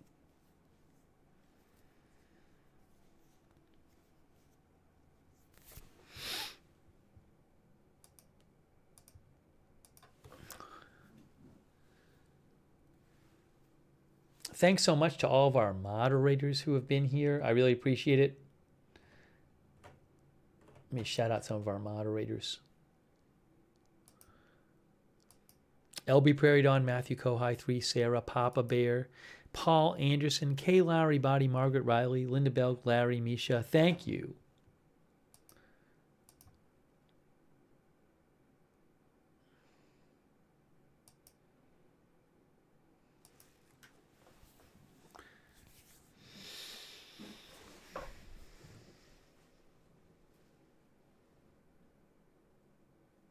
Ryan T thinks Poilievre will be forced to resign. Maybe we'll do a poll question.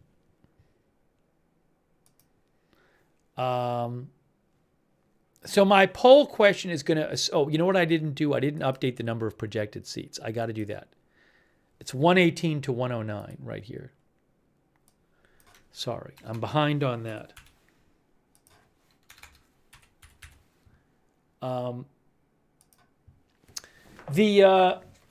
Let's do a poll question. I'm going to assume that that it ends up that the Liberal Party wins the election. Assuming that, will Poilievre be replaced as Conservative Party leader? This is assuming that the Conservatives don't win.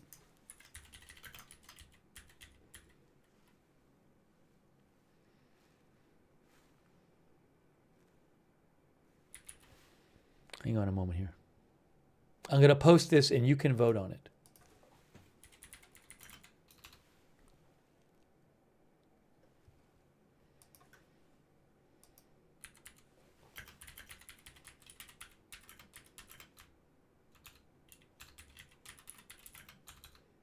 Michael McIsaac thinks he's going to be replaced. I'm asking the question right now.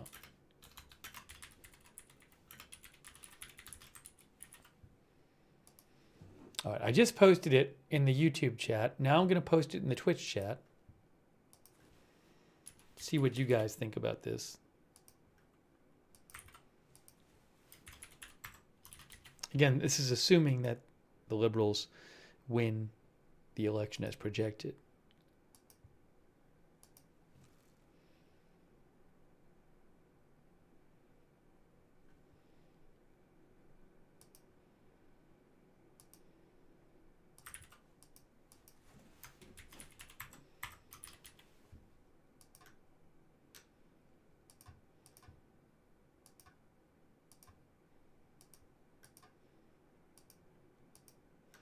Okay, let me show you what you guys said about this poll question.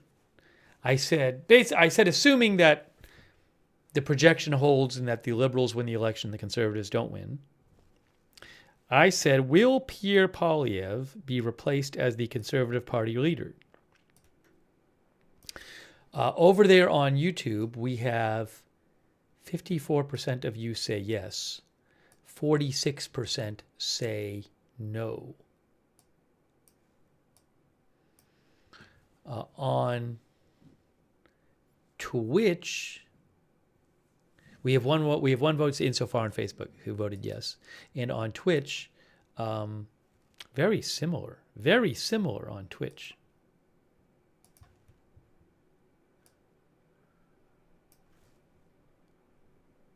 (52%), 53% yes on Twitch, almost the same.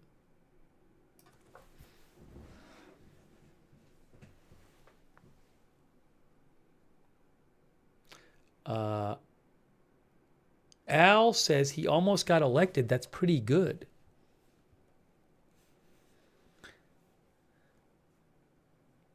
Al Cappuccino. Is he losing his own seat? He was down before, but very few votes had been counted in that seat. By the way, we are up to 71.4% of the vote counted.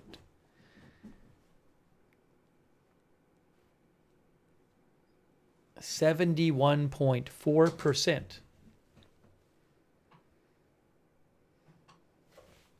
Thanks for voting in our poll, by the way.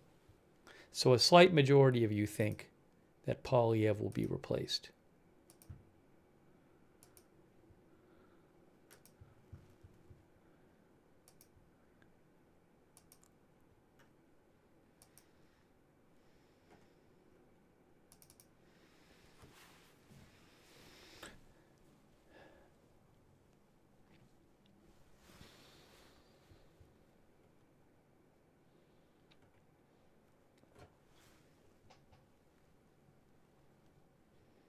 Can you mail in the poll votes? No, you cannot. It's after midnight Eastern time. A number of you had thought that the candidates would speak around midnight. I mean,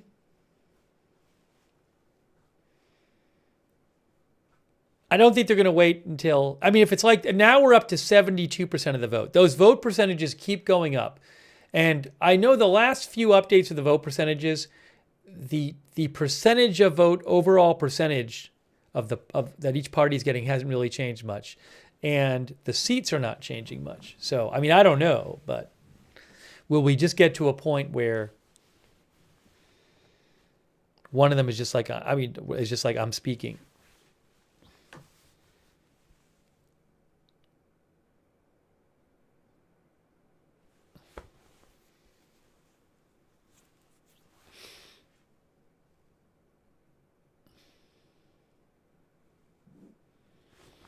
D. Ultima thinks Jagmeet Singh of the NDP needs to go.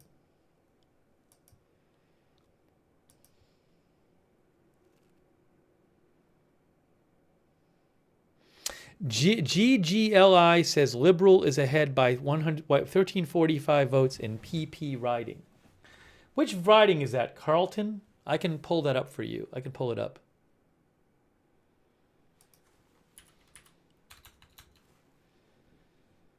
Hang on.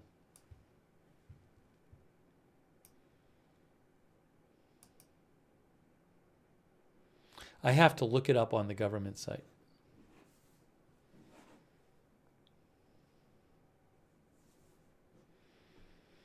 I'm Nobody says that riding looks to be like the slowest reporting. It's a pain to pull it up on the government site. Okay, let's see.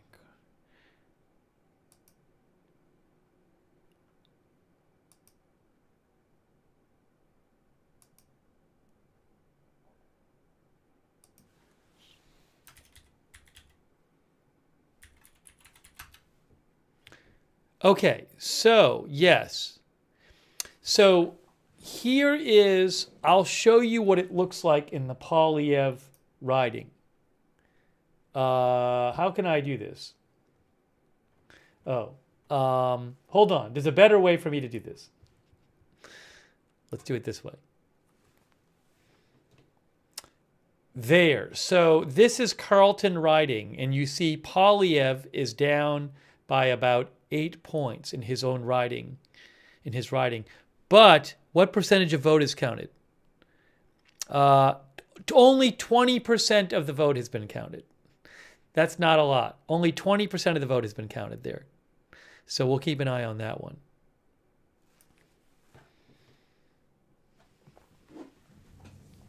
Meanwhile, we're now up to 73.16% of the vote counted nationally.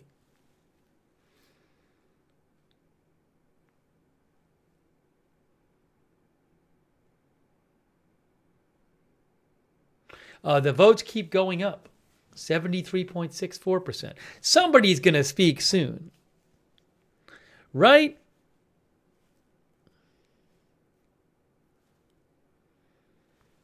I'm going to get some more water, I think. Has the number of projected seats changed? It still says 118 to 109.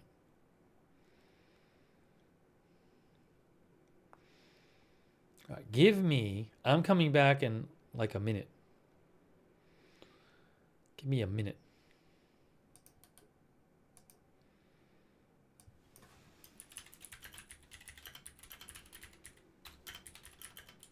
I'm in it till we see the people speak, guys.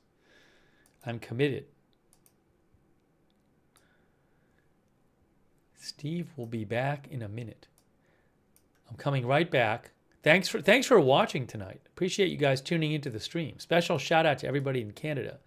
I'm coming right back. I'm leaving this up for you, and I'll be right back.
All right, we're back.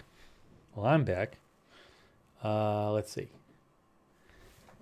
We are up to, guys, we're at about 3/4 of the votes have been counted, as you can see there.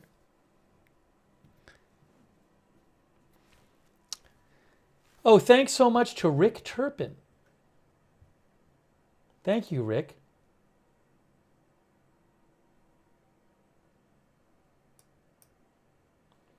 So Rick says, why couldn't like the Quebecois, Bloc Quebecois and Conservatives team up? So it's a question I understand that question. So first of all, two things. I believe the system is, the way they handle it in Canada is, if you win the most seats, then you get the first shot at forming a government. But ultimately, I also don't know if the point is that if the BQ just absolutely hated the Liberals and loved the Conservatives, I mean, I don't know why that couldn't happen, but my guess it's a combination of, well, that custom where you get to try to form the government if you're the winning party, but also at a certain point, in reality, BQ won't do it.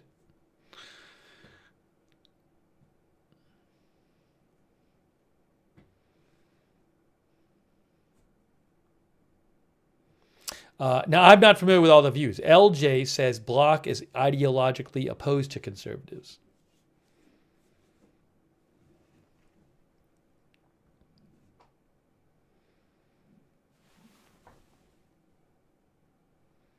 I don't know if there's a kind of thing, though, you know, I'm just not familiar enough with the system to know this, but maybe there's something in this. I mean, our Canadian viewers can talk about this, but maybe there's something. It's possible that in the system, it's just understood that if you're a minority party, you would not go out of your way to form a coalition government with a party that hadn't gotten the most seats. But it's a good, it's a fair question. So I can't give you the specifics on that. I think it's an interesting question. But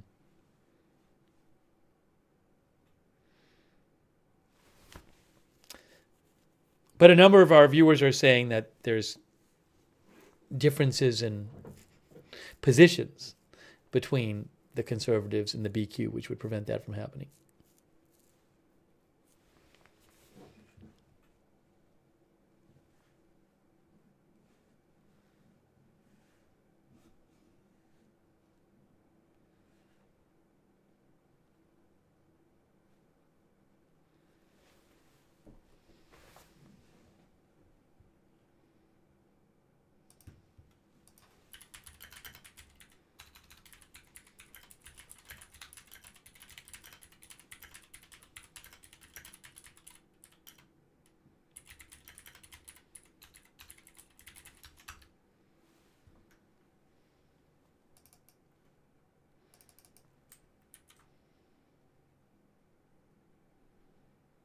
Yeah, I mean, from my understanding, I'm looking at the Canada Parliament site. Oh, it's not working right now. But from my understanding is they, in theory, could form a government with the second place party could form a government if they could find coalition partners. But there's theory, and then it actually then there's practice of it actually happening.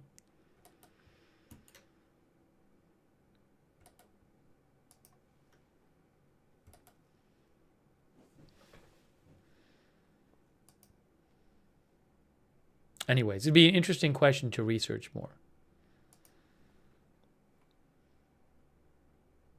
Do some ridings have more people than others? That's also a good question. I don't know how it works with the ridings, how it breaks down in terms of the voters. Our Canadian viewers can answer that question.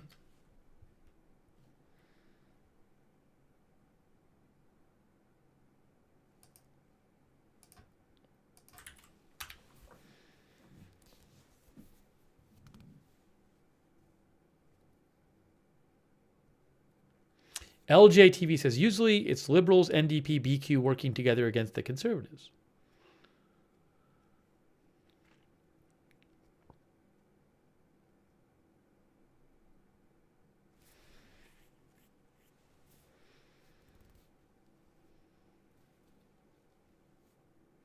Cooper says, couldn't be more divided than this. We're waiting for the website to update, by the way.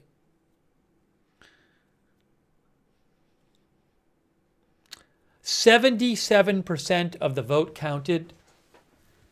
77%.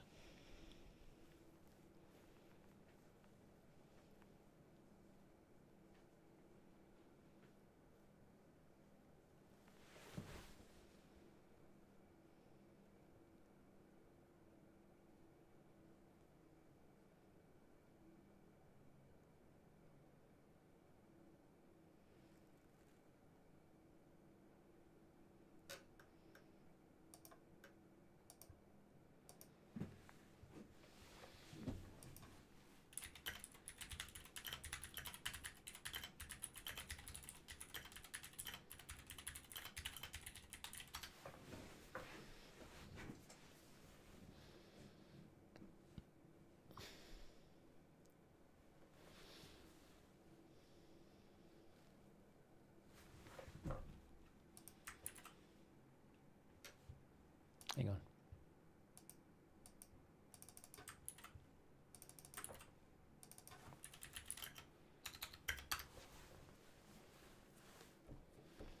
Sarah Nova says the Bloc does not like to work with the Conservatives.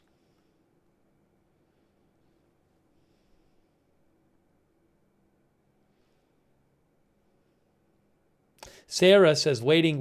We are committed to being here when the candidates come out and speak. I am committed to it.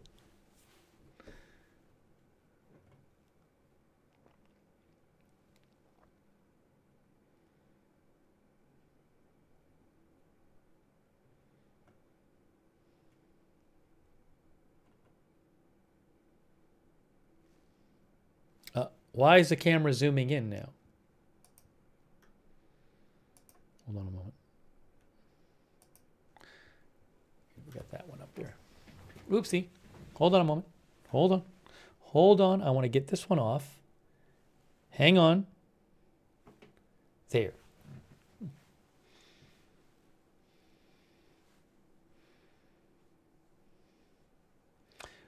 Live says the Conservative may win the popular vote. They did, I believe, the last two elections. The last two elections, if I have my facts right, they had more popular vote than the Liberals did, but not as many seats.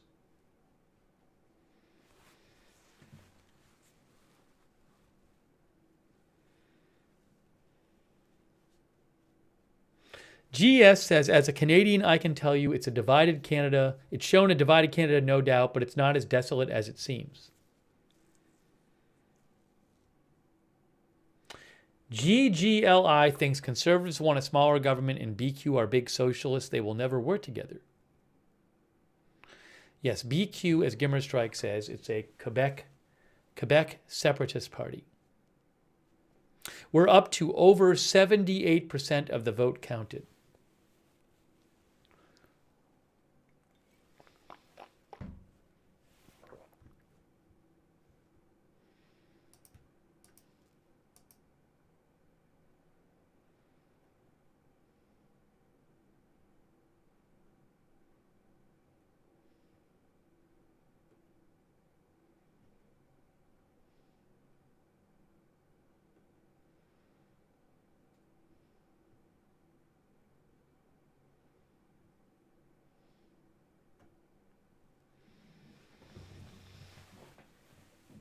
People are talking about the possibility of Jagmeet losing his seat. Which riding is that? I'd have to look it up.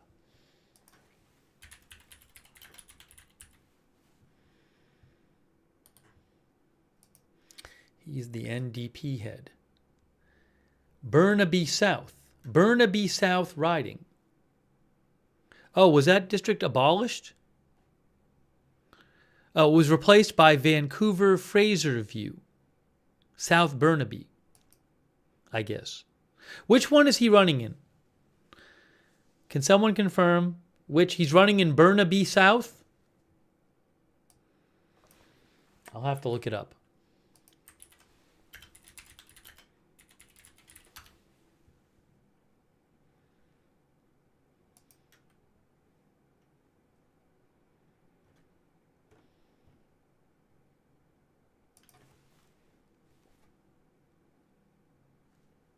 Burnaby Central?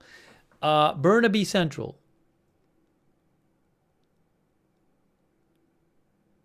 Is that what it is or no? I have to look it up.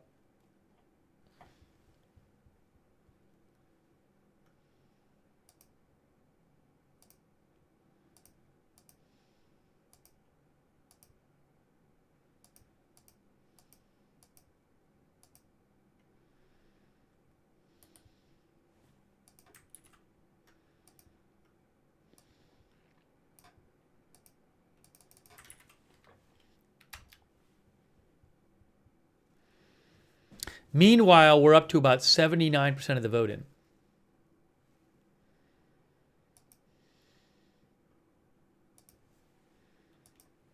Oh, I could have done it this way.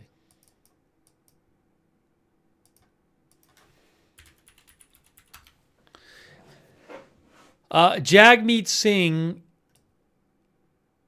let me show you what's going on in his riding that he is running in. Jagmeet Singh, who is the NDP party leader. He is in third place. That riding has about 38% of the vote in, and Jagmeet Singh has 19% of the vote. So it's not looking great unless somehow the other 63% of the votes are very different. I don't know. Now, maybe a bunch of his normal voters voted for the Liberal candidate, Wade Chang. I don't know.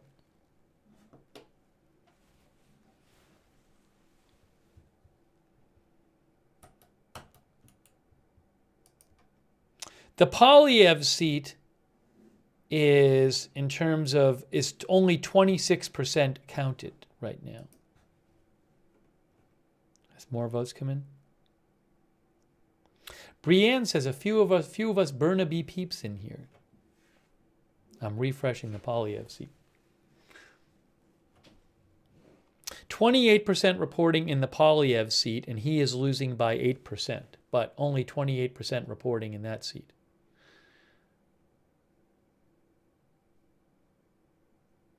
Actually, I'm sorry, about 40% of polls are reporting. My bad. So with 40% of polls in, he is down by 8%, Poilievre.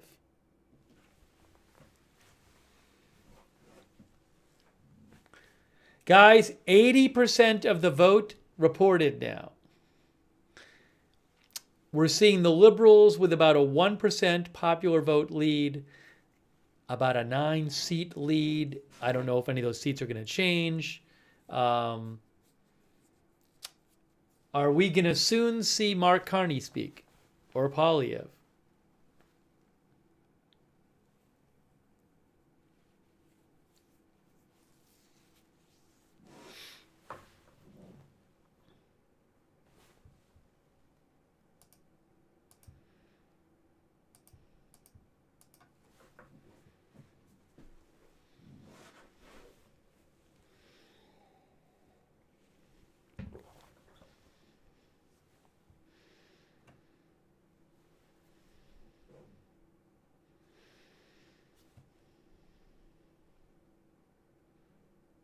LP thinks neither are going to speak tonight? Really? I mean, the vote totals keep going up. They're already at 80.3, 33%.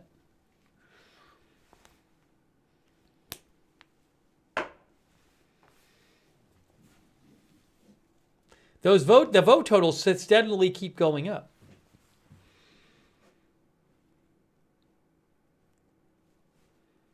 Evie Shore says they'll speak. Remember, CTV and CBC have already called the race. CTV and CBC called the race right after the polls closed. Angie thinks one of them will speak.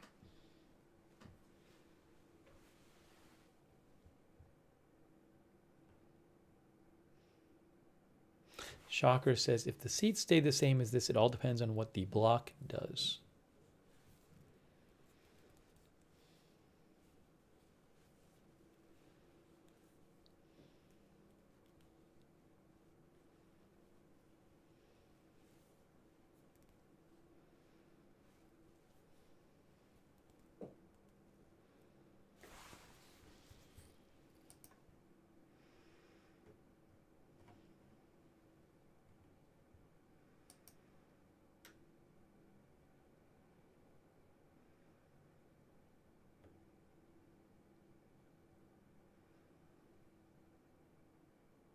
You know what's interesting? I'm looking at The Economist, which has an article about polling.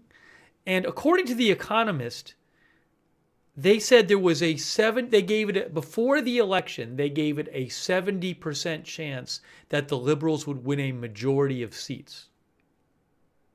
70. So,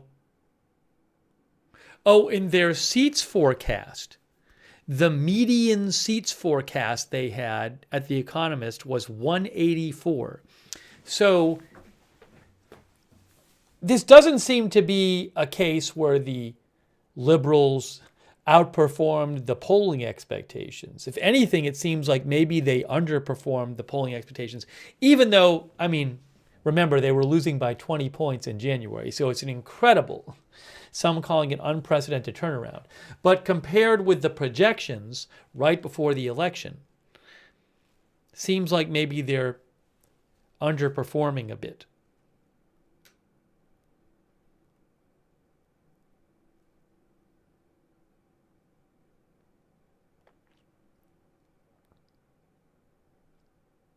I'm also looking at the Economist site for the polling in terms of percentage of the votes, which is very interesting.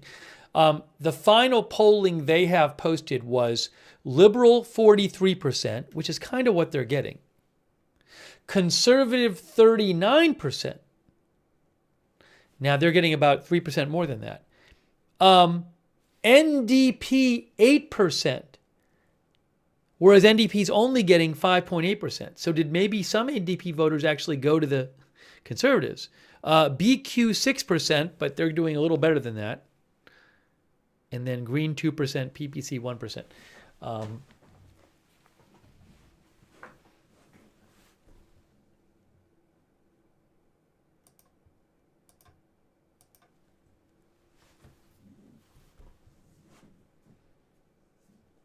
Ty McFadden thinks liberal-leaning voters are split between three parties.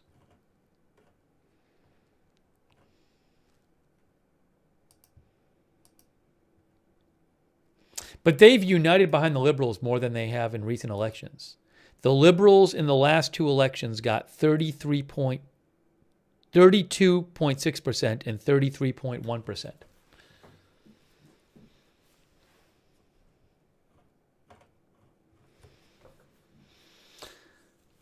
We're up to 81.3% of the votes. I don't know how it works in Canada. I mean, Canadians, I defer to you. Are we going to expect somebody to speak soon? The leading, current seats leading 162. Oh, I got to go to projected seats, but 162 to 149.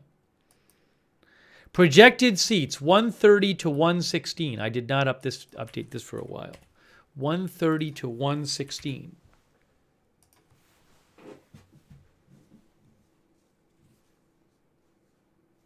Rapture now thinks in the next hour. Sadistic Angel thinks not until Pierre's riding is over. Matthew Hutt thinks it'll be 30 minutes or so.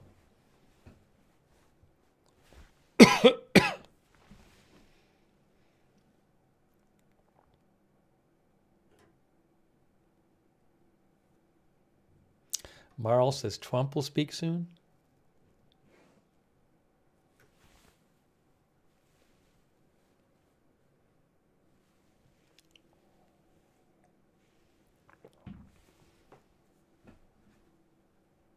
Denise Horton thinks it'll be 45 minutes to an hour.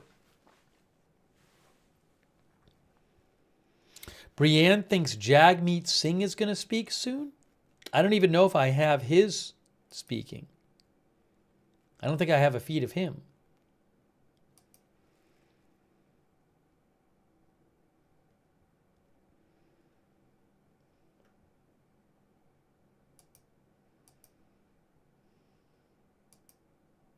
Ooh, Liberals went up to 162. Hey guys, every seat matters. Liberal is up to 162 leading. NDP is 8. That's 170 between them. They need 172 for a majority.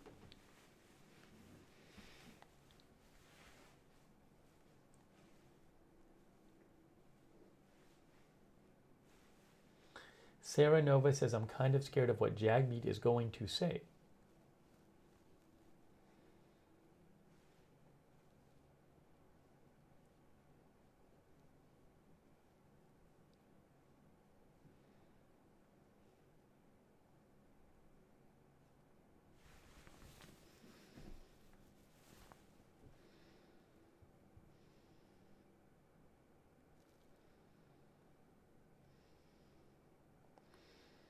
The chance of Liberals winning a majority in the Canadian election is now on Polymarket at 1%.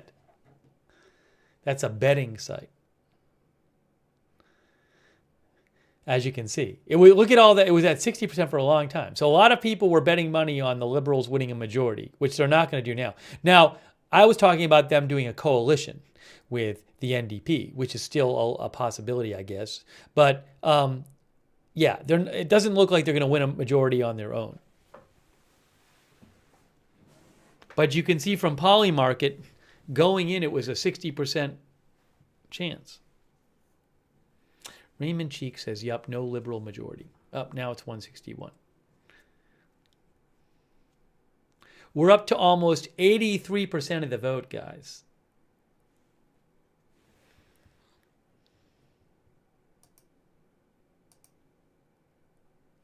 $133. Some more seats got projected. Look at this. Some more seats got projected.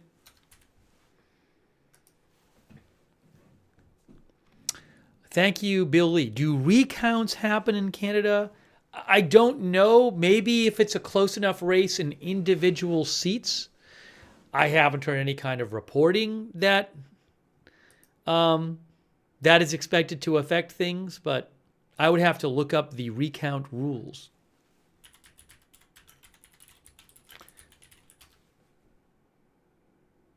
There's on the website, you can look it up. It's, hold on.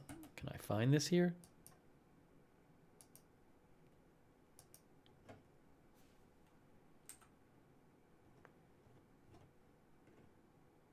I'm just not sure what the rules are on that. One of our viewers said NDP to speak soon.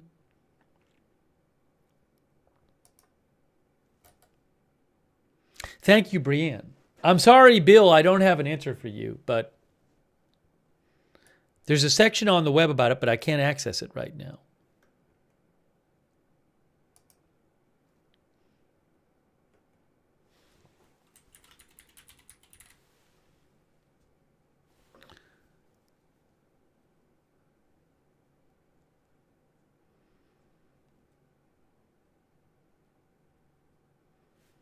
There's a website, electionsanddemocracy.ca, that claims if the elections are close enough, a recount is required.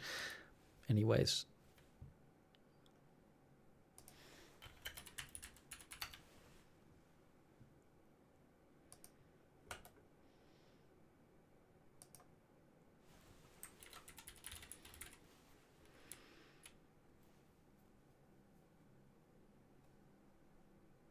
Less than 1/1000th of the total votes cast, there's an automatic recount. If the difference between two candidates is less than 1/1000th of the total votes cast.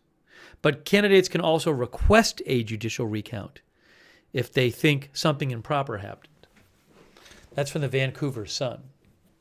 Thank you, by the way, to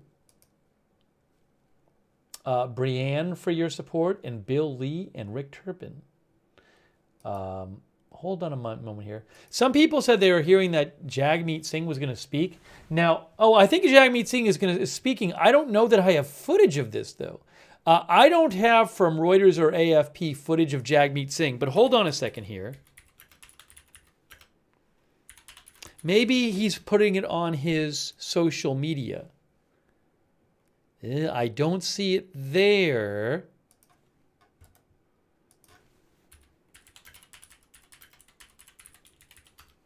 Yeah, I'm sorry I don't have it from Reuters or AFP. They don't have it posted. So I can't like steal the footage from like CBC. Jagmeet Singh of NDP is speaking. I'm looking around for it, but I do not see it on any of the footage I have access to. And I went to the NDP site, and yeah, you can go to CBC News on YouTube if you want to see Jagmeet Singh speak. I'm sorry I don't have it. I can't. I have to have access to a version I can show you, and I can't steal CBC's footage. And I don't see it being broadcast by them. Thanks, Rick Turpin. I appreciate that, Rick. Thank you. So again, I'm sorry I don't have it. I don't see it on his social media. I don't see it on...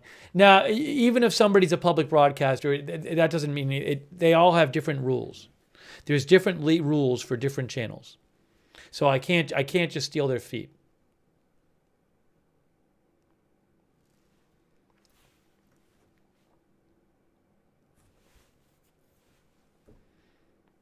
But anyways, you can, if you turn on CBC, you can watch it.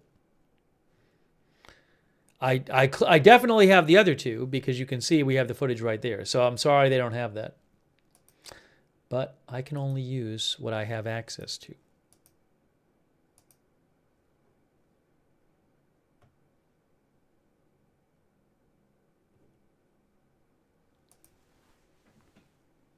There's one other thought I have, though. Hold on. Could it maybe be here?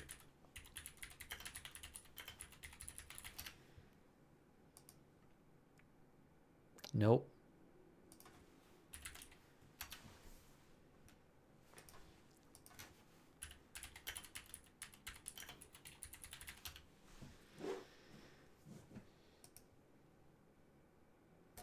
Denise Horton says he's not that popular. That's why you can't find it anywhere. It's too bad. I mean, I was hoping maybe the party is showing it, but I checked the party social media and I don't see the live shot on the party social media or his social media.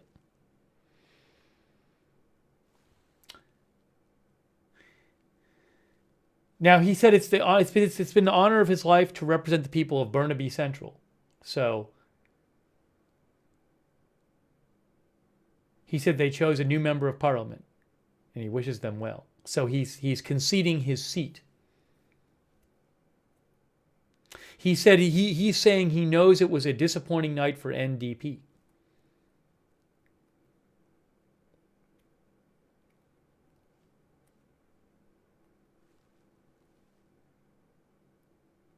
Yeah, you can turn it on CBC if you want to watch it. I can't steal the CBC feed, but you can turn it on CBC on YouTube if you want to hear Jagmeet Singh speak. Again, I'm sorry I don't have access to it in a form I can show it to you. If I did, I would definitely show it to you.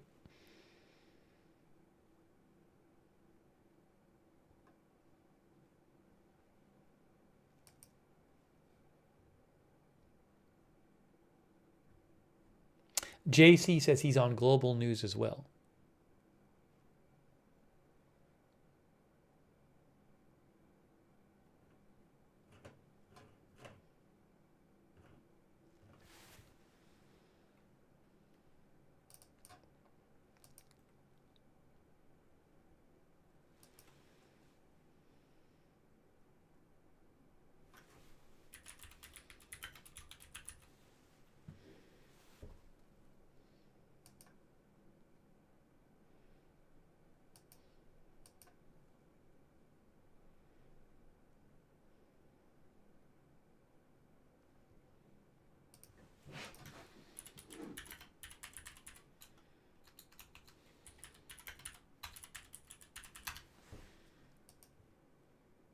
Oh, hold on a second. Ooh, now what is this? Hold on a second here. I don't think I can use that either.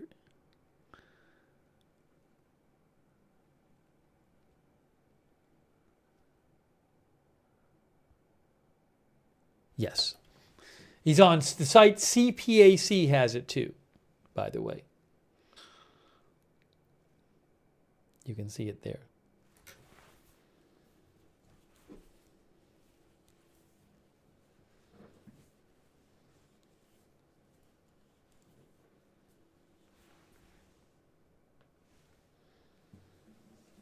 Meanwhile, guys, the results are now 85% of the vote in.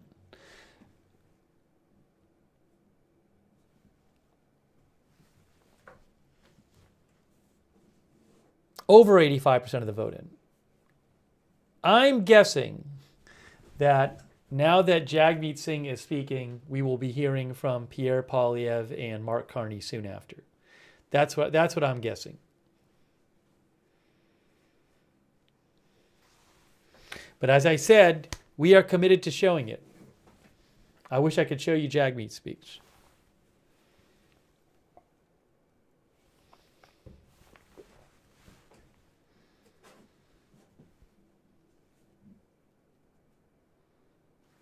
Oh, did he step down as NDP leader? People are saying he resigned. I wasn't reading what he said. So a number of our viewers are saying he is stepping down as the leader of the liberal, not the left-wing NDP party.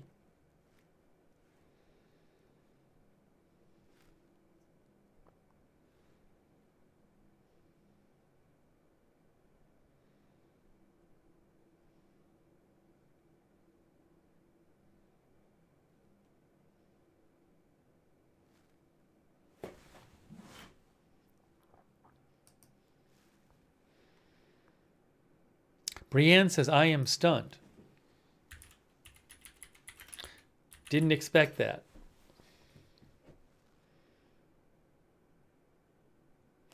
Yes, he has announced he will step down. He lost his seat, and also the party is currently polling at about 6%, which is way below the around 18% they got in 2021. Thank you, Bill Lee. Yes, Bill Lee says he congratulated Carney. Thank you, Bill. Bill says he's jubilant.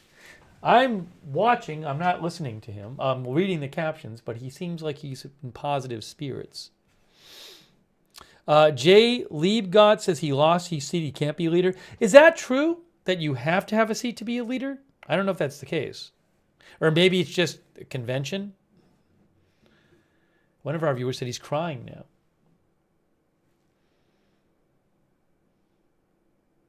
It might be a convention.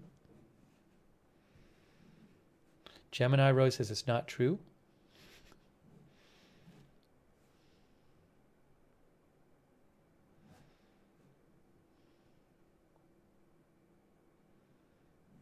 Gemini Rose says Carney was elected and had no seat. I mean, maybe their party is different, though. I don't know. So,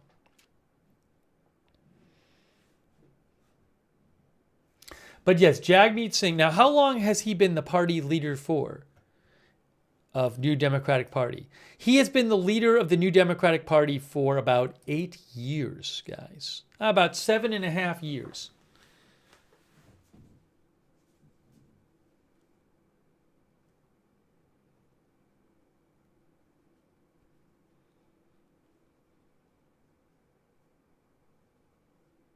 Oh, Glenn Beaudin thinks the Bloc Québécois leader will speak next.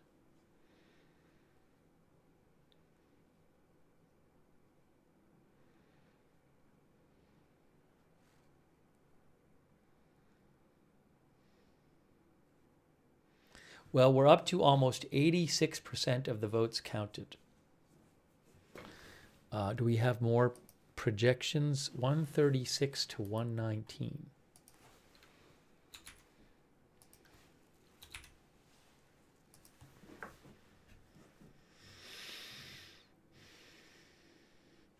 Justin D says Don won the election for Carney. Pink thinks Jagmeet had a great 8 years.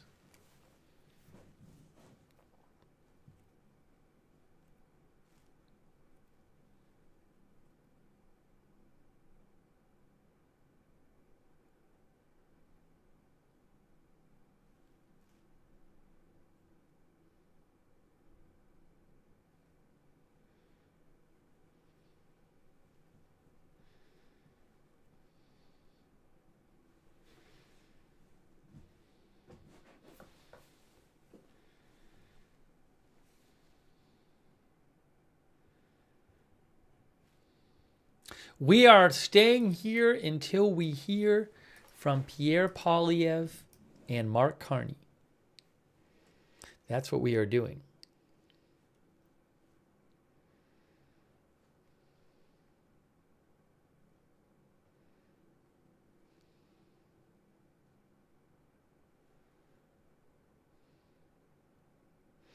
Anami says it's interesting to learn about other countries' election process. I agree with you.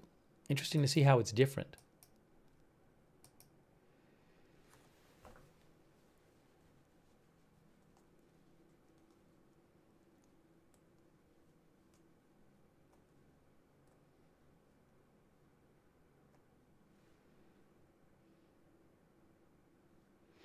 Brienne thinks that Jagmeet was a good leader. One of our viewers, Alenzo TV, says Jagmeet seems like an okay guy, but not a fan of his politics.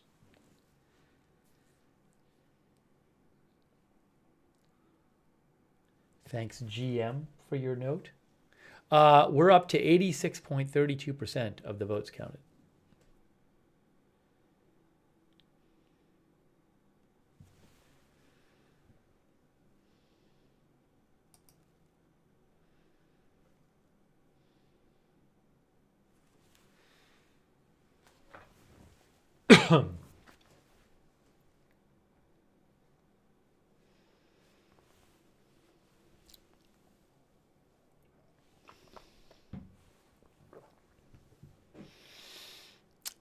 Checking on Poilievre,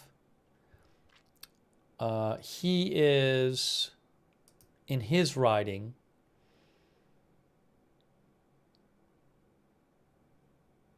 "55% of the votes are in Poilievre's riding, and Poilievre is losing by 6.7%. I'll show you here. So 55% of the polls reporting, and Poilievre is down by 6.7%. Jagmeet Singh just finished up. So he might lose his seat, Poilievre.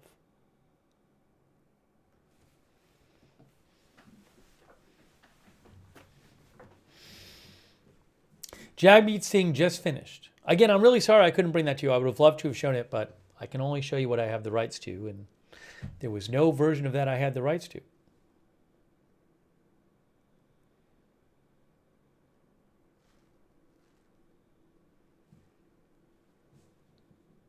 Matthew Hutt says, soon it will be hard for Poilievre to catch up. One of our viewers mentioned, hold on.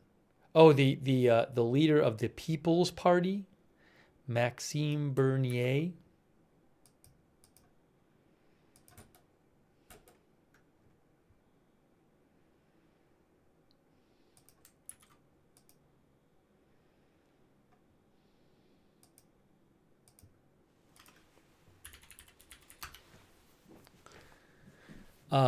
Maxime Bernier is not going to win his seat, his riding. He has 6% there, with 96% in.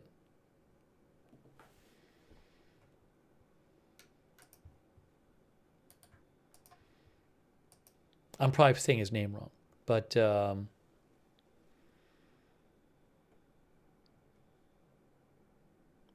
well, but he didn't have a seat. I'm looking up Maxime Bernier, and according to Wikipedia, he was a member of parliament from 2006 to 2019.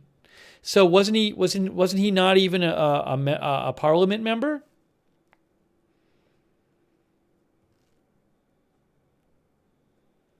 Nothing on the Wikipedia suggests he Oh yeah, it's one of our viewers said PPC doesn't have a seat. Right. The People's Party did not win any seats last election. So he did not obviously have a seat. He's not losing his seat.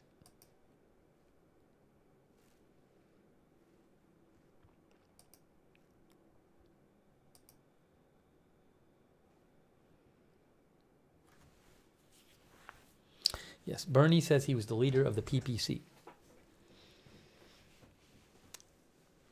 All right, at this point, we're just waiting for people to speak. But I don't know how they normally do it there, but one of our viewers said they thought that the BQ would speak next. Is the way they do this that normally people speak in inverse order of the vote total? So like the BQ would speak, and then Poilievre will speak, and then Carney will speak? Is that how it's going to happen? By the way, I don't believe I'll have Bernier speak. Is Bernier going to speak in... No, not Bernier. Blanchet, is that the leader of the BQ? But I don't think I'm going to have his speech either. But will it just be in French?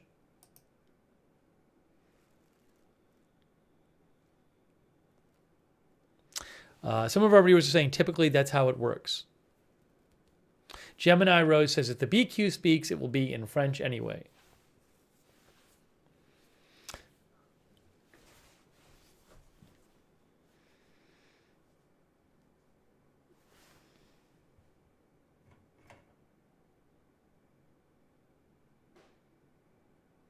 Oh, Papa Bear says the BQ already spoke.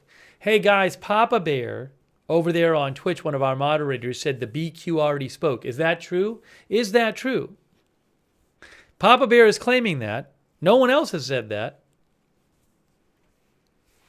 I didn't see it. Are you sure, Papa Bear?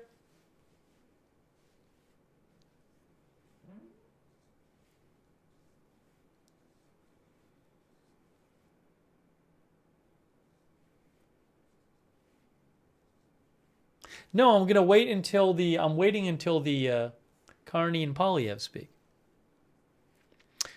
Oh, one of our viewers said the Snailinator said BQ spoke at the same time as Jagmeet. Is that true?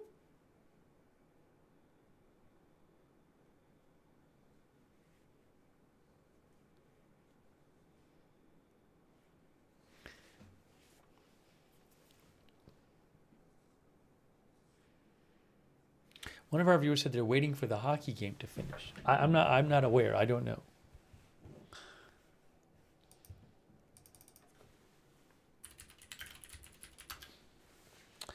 There is, I'm looking it up. I'm not seeing that there's a hockey game going on right now.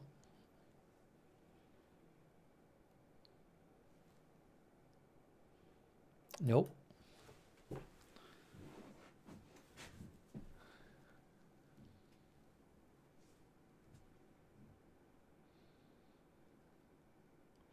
Yeah, it looks like it's temporarily stopped updating the website, the government website. I have... oh, is Poilievre coming out? Hold on. Here we go. I got it. Here we go. Poilievre speaking. Oh, I got to wait for the music to stop. Hold on. As soon as the music stops, I will put the sound on.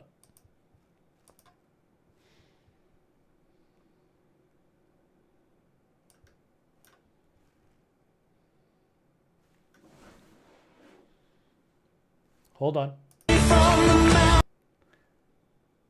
Waiting for the music to stop. Merci tout le monde.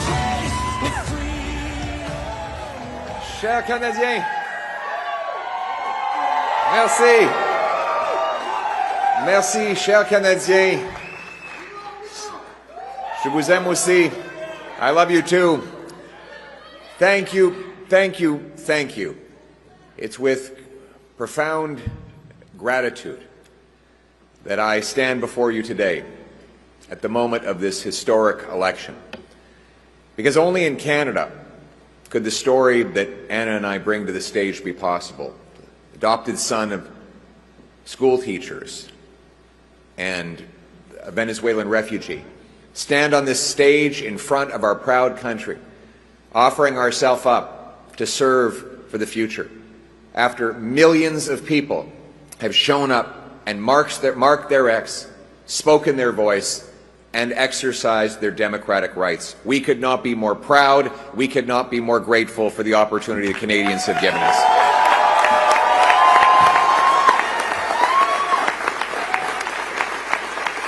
And speaking now of Anna, I want to take a moment to thank my incredible wife. She's been by my side. She's my rock. I love and cherish you and our little ones more than you'll ever know, and I could not have done any of this without you. Thank you so much. I love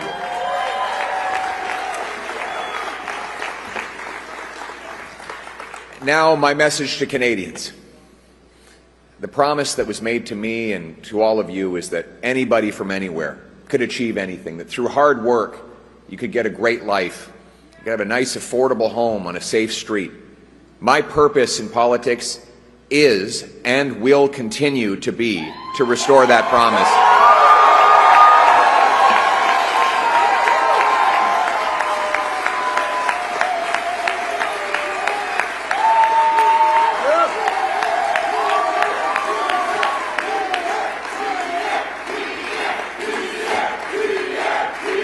Thank you.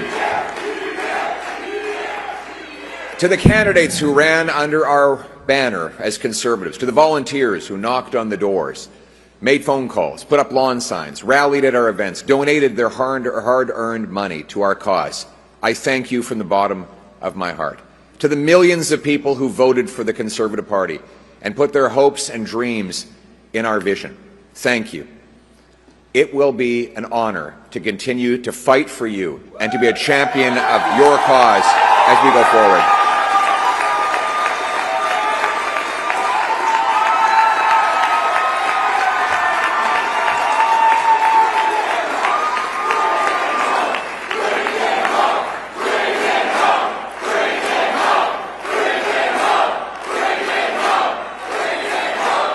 Ça serait un grand honneur de continuer de me battre pour vous, parce que c'est un honneur d'être votre voix, c'est un honneur de me battre pour les valeurs conservatrices pour lesquelles vous avez voté, et surtout, ça va être un honneur de continuer d'avancer la promesse du Canada, que chacun ici au Canada qui travaille fort pour avoir une belle vie et une belle maison abordable dans une communauté sécuritaire. C'est ça notre vision et on va le ramener chez nous.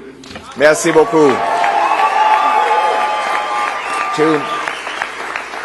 To my fellow Conservatives, we have much to celebrate tonight. We've gained well over 20 seats. We got the highest share of vote. Our party has received since 1988. We denied the NDP and Liberals enough seats to form a coalition government, meaning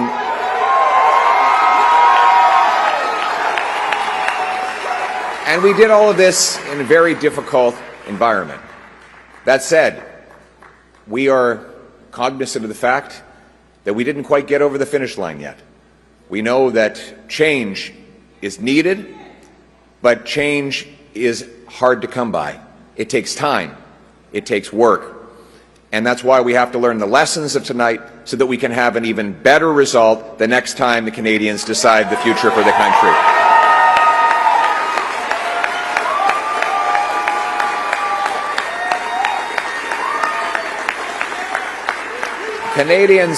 Canadians have opted for a razor-thin minority government, a virtual tie in the vote count. So I would like to congratulate Prime Minister Carney on leading this minority government. we'll have plenty of opportunity to debate and disagree, but tonight we come together as Canadians. We will do our job. Yes, we will do our job to hold the government to account. But first, we congratulate people from all political backgrounds on participating in the democratic process. And as I said, while we will do our constitutional duty of holding government to account and proposing better alternatives, we will always put Canada first as we stare down tariffs and other irresponsible threats from President Trump. Conservatives will work with the Prime Minister and all parties with the common goal of defending Canada's interests and getting a new trade deal that puts these tariffs behind us while protecting our sovereignty and the Canadian people.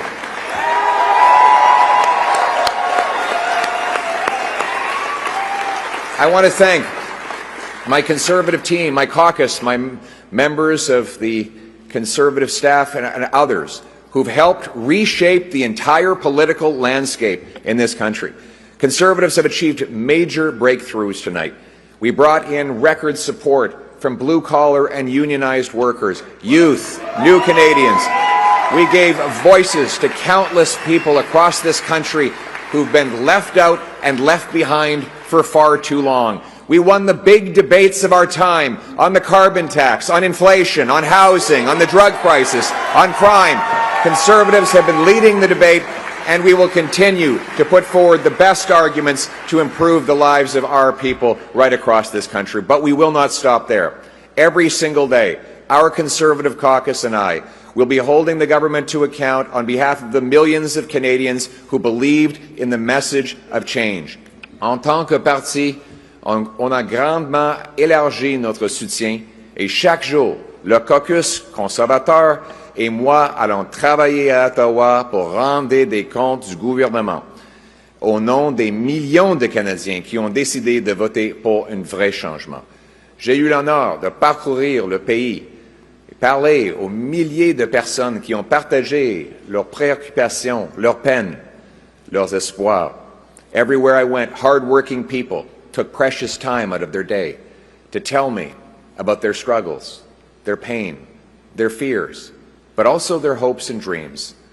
Welders and waitresses, farmers and factory workers, seniors, small business owners, and single mothers, young Canadians and young families pleading for the chance to own a home, parents who worried that their kids would never be able to move out of their home, grandparents who saw their grandchildren suffering from the shortfalls of our economy, and countless others who are afraid to go outside because of the rising wave of crime.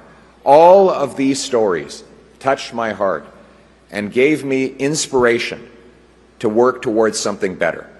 These people continue to need voices, and I will continue to fight for them every day, and every day we will never give up on fighting for the Canadian people.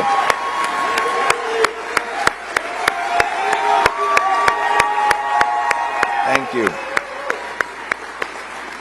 We hear your stories. We will carry those stories with us into Parliament. We will not forget the people for whom we work and for whom we fight every day. Now, I know that some of you might be disappointed that change did not get over the finish line tonight.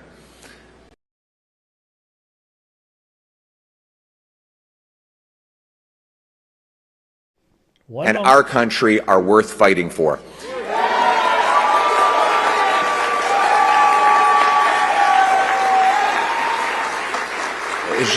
Je vous ai entendu et j'ai apporté vos histoires avec moi tout au long de cette campagne.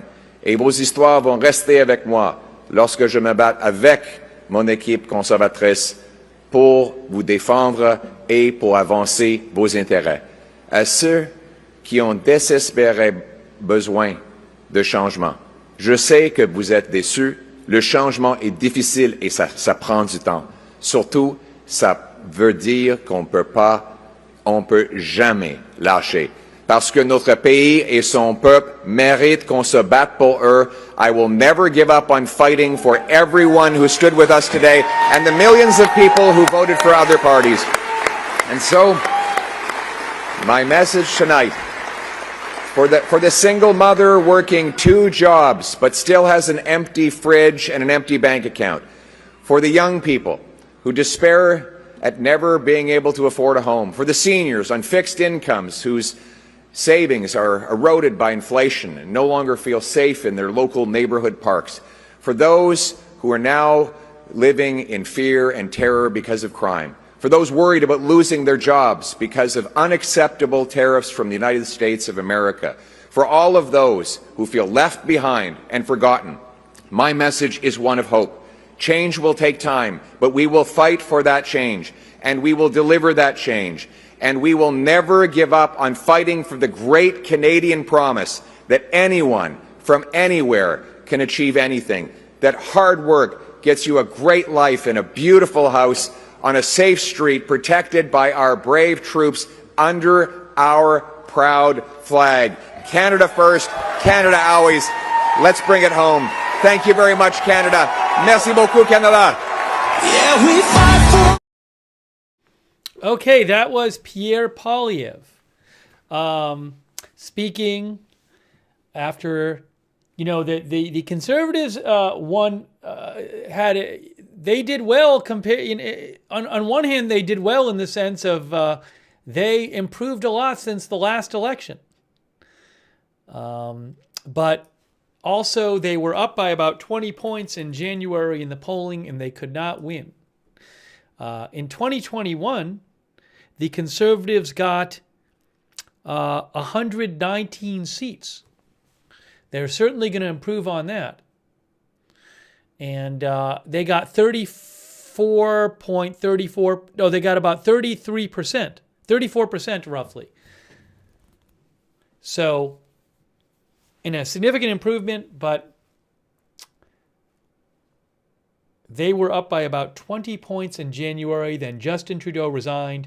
President Trump came into office, started, putting tariffs on Canada, saying it should be the 51st state, and Mark Carney replaced Justin Trudeau, and the race changed dramatically. Hey, let's get over to all right. Let's go over to the other broadcast. Mark Carney's going to speak in a second, so hold on a second. Let me get that up on the screen for you. There it is. We're waiting for Mark Carney to speak right now. Prime Minister Carney, victory speech. Hopefully, this is meant that my. I lost my headphones power, so we're doing this without headphones right now. But I think there's probably music playing. I can't play the music. Oh, hold on. Let's try. Now I'm not hearing anything. Oh, hold on. De l'animateur Guy Lepage. Yeah. All right. So we will have the audio for this when there's some music playing right now. So I'm waiting for the music to stop. I appreciate you guys sticking with our coverage. Thanks for your kind words, interrogation files. Thanks to everybody who's been watching the coverage tonight. A special shout out to all our viewers from Canada. By the way, for a moment there, the Liberals and NDP had 172 between them, which would be a majority that they were leading in. But now it's 171. So I haven't looked at the other ridings, but if they can pick up one more riding, they would have 172 between them, the NDP, which is a left-wing party, and the Liberals, which could mean they could form their own majority. You heard Pierre Poilievre say, we've denied the Liberals and the NDP enough seats to form a majority. But, Matthew Hutt said, is the Green Party the other seat? Is that who it is, Matthew? The Green Party? I should look that up. The Green Party has one seat projected. No, not even projected. They're leading in one seat. No, they're projected for one seat. One seat for Green Party projected, according to CBC.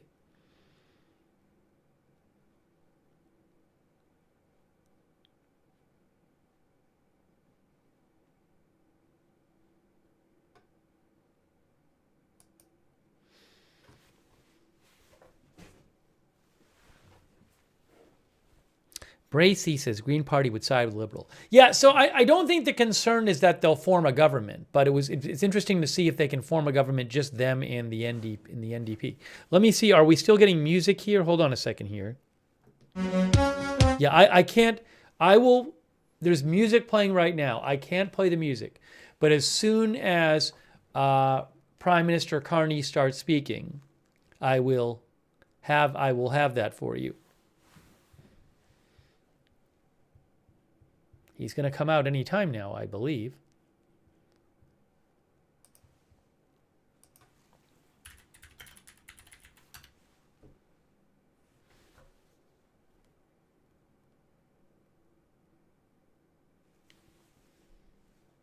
Oh, still music playing. Oh, they have 172 between them. Again, as of right now, the Liberals, if you add up them and the NDP, you get 172. One of our viewers just pointed that out.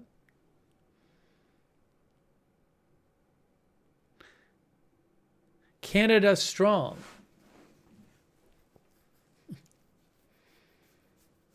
Any moment now, Mark Carney to speak. We will be watching.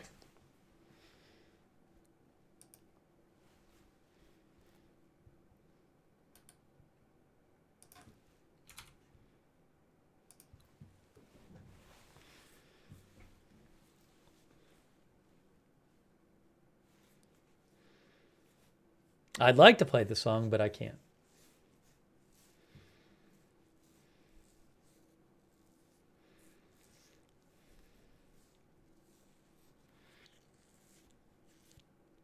That song is a Canadian song, right? Isn't it Corey Hart?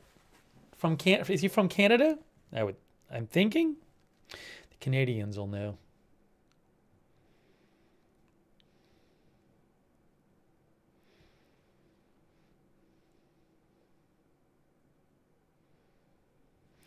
U.S. Rights and Freedoms thinks Canada is not strong with this weak minority government.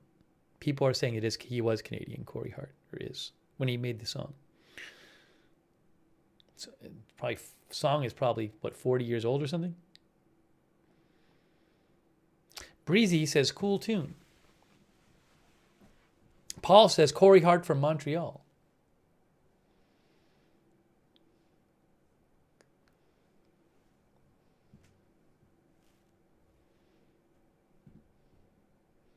All right, hang on. We're waiting here for Prime Minister Carney to come out and for the music to stop. Yeah, they're still playing Sunglasses at Night.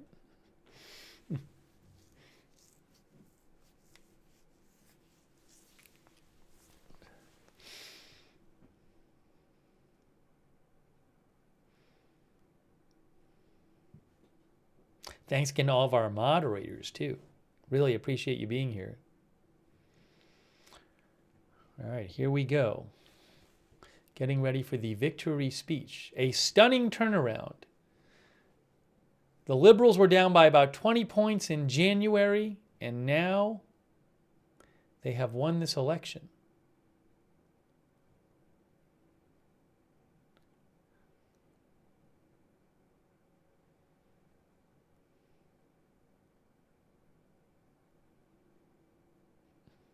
Dehydrated Water has been watching 6 different streams. Hey, thanks to Anna Giggles from Canada. That's really nice of you. Thank you. Also, Denise Horton. She said, my party lost. We have each other. Canada, we have each other. We're okay, guys.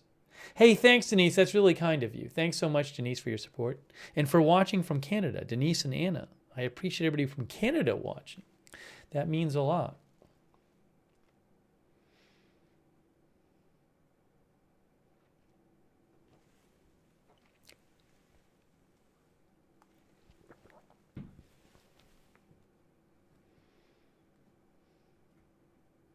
About 91% of the vote in. Oh, more seats got projected. The Liberals now have 143 seats projected. Let's see, what did I do here?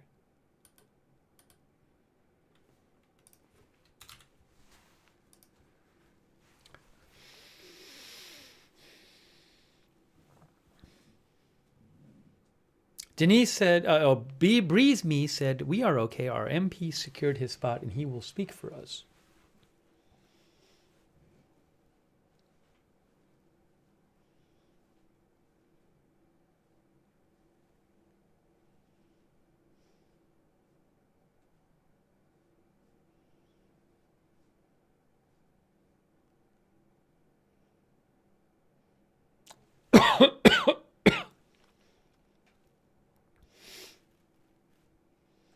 Again, we are waiting for Mark Carney, Prime Minister, to come out and give a victory speech. Any moment now.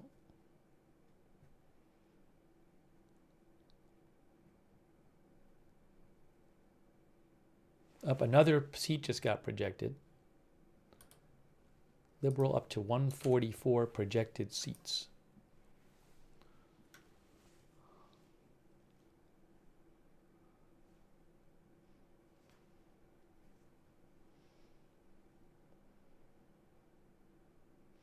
Bluebird says, regardless of the outcome, we move forward with the elected Carney and there's no need to be bitter. Let's move forward as Canada.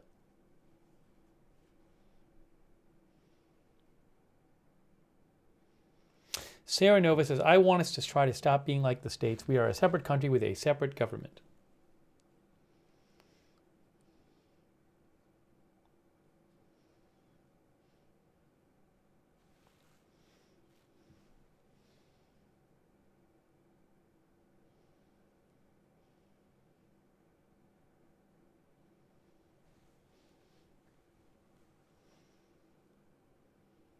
TJ Adams thinks they'll want him out by December?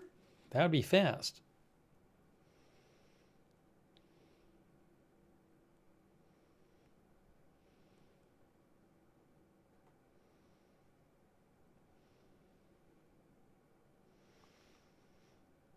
Bracy says, so close to majority, but yes, I still agree. Let's move forward united as Canadians.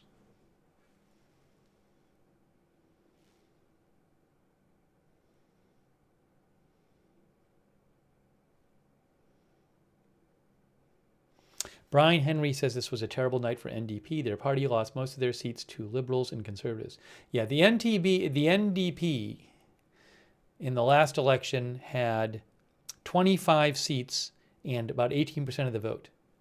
But I think a bunch of their voters decided to maybe strategically vote with the Liberals this time to avoid a Conservative win.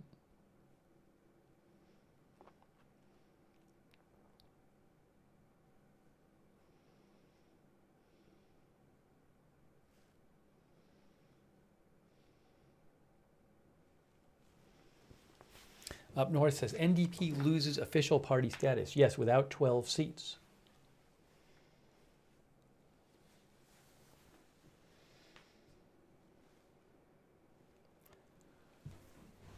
In the Pierre Poilievre seat, Pierre Poilievre is now down by about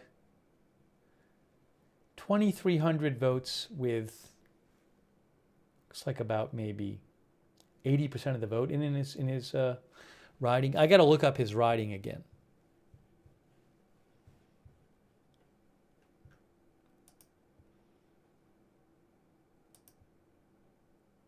Where did it go?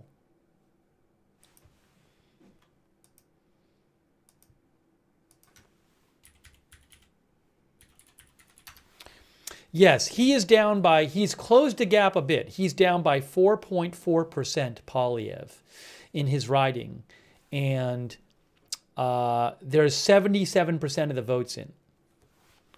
So he's got some work to do to catch up.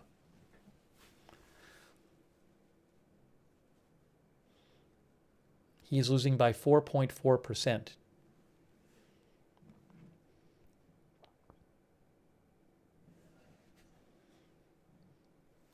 Hold on a second. Hang on a moment. Hold on.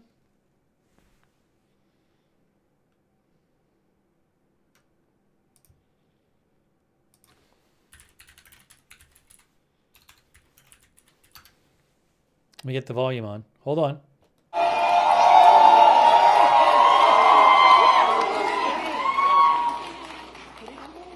Good evening, Canada.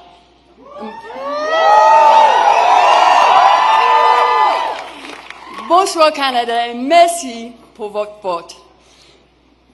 I'm so grateful to you. Thank you for supporting your Liberal candidates. And thank you for choosing my husband's vision of a positive, unified, and above all, a strong country.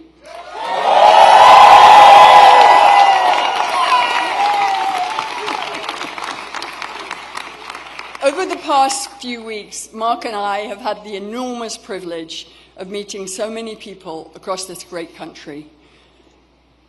Everywhere we've visited, we've been energized by the passion, the commitment, and the kindness and belief that we have encountered, not to mention the beauty and diversity of this amazing country. As we've traced a path from winter into spring,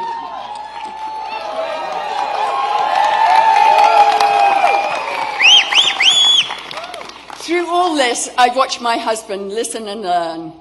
I've watched him inspire confidence and take on new skills. But most of all, I've seen him remain true to what he's always been: consistent, compassionate, loyal, and driven by an exceptionally strong set of values.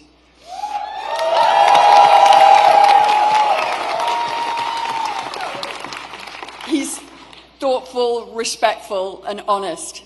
And I think and hope that you now have come to appreciate that alongside his capacity for dealing with the most serious of matters, he has a great mind for trivia, a wicked sense of humor, and a wonderful smile.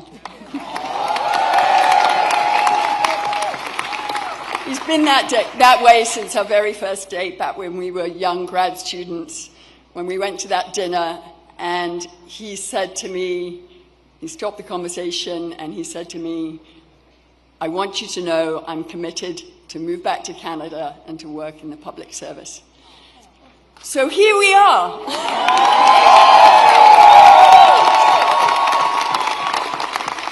As his partner, I could not be more proud of him. And as a Canadian, I'm so thankful that the man I met more than 30 years ago has held tight to that strong commitment to service. I'm lucky to have him. We're lucky to have him now more than ever. Without further ado, it's my great pleasure to introduce my husband, the Prime Minister who will make Canada strong and Canada for. All right, I just have to not play the music. Here comes Mark Carney.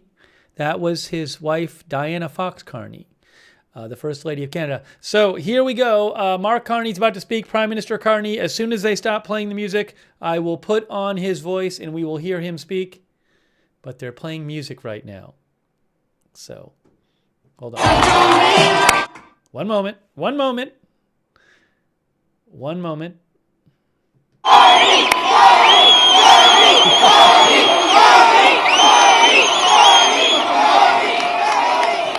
That is Nepean. That is the spirit of Nepean behind me right there. Thank you. Bonsoir tout le monde. Bonsoir. Oh, quel bonsoir. C'est une bonne bonsoir. I have a question. Who's ready? Who's ready? Who's ready to stand up for Canada with me?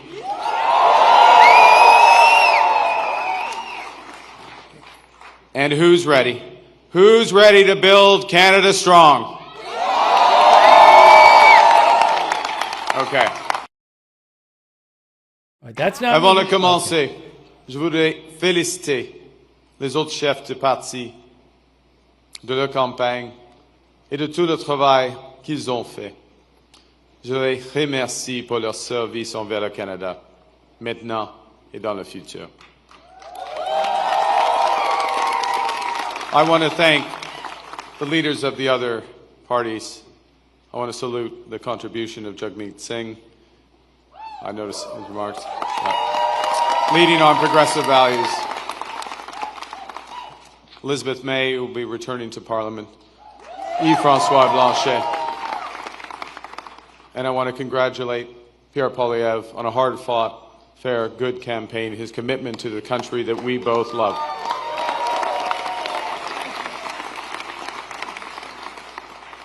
they all have many, many more contributions to our land. Thank you, Diana. Thank you, Diana, for your work on this campaign. Thank you, Diana, for the commitment and compassion you bring to everything that you do. Tonight simply would not have been possible without you and without the support of our 4 children who inspire me to service every single day.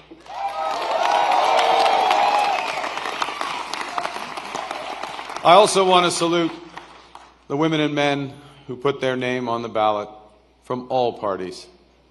Thank you for standing up to serve our country at this critical time. And for those who were elected, particularly those Liberals who were elected, I am looking forward to working together to deliver for Canadians. This says, Bruce. And Bruce, yes, Bruce Vanjoy. I'm looking forward to working with Bruce Vanjoy.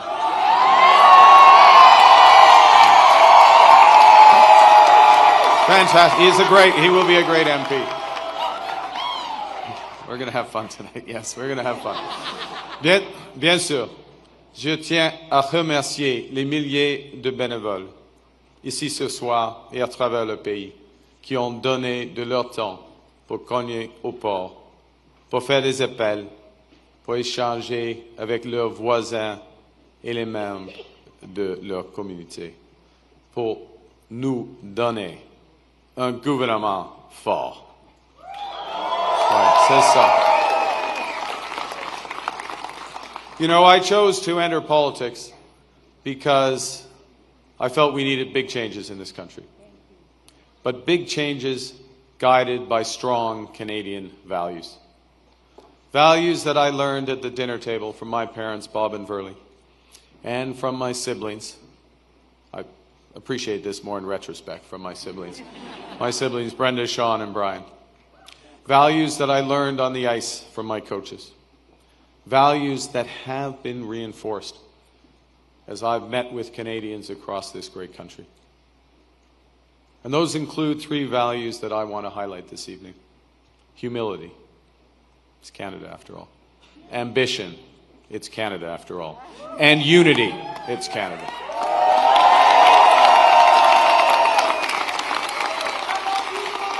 I love you. Right back. Right back. These are good values. These are Canadian values. Values that I will do my best. I'm just getting worked up here. These are values that I will do my best to uphold every day as your Prime Minister. You betcha. Okay, well, you have to judge after this next section because I am going to begin with the value of humility. And by admitting that I have much to be humble about. That's true. Over my long...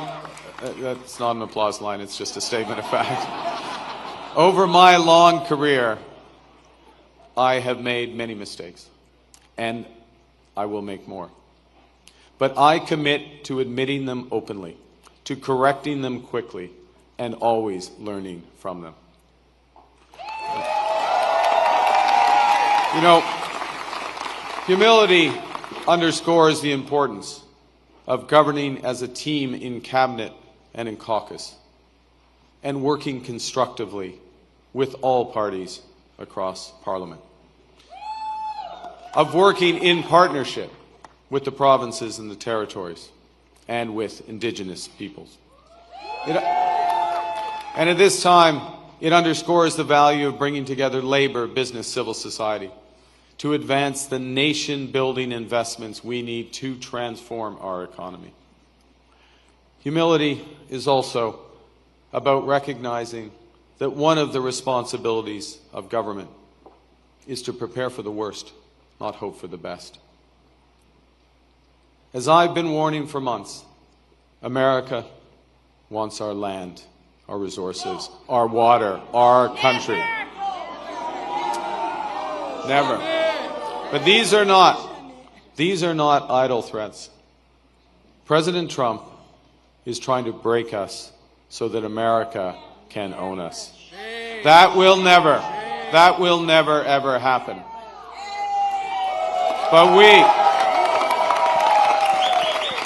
But we also must recognize the reality that our world has fundamentally changed.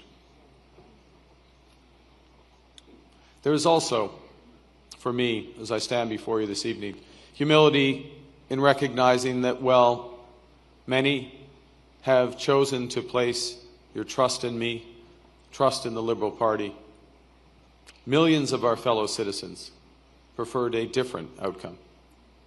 And my message to every Canadian is this: no matter where you live, no matter what language you speak, no matter how you voted, I will always do my best to represent everyone who calls Canada home.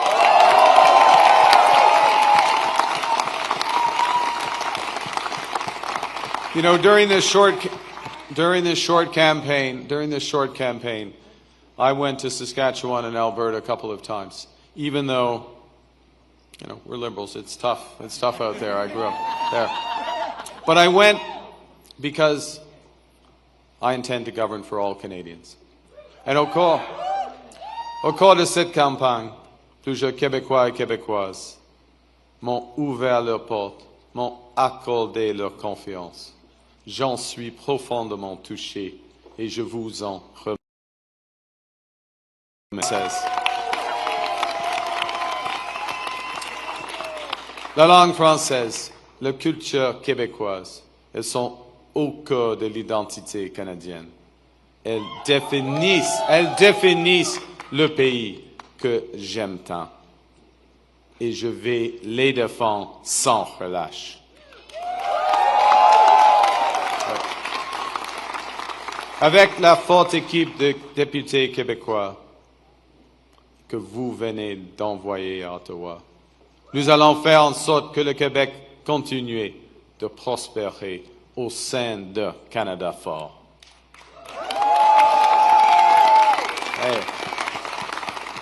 Et que vous soyez un travailleur des sables bitumineux à Fort Mac, une infirmière de Joliette ou un comptable de Toronto. Il y a plusieurs comptables à Toronto. Mon gouvernement va travailler pour vous tous. So, as we come here after this most consequential election, let's put an end to the division and anger of the past. We are all Canadian, and my government will work for and with everyone.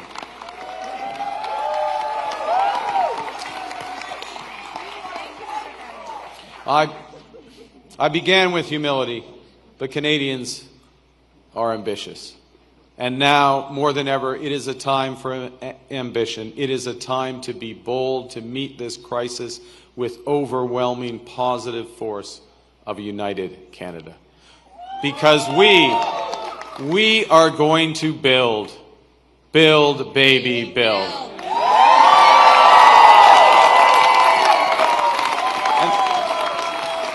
Exactly. Throughout, we're building now. We've gotten over that bit. Throughout our history, there have been turning points. Throughout our history, there have been turning points when the world's fortunes were in the balance. That was the case at the start of the Second World War, just as it was at the end of the Cold War.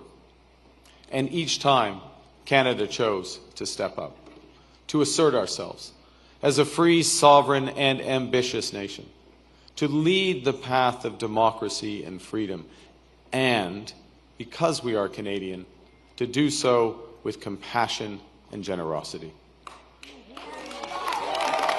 We are once again at one of those hinge moments of history. Our old relationship with the United States, a relationship based on steadily increasing integration, is over.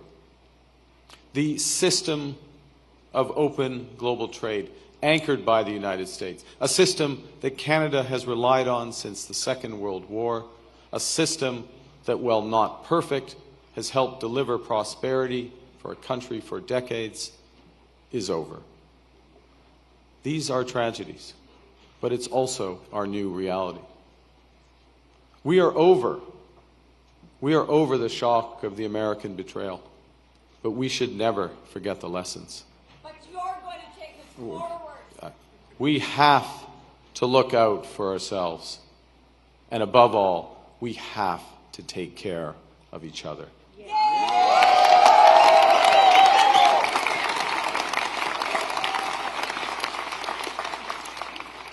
When I sit down with President Trump, it will be to discuss the future economic and security relationship between two sovereign nations. And it will be with our full knowledge that we have many, many other options than the United States to build prosperity for all Canadians.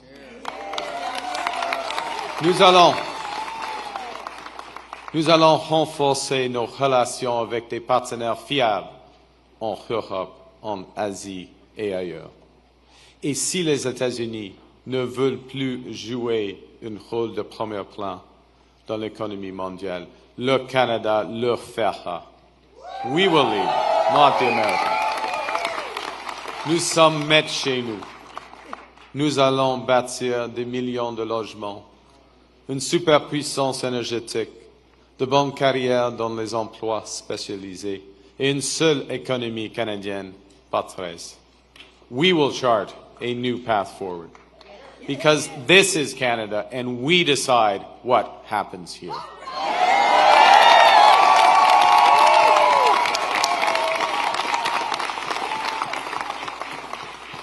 We will need to think big and act bigger.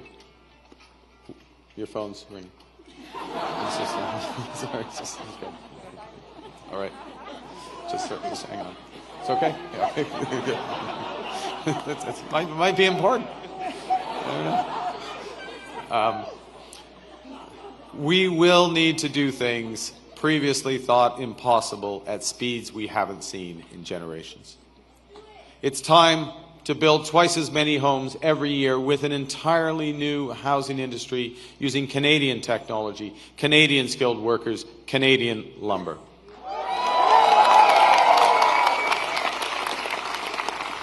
It's time to build new trade and energy corridors, working in partnership with the provinces, territories, and Indigenous peoples.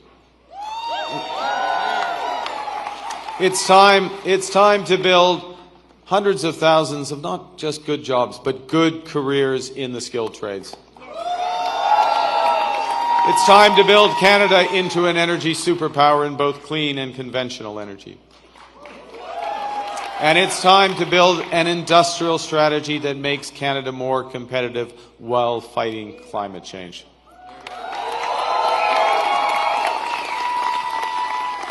We will build one Canadian economy, not 13, with a government committed to free trade in Canada by Canada Day. The point is that we can give ourselves far more than the Americans can ever take away. But even given that, I want to be clear. The coming days and months will be challenging, and they will call for some sacrifices. But we will share those sacrifices by supporting our workers and our businesses. Les défis devant nous sont intimidants, et c'est normal.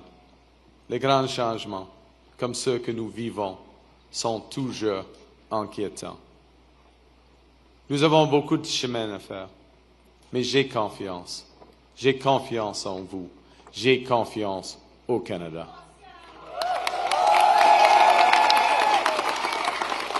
Because Canada is more than a nation.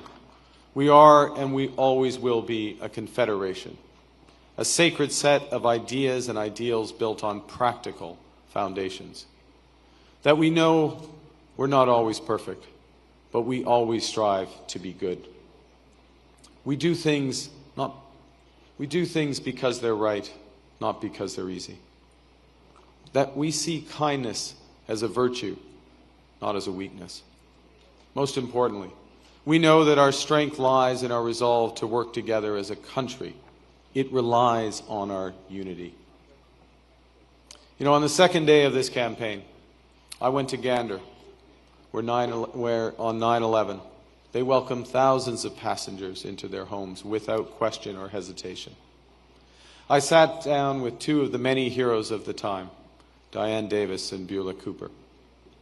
And during our conversation, they showed me a thank you card that they'd received from a young girl called Ellie, who wrote, "Your kindness motivates me to use my kindness."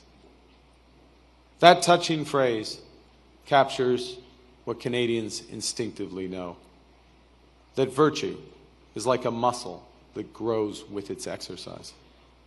We become just by doing just acts, brave by doing brave acts. When we are kind, kindness grows. When we seek unity, unity grows. When we are Canadian, Canada grows.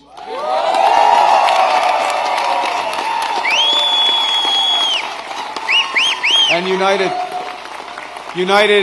over our history, we have done hard, seemingly impossible things. United, we have built one nation in harsh conditions, despite a sometimes hostile neighbor. Yes, they have form on this, the Americans. United, we have confronted our own past with Indigenous peoples. Unis, nous avons bâti un pays qui rassemble des langues, des cultures et des croyances différentes. Unis, nous avons bâti des institutions culturelles essentielles comme CBC Radio-Canada. United, we have created universal public health care. And now, in the face of this crisis, united, we are buying Canadian. We are exploring everything this country has to offer. We are supporting our friends and neighbors in the crosshairs of President Trump through a crisis that we did not create. United, we will win this trade war and build the strongest economy in the G7, an economy that works for everyone.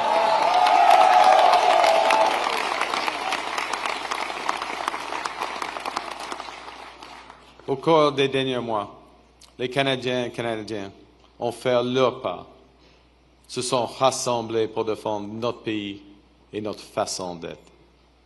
Je promets que, lorsque nous sommes menacés, nous allons nous battre. We will fight back with everything we have to get the best deal for Canada. We will protect our workers and businesses, and above all, we will build an independent future for our great country. A future that makes the greatest country on the earth even better. Together, we will build a Canada worthy of our values. We will build Canada strong, Canada free, Canada forever. Vive le Canada. Thank you very much. Merci beaucoup.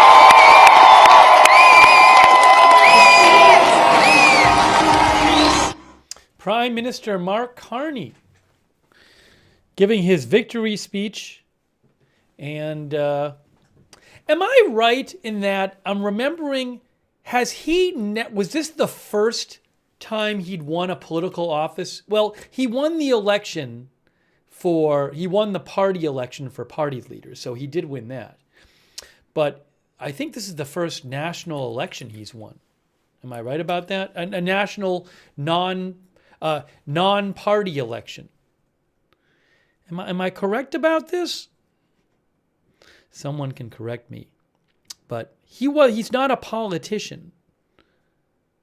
He's a newbie, says Baz. So, yeah, this is the first, non-party election I believe he's won. I believe he's running. Also interesting, he clearly is not, he's not a big personality, and it's interesting that is what Canada decided that's what they wanted. I mean, there's a lot of articles out there talking about this, that they thought he was the best to take on Trump.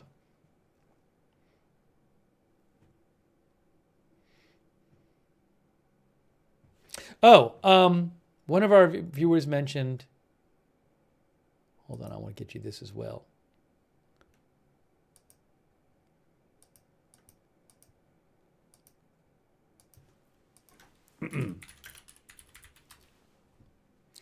Yes, he is an MP now because he won his seat.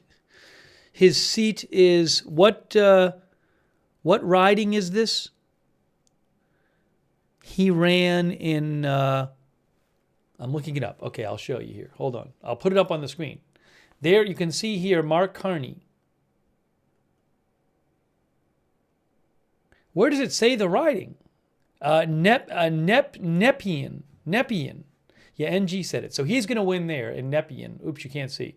But he will be an MP from Nepean. Boz says he's well respected globally. It's just interesting because so many politicians around the world these days, prominent politicians, are like big personalities. And that's not what he's about, which is very, very interesting. Nipping, says Rhinoplast, Rhino. Also, I thought it was interesting that he said our relationship with the U.S. is, the previous relationship with the U.S. is over.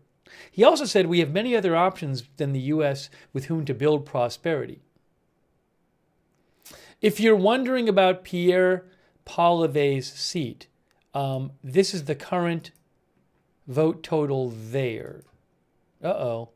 I have to go back here.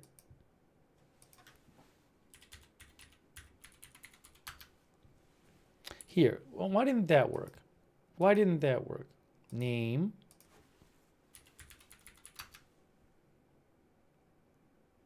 Oh, here it is. Carleton. Pierre Poilievre in Carleton, right here, is losing by 3.7% with 83% of the vote in. So I don't know. He's been catching up some, Pierre Poilievre, but he's still got a ways to go with about 17% of the vote outstanding. So he could lose his seat, the leader of the Conservatives. By the way, thank you so much to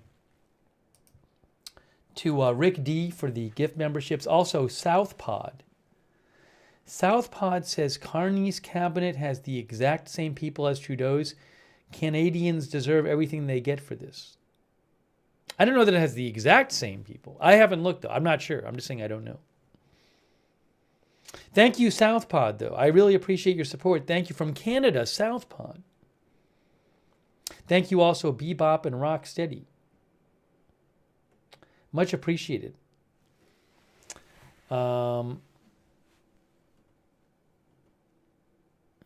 We have some viewers who are very happy and some viewers who are not happy. We have both tonight, no question.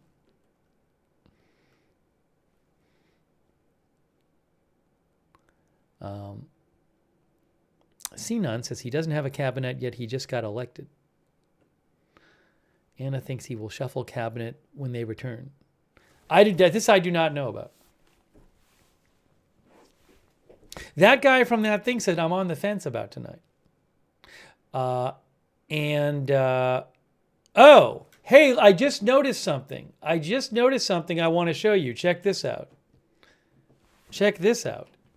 So now the Liberals are up to 166 seats leading and NDP 7. So we were wondering, hold on a second here. We were wondering, where am I here? Hold on here.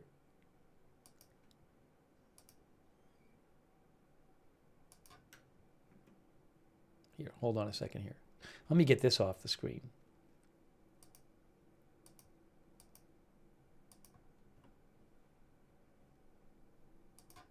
We were wondering, would the Liberals plus the NDP, which is a left-wing party, have enough to form a majority? Remember, Pierre Poilievre in his speech said we kept the Liberals and the NDP from being able to form a majority, because at that time those were the numbers.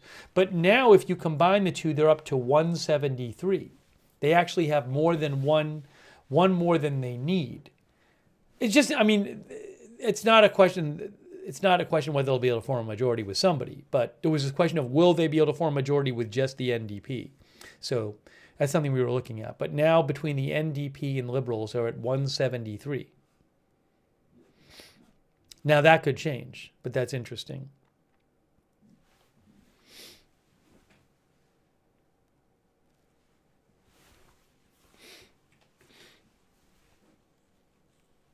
Matthew Hutt says CBC has still not even called a minority a majority.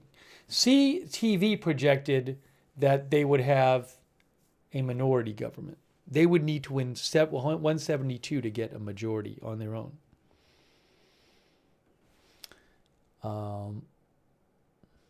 Select Your Name Here wants it to be a liberal majority. They'd have to... I don't know how things are going in these different ridings.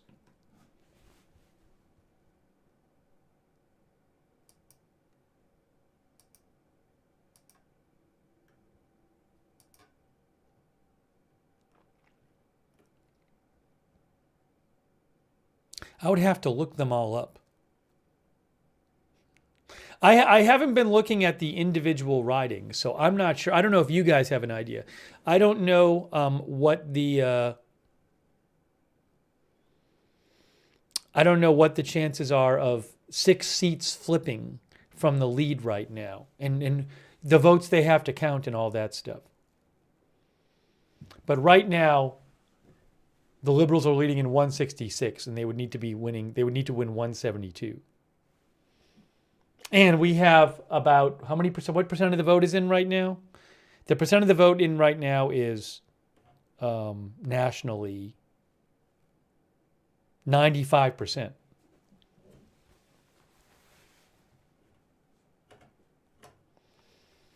All right, guys.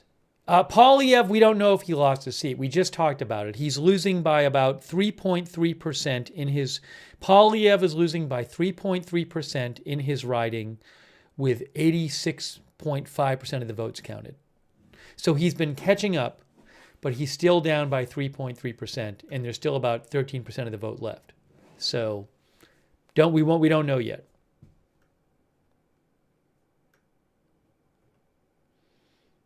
If he loses a seat, well, he just doesn't have a seat anymore. I think he can still be the leader of the party. I think. I don't know what the Conservative Party rules are.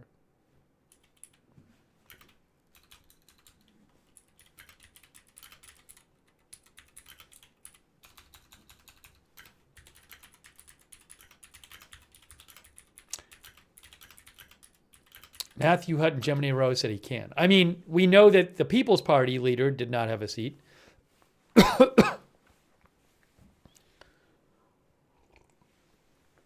Anyways, a number of our viewers are saying you can, but he can. But I don't know if he's going to keep being the leader of the party. That's up to the party.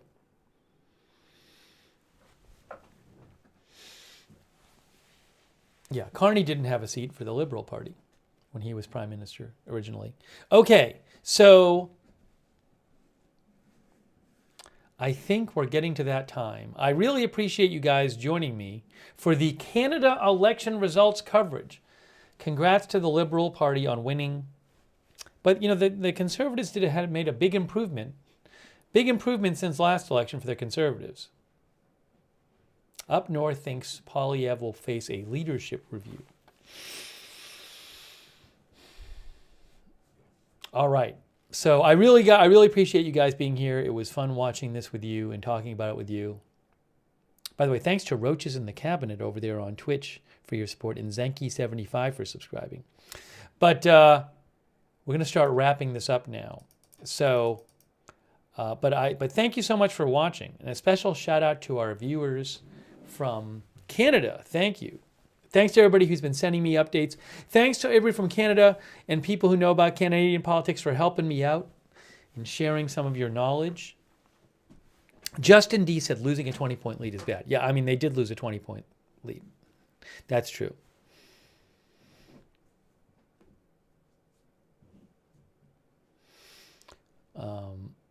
So different ways to look at it for the Conservatives. Anyways, hey, subscribe, follow the channel, Agenda Free TV. We cover all kinds of live breaking news without an agenda. Make sure you turn on the notifications too, because I don't know when big news is going to happen. So if you want to get a notification when we go live, we have a free notification system. Works great. It's free. We do it through Discord. So sign up for that. Sign up for the notifications. And again, I really appreciate everybody watching. And thanks for sticking around, even though it was. I mean, this thing was projected right around 10 p.m. Eastern time, so I appreciate a bunch of people sticking around while we waited for these speeches and waited to see how the returns went. Hey, huge thanks to our moderators too. You guys are awesome. We couldn't have our chat rooms without our moderators. They're amazing. They're the ones who allow us to have chat rooms with people with different opinions, who can share it in a respectful space. So thank you so much for the moderators for being here. We've had a bunch of them in and out all night. And just to name a few, Matthew Kohai, 3, and Sarah and Papa Bear over there on Twitch, thank you. Margaret Riley, Kay Lowry Body, Paul Anderson on Facebook. Linda Belk, Larry, Misha on X. All of our YouTube mods too, who were there. Thank you so much. And thanks everybody who donated. So nice of you guys. That is super nice of you. You are the ones who allow this channel to exist with your support. So I really, really appreciate it. I think I thanked everybody during the broadcast. Hopefully I got to everybody.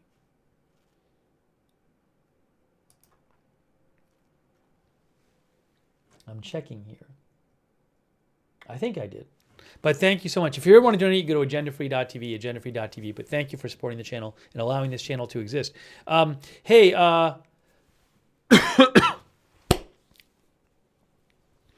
also,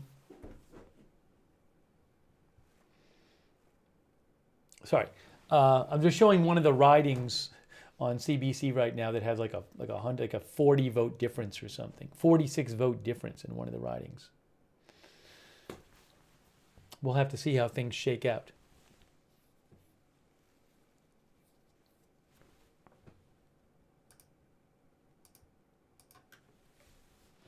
Hey, we also have a chat. You can chat with other viewers when we're not on the air. It's free. It's over on Discord. A lot of our viewers like doing it. Check out our free chat. It's the same link as the notifications link to sign up for the notifications. Check that out. Also, I will post updates about this and other big stories on my X account, which is at Lookner on X.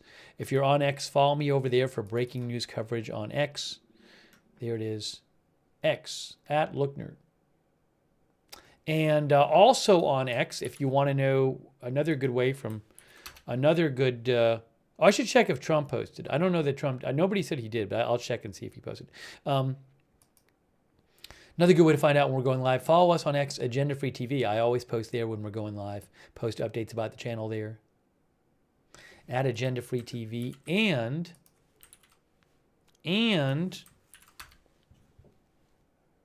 make sure if you're watching on YouTube, turn on the YouTube notifications. To help you figure out when we're live. On YouTube, to turn on the notifications, you got to subscribe to the channel, and then you click that notifications bell, and then you choose all notifications.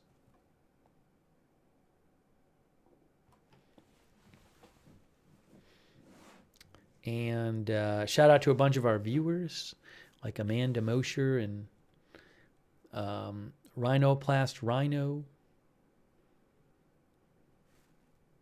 The writing's no longer up there anymore, so I don't know which one it was. Thanks to Australia election, we'll see. I got to look into it. It's possible. We'll have to see. I don't know enough about it yet. I got to look into it. Your request has been noted. Hey, thanks to our Twitch subscribers for supporting the channel over on Twitch, like Jax Animals, Matthew Kohai 3, Wall Street Shaggy, and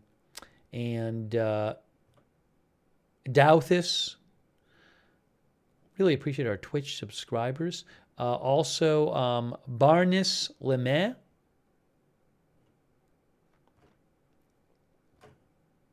Jazzy Renee, and all of our other Twitch subscribers. Thank you so much. Our Facebook subscribers, thanks to you. Like Robert Rial II. Oh, thanks to Lori Hawkins for the Facebook stars. Thanks, Lori. That's really nice of you.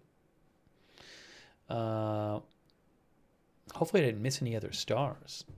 Rita Evans-Lang, thanks for being a subscriber over there. LT, thanks for subscribing. Kay and Margaret, thanks for subscribing on Facebook. Thanks, Sarah Smile, for watching. Jasmine Beatty says, way to go, Canada. She was happy. Some viewers happy, some viewers not. Thanks for watching, though. All of our other Twitch subscribers and our YouTube members. Thank you, YouTube members. Huge thanks. People like Samurai Conscious, Jay Liebgott, Angie Hardy, E. Oddity, Dr. McRib, Amanda Mosher, TJ Adams, Matthew Hutt.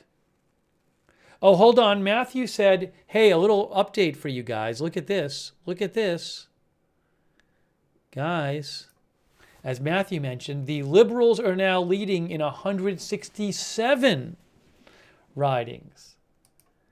172 would be a majority. They're at 167.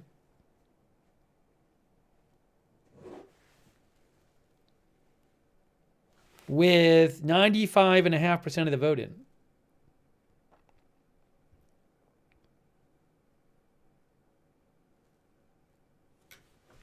You never know.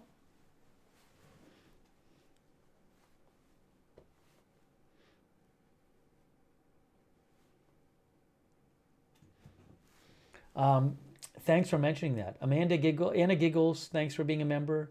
CAC813. Ty McFadden. Justin D. Batman. Kiwi NZ. Thank you. Thanks to all our other our viewers as well. Ruby says maybe some surprises in the morning. We'll have to see.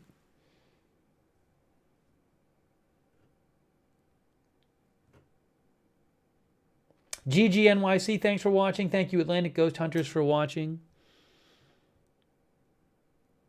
Eric, if there's no majority, if they don't get a majority, they will form a majority with people from another party or parties. Thanks, Doug Stephen, for watching. Thank you. Joel Nelson. Paul Plant.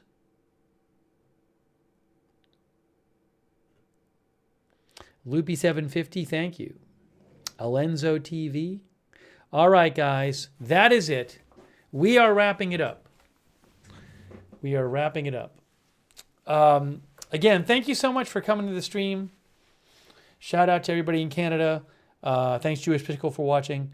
Had fun watching it with you and talking about it. And that is it right now. So that's it. Thanks for watching our Canadian election coverage, and we will see you soon with more live breaking news coverage right here at Agenda Free TV.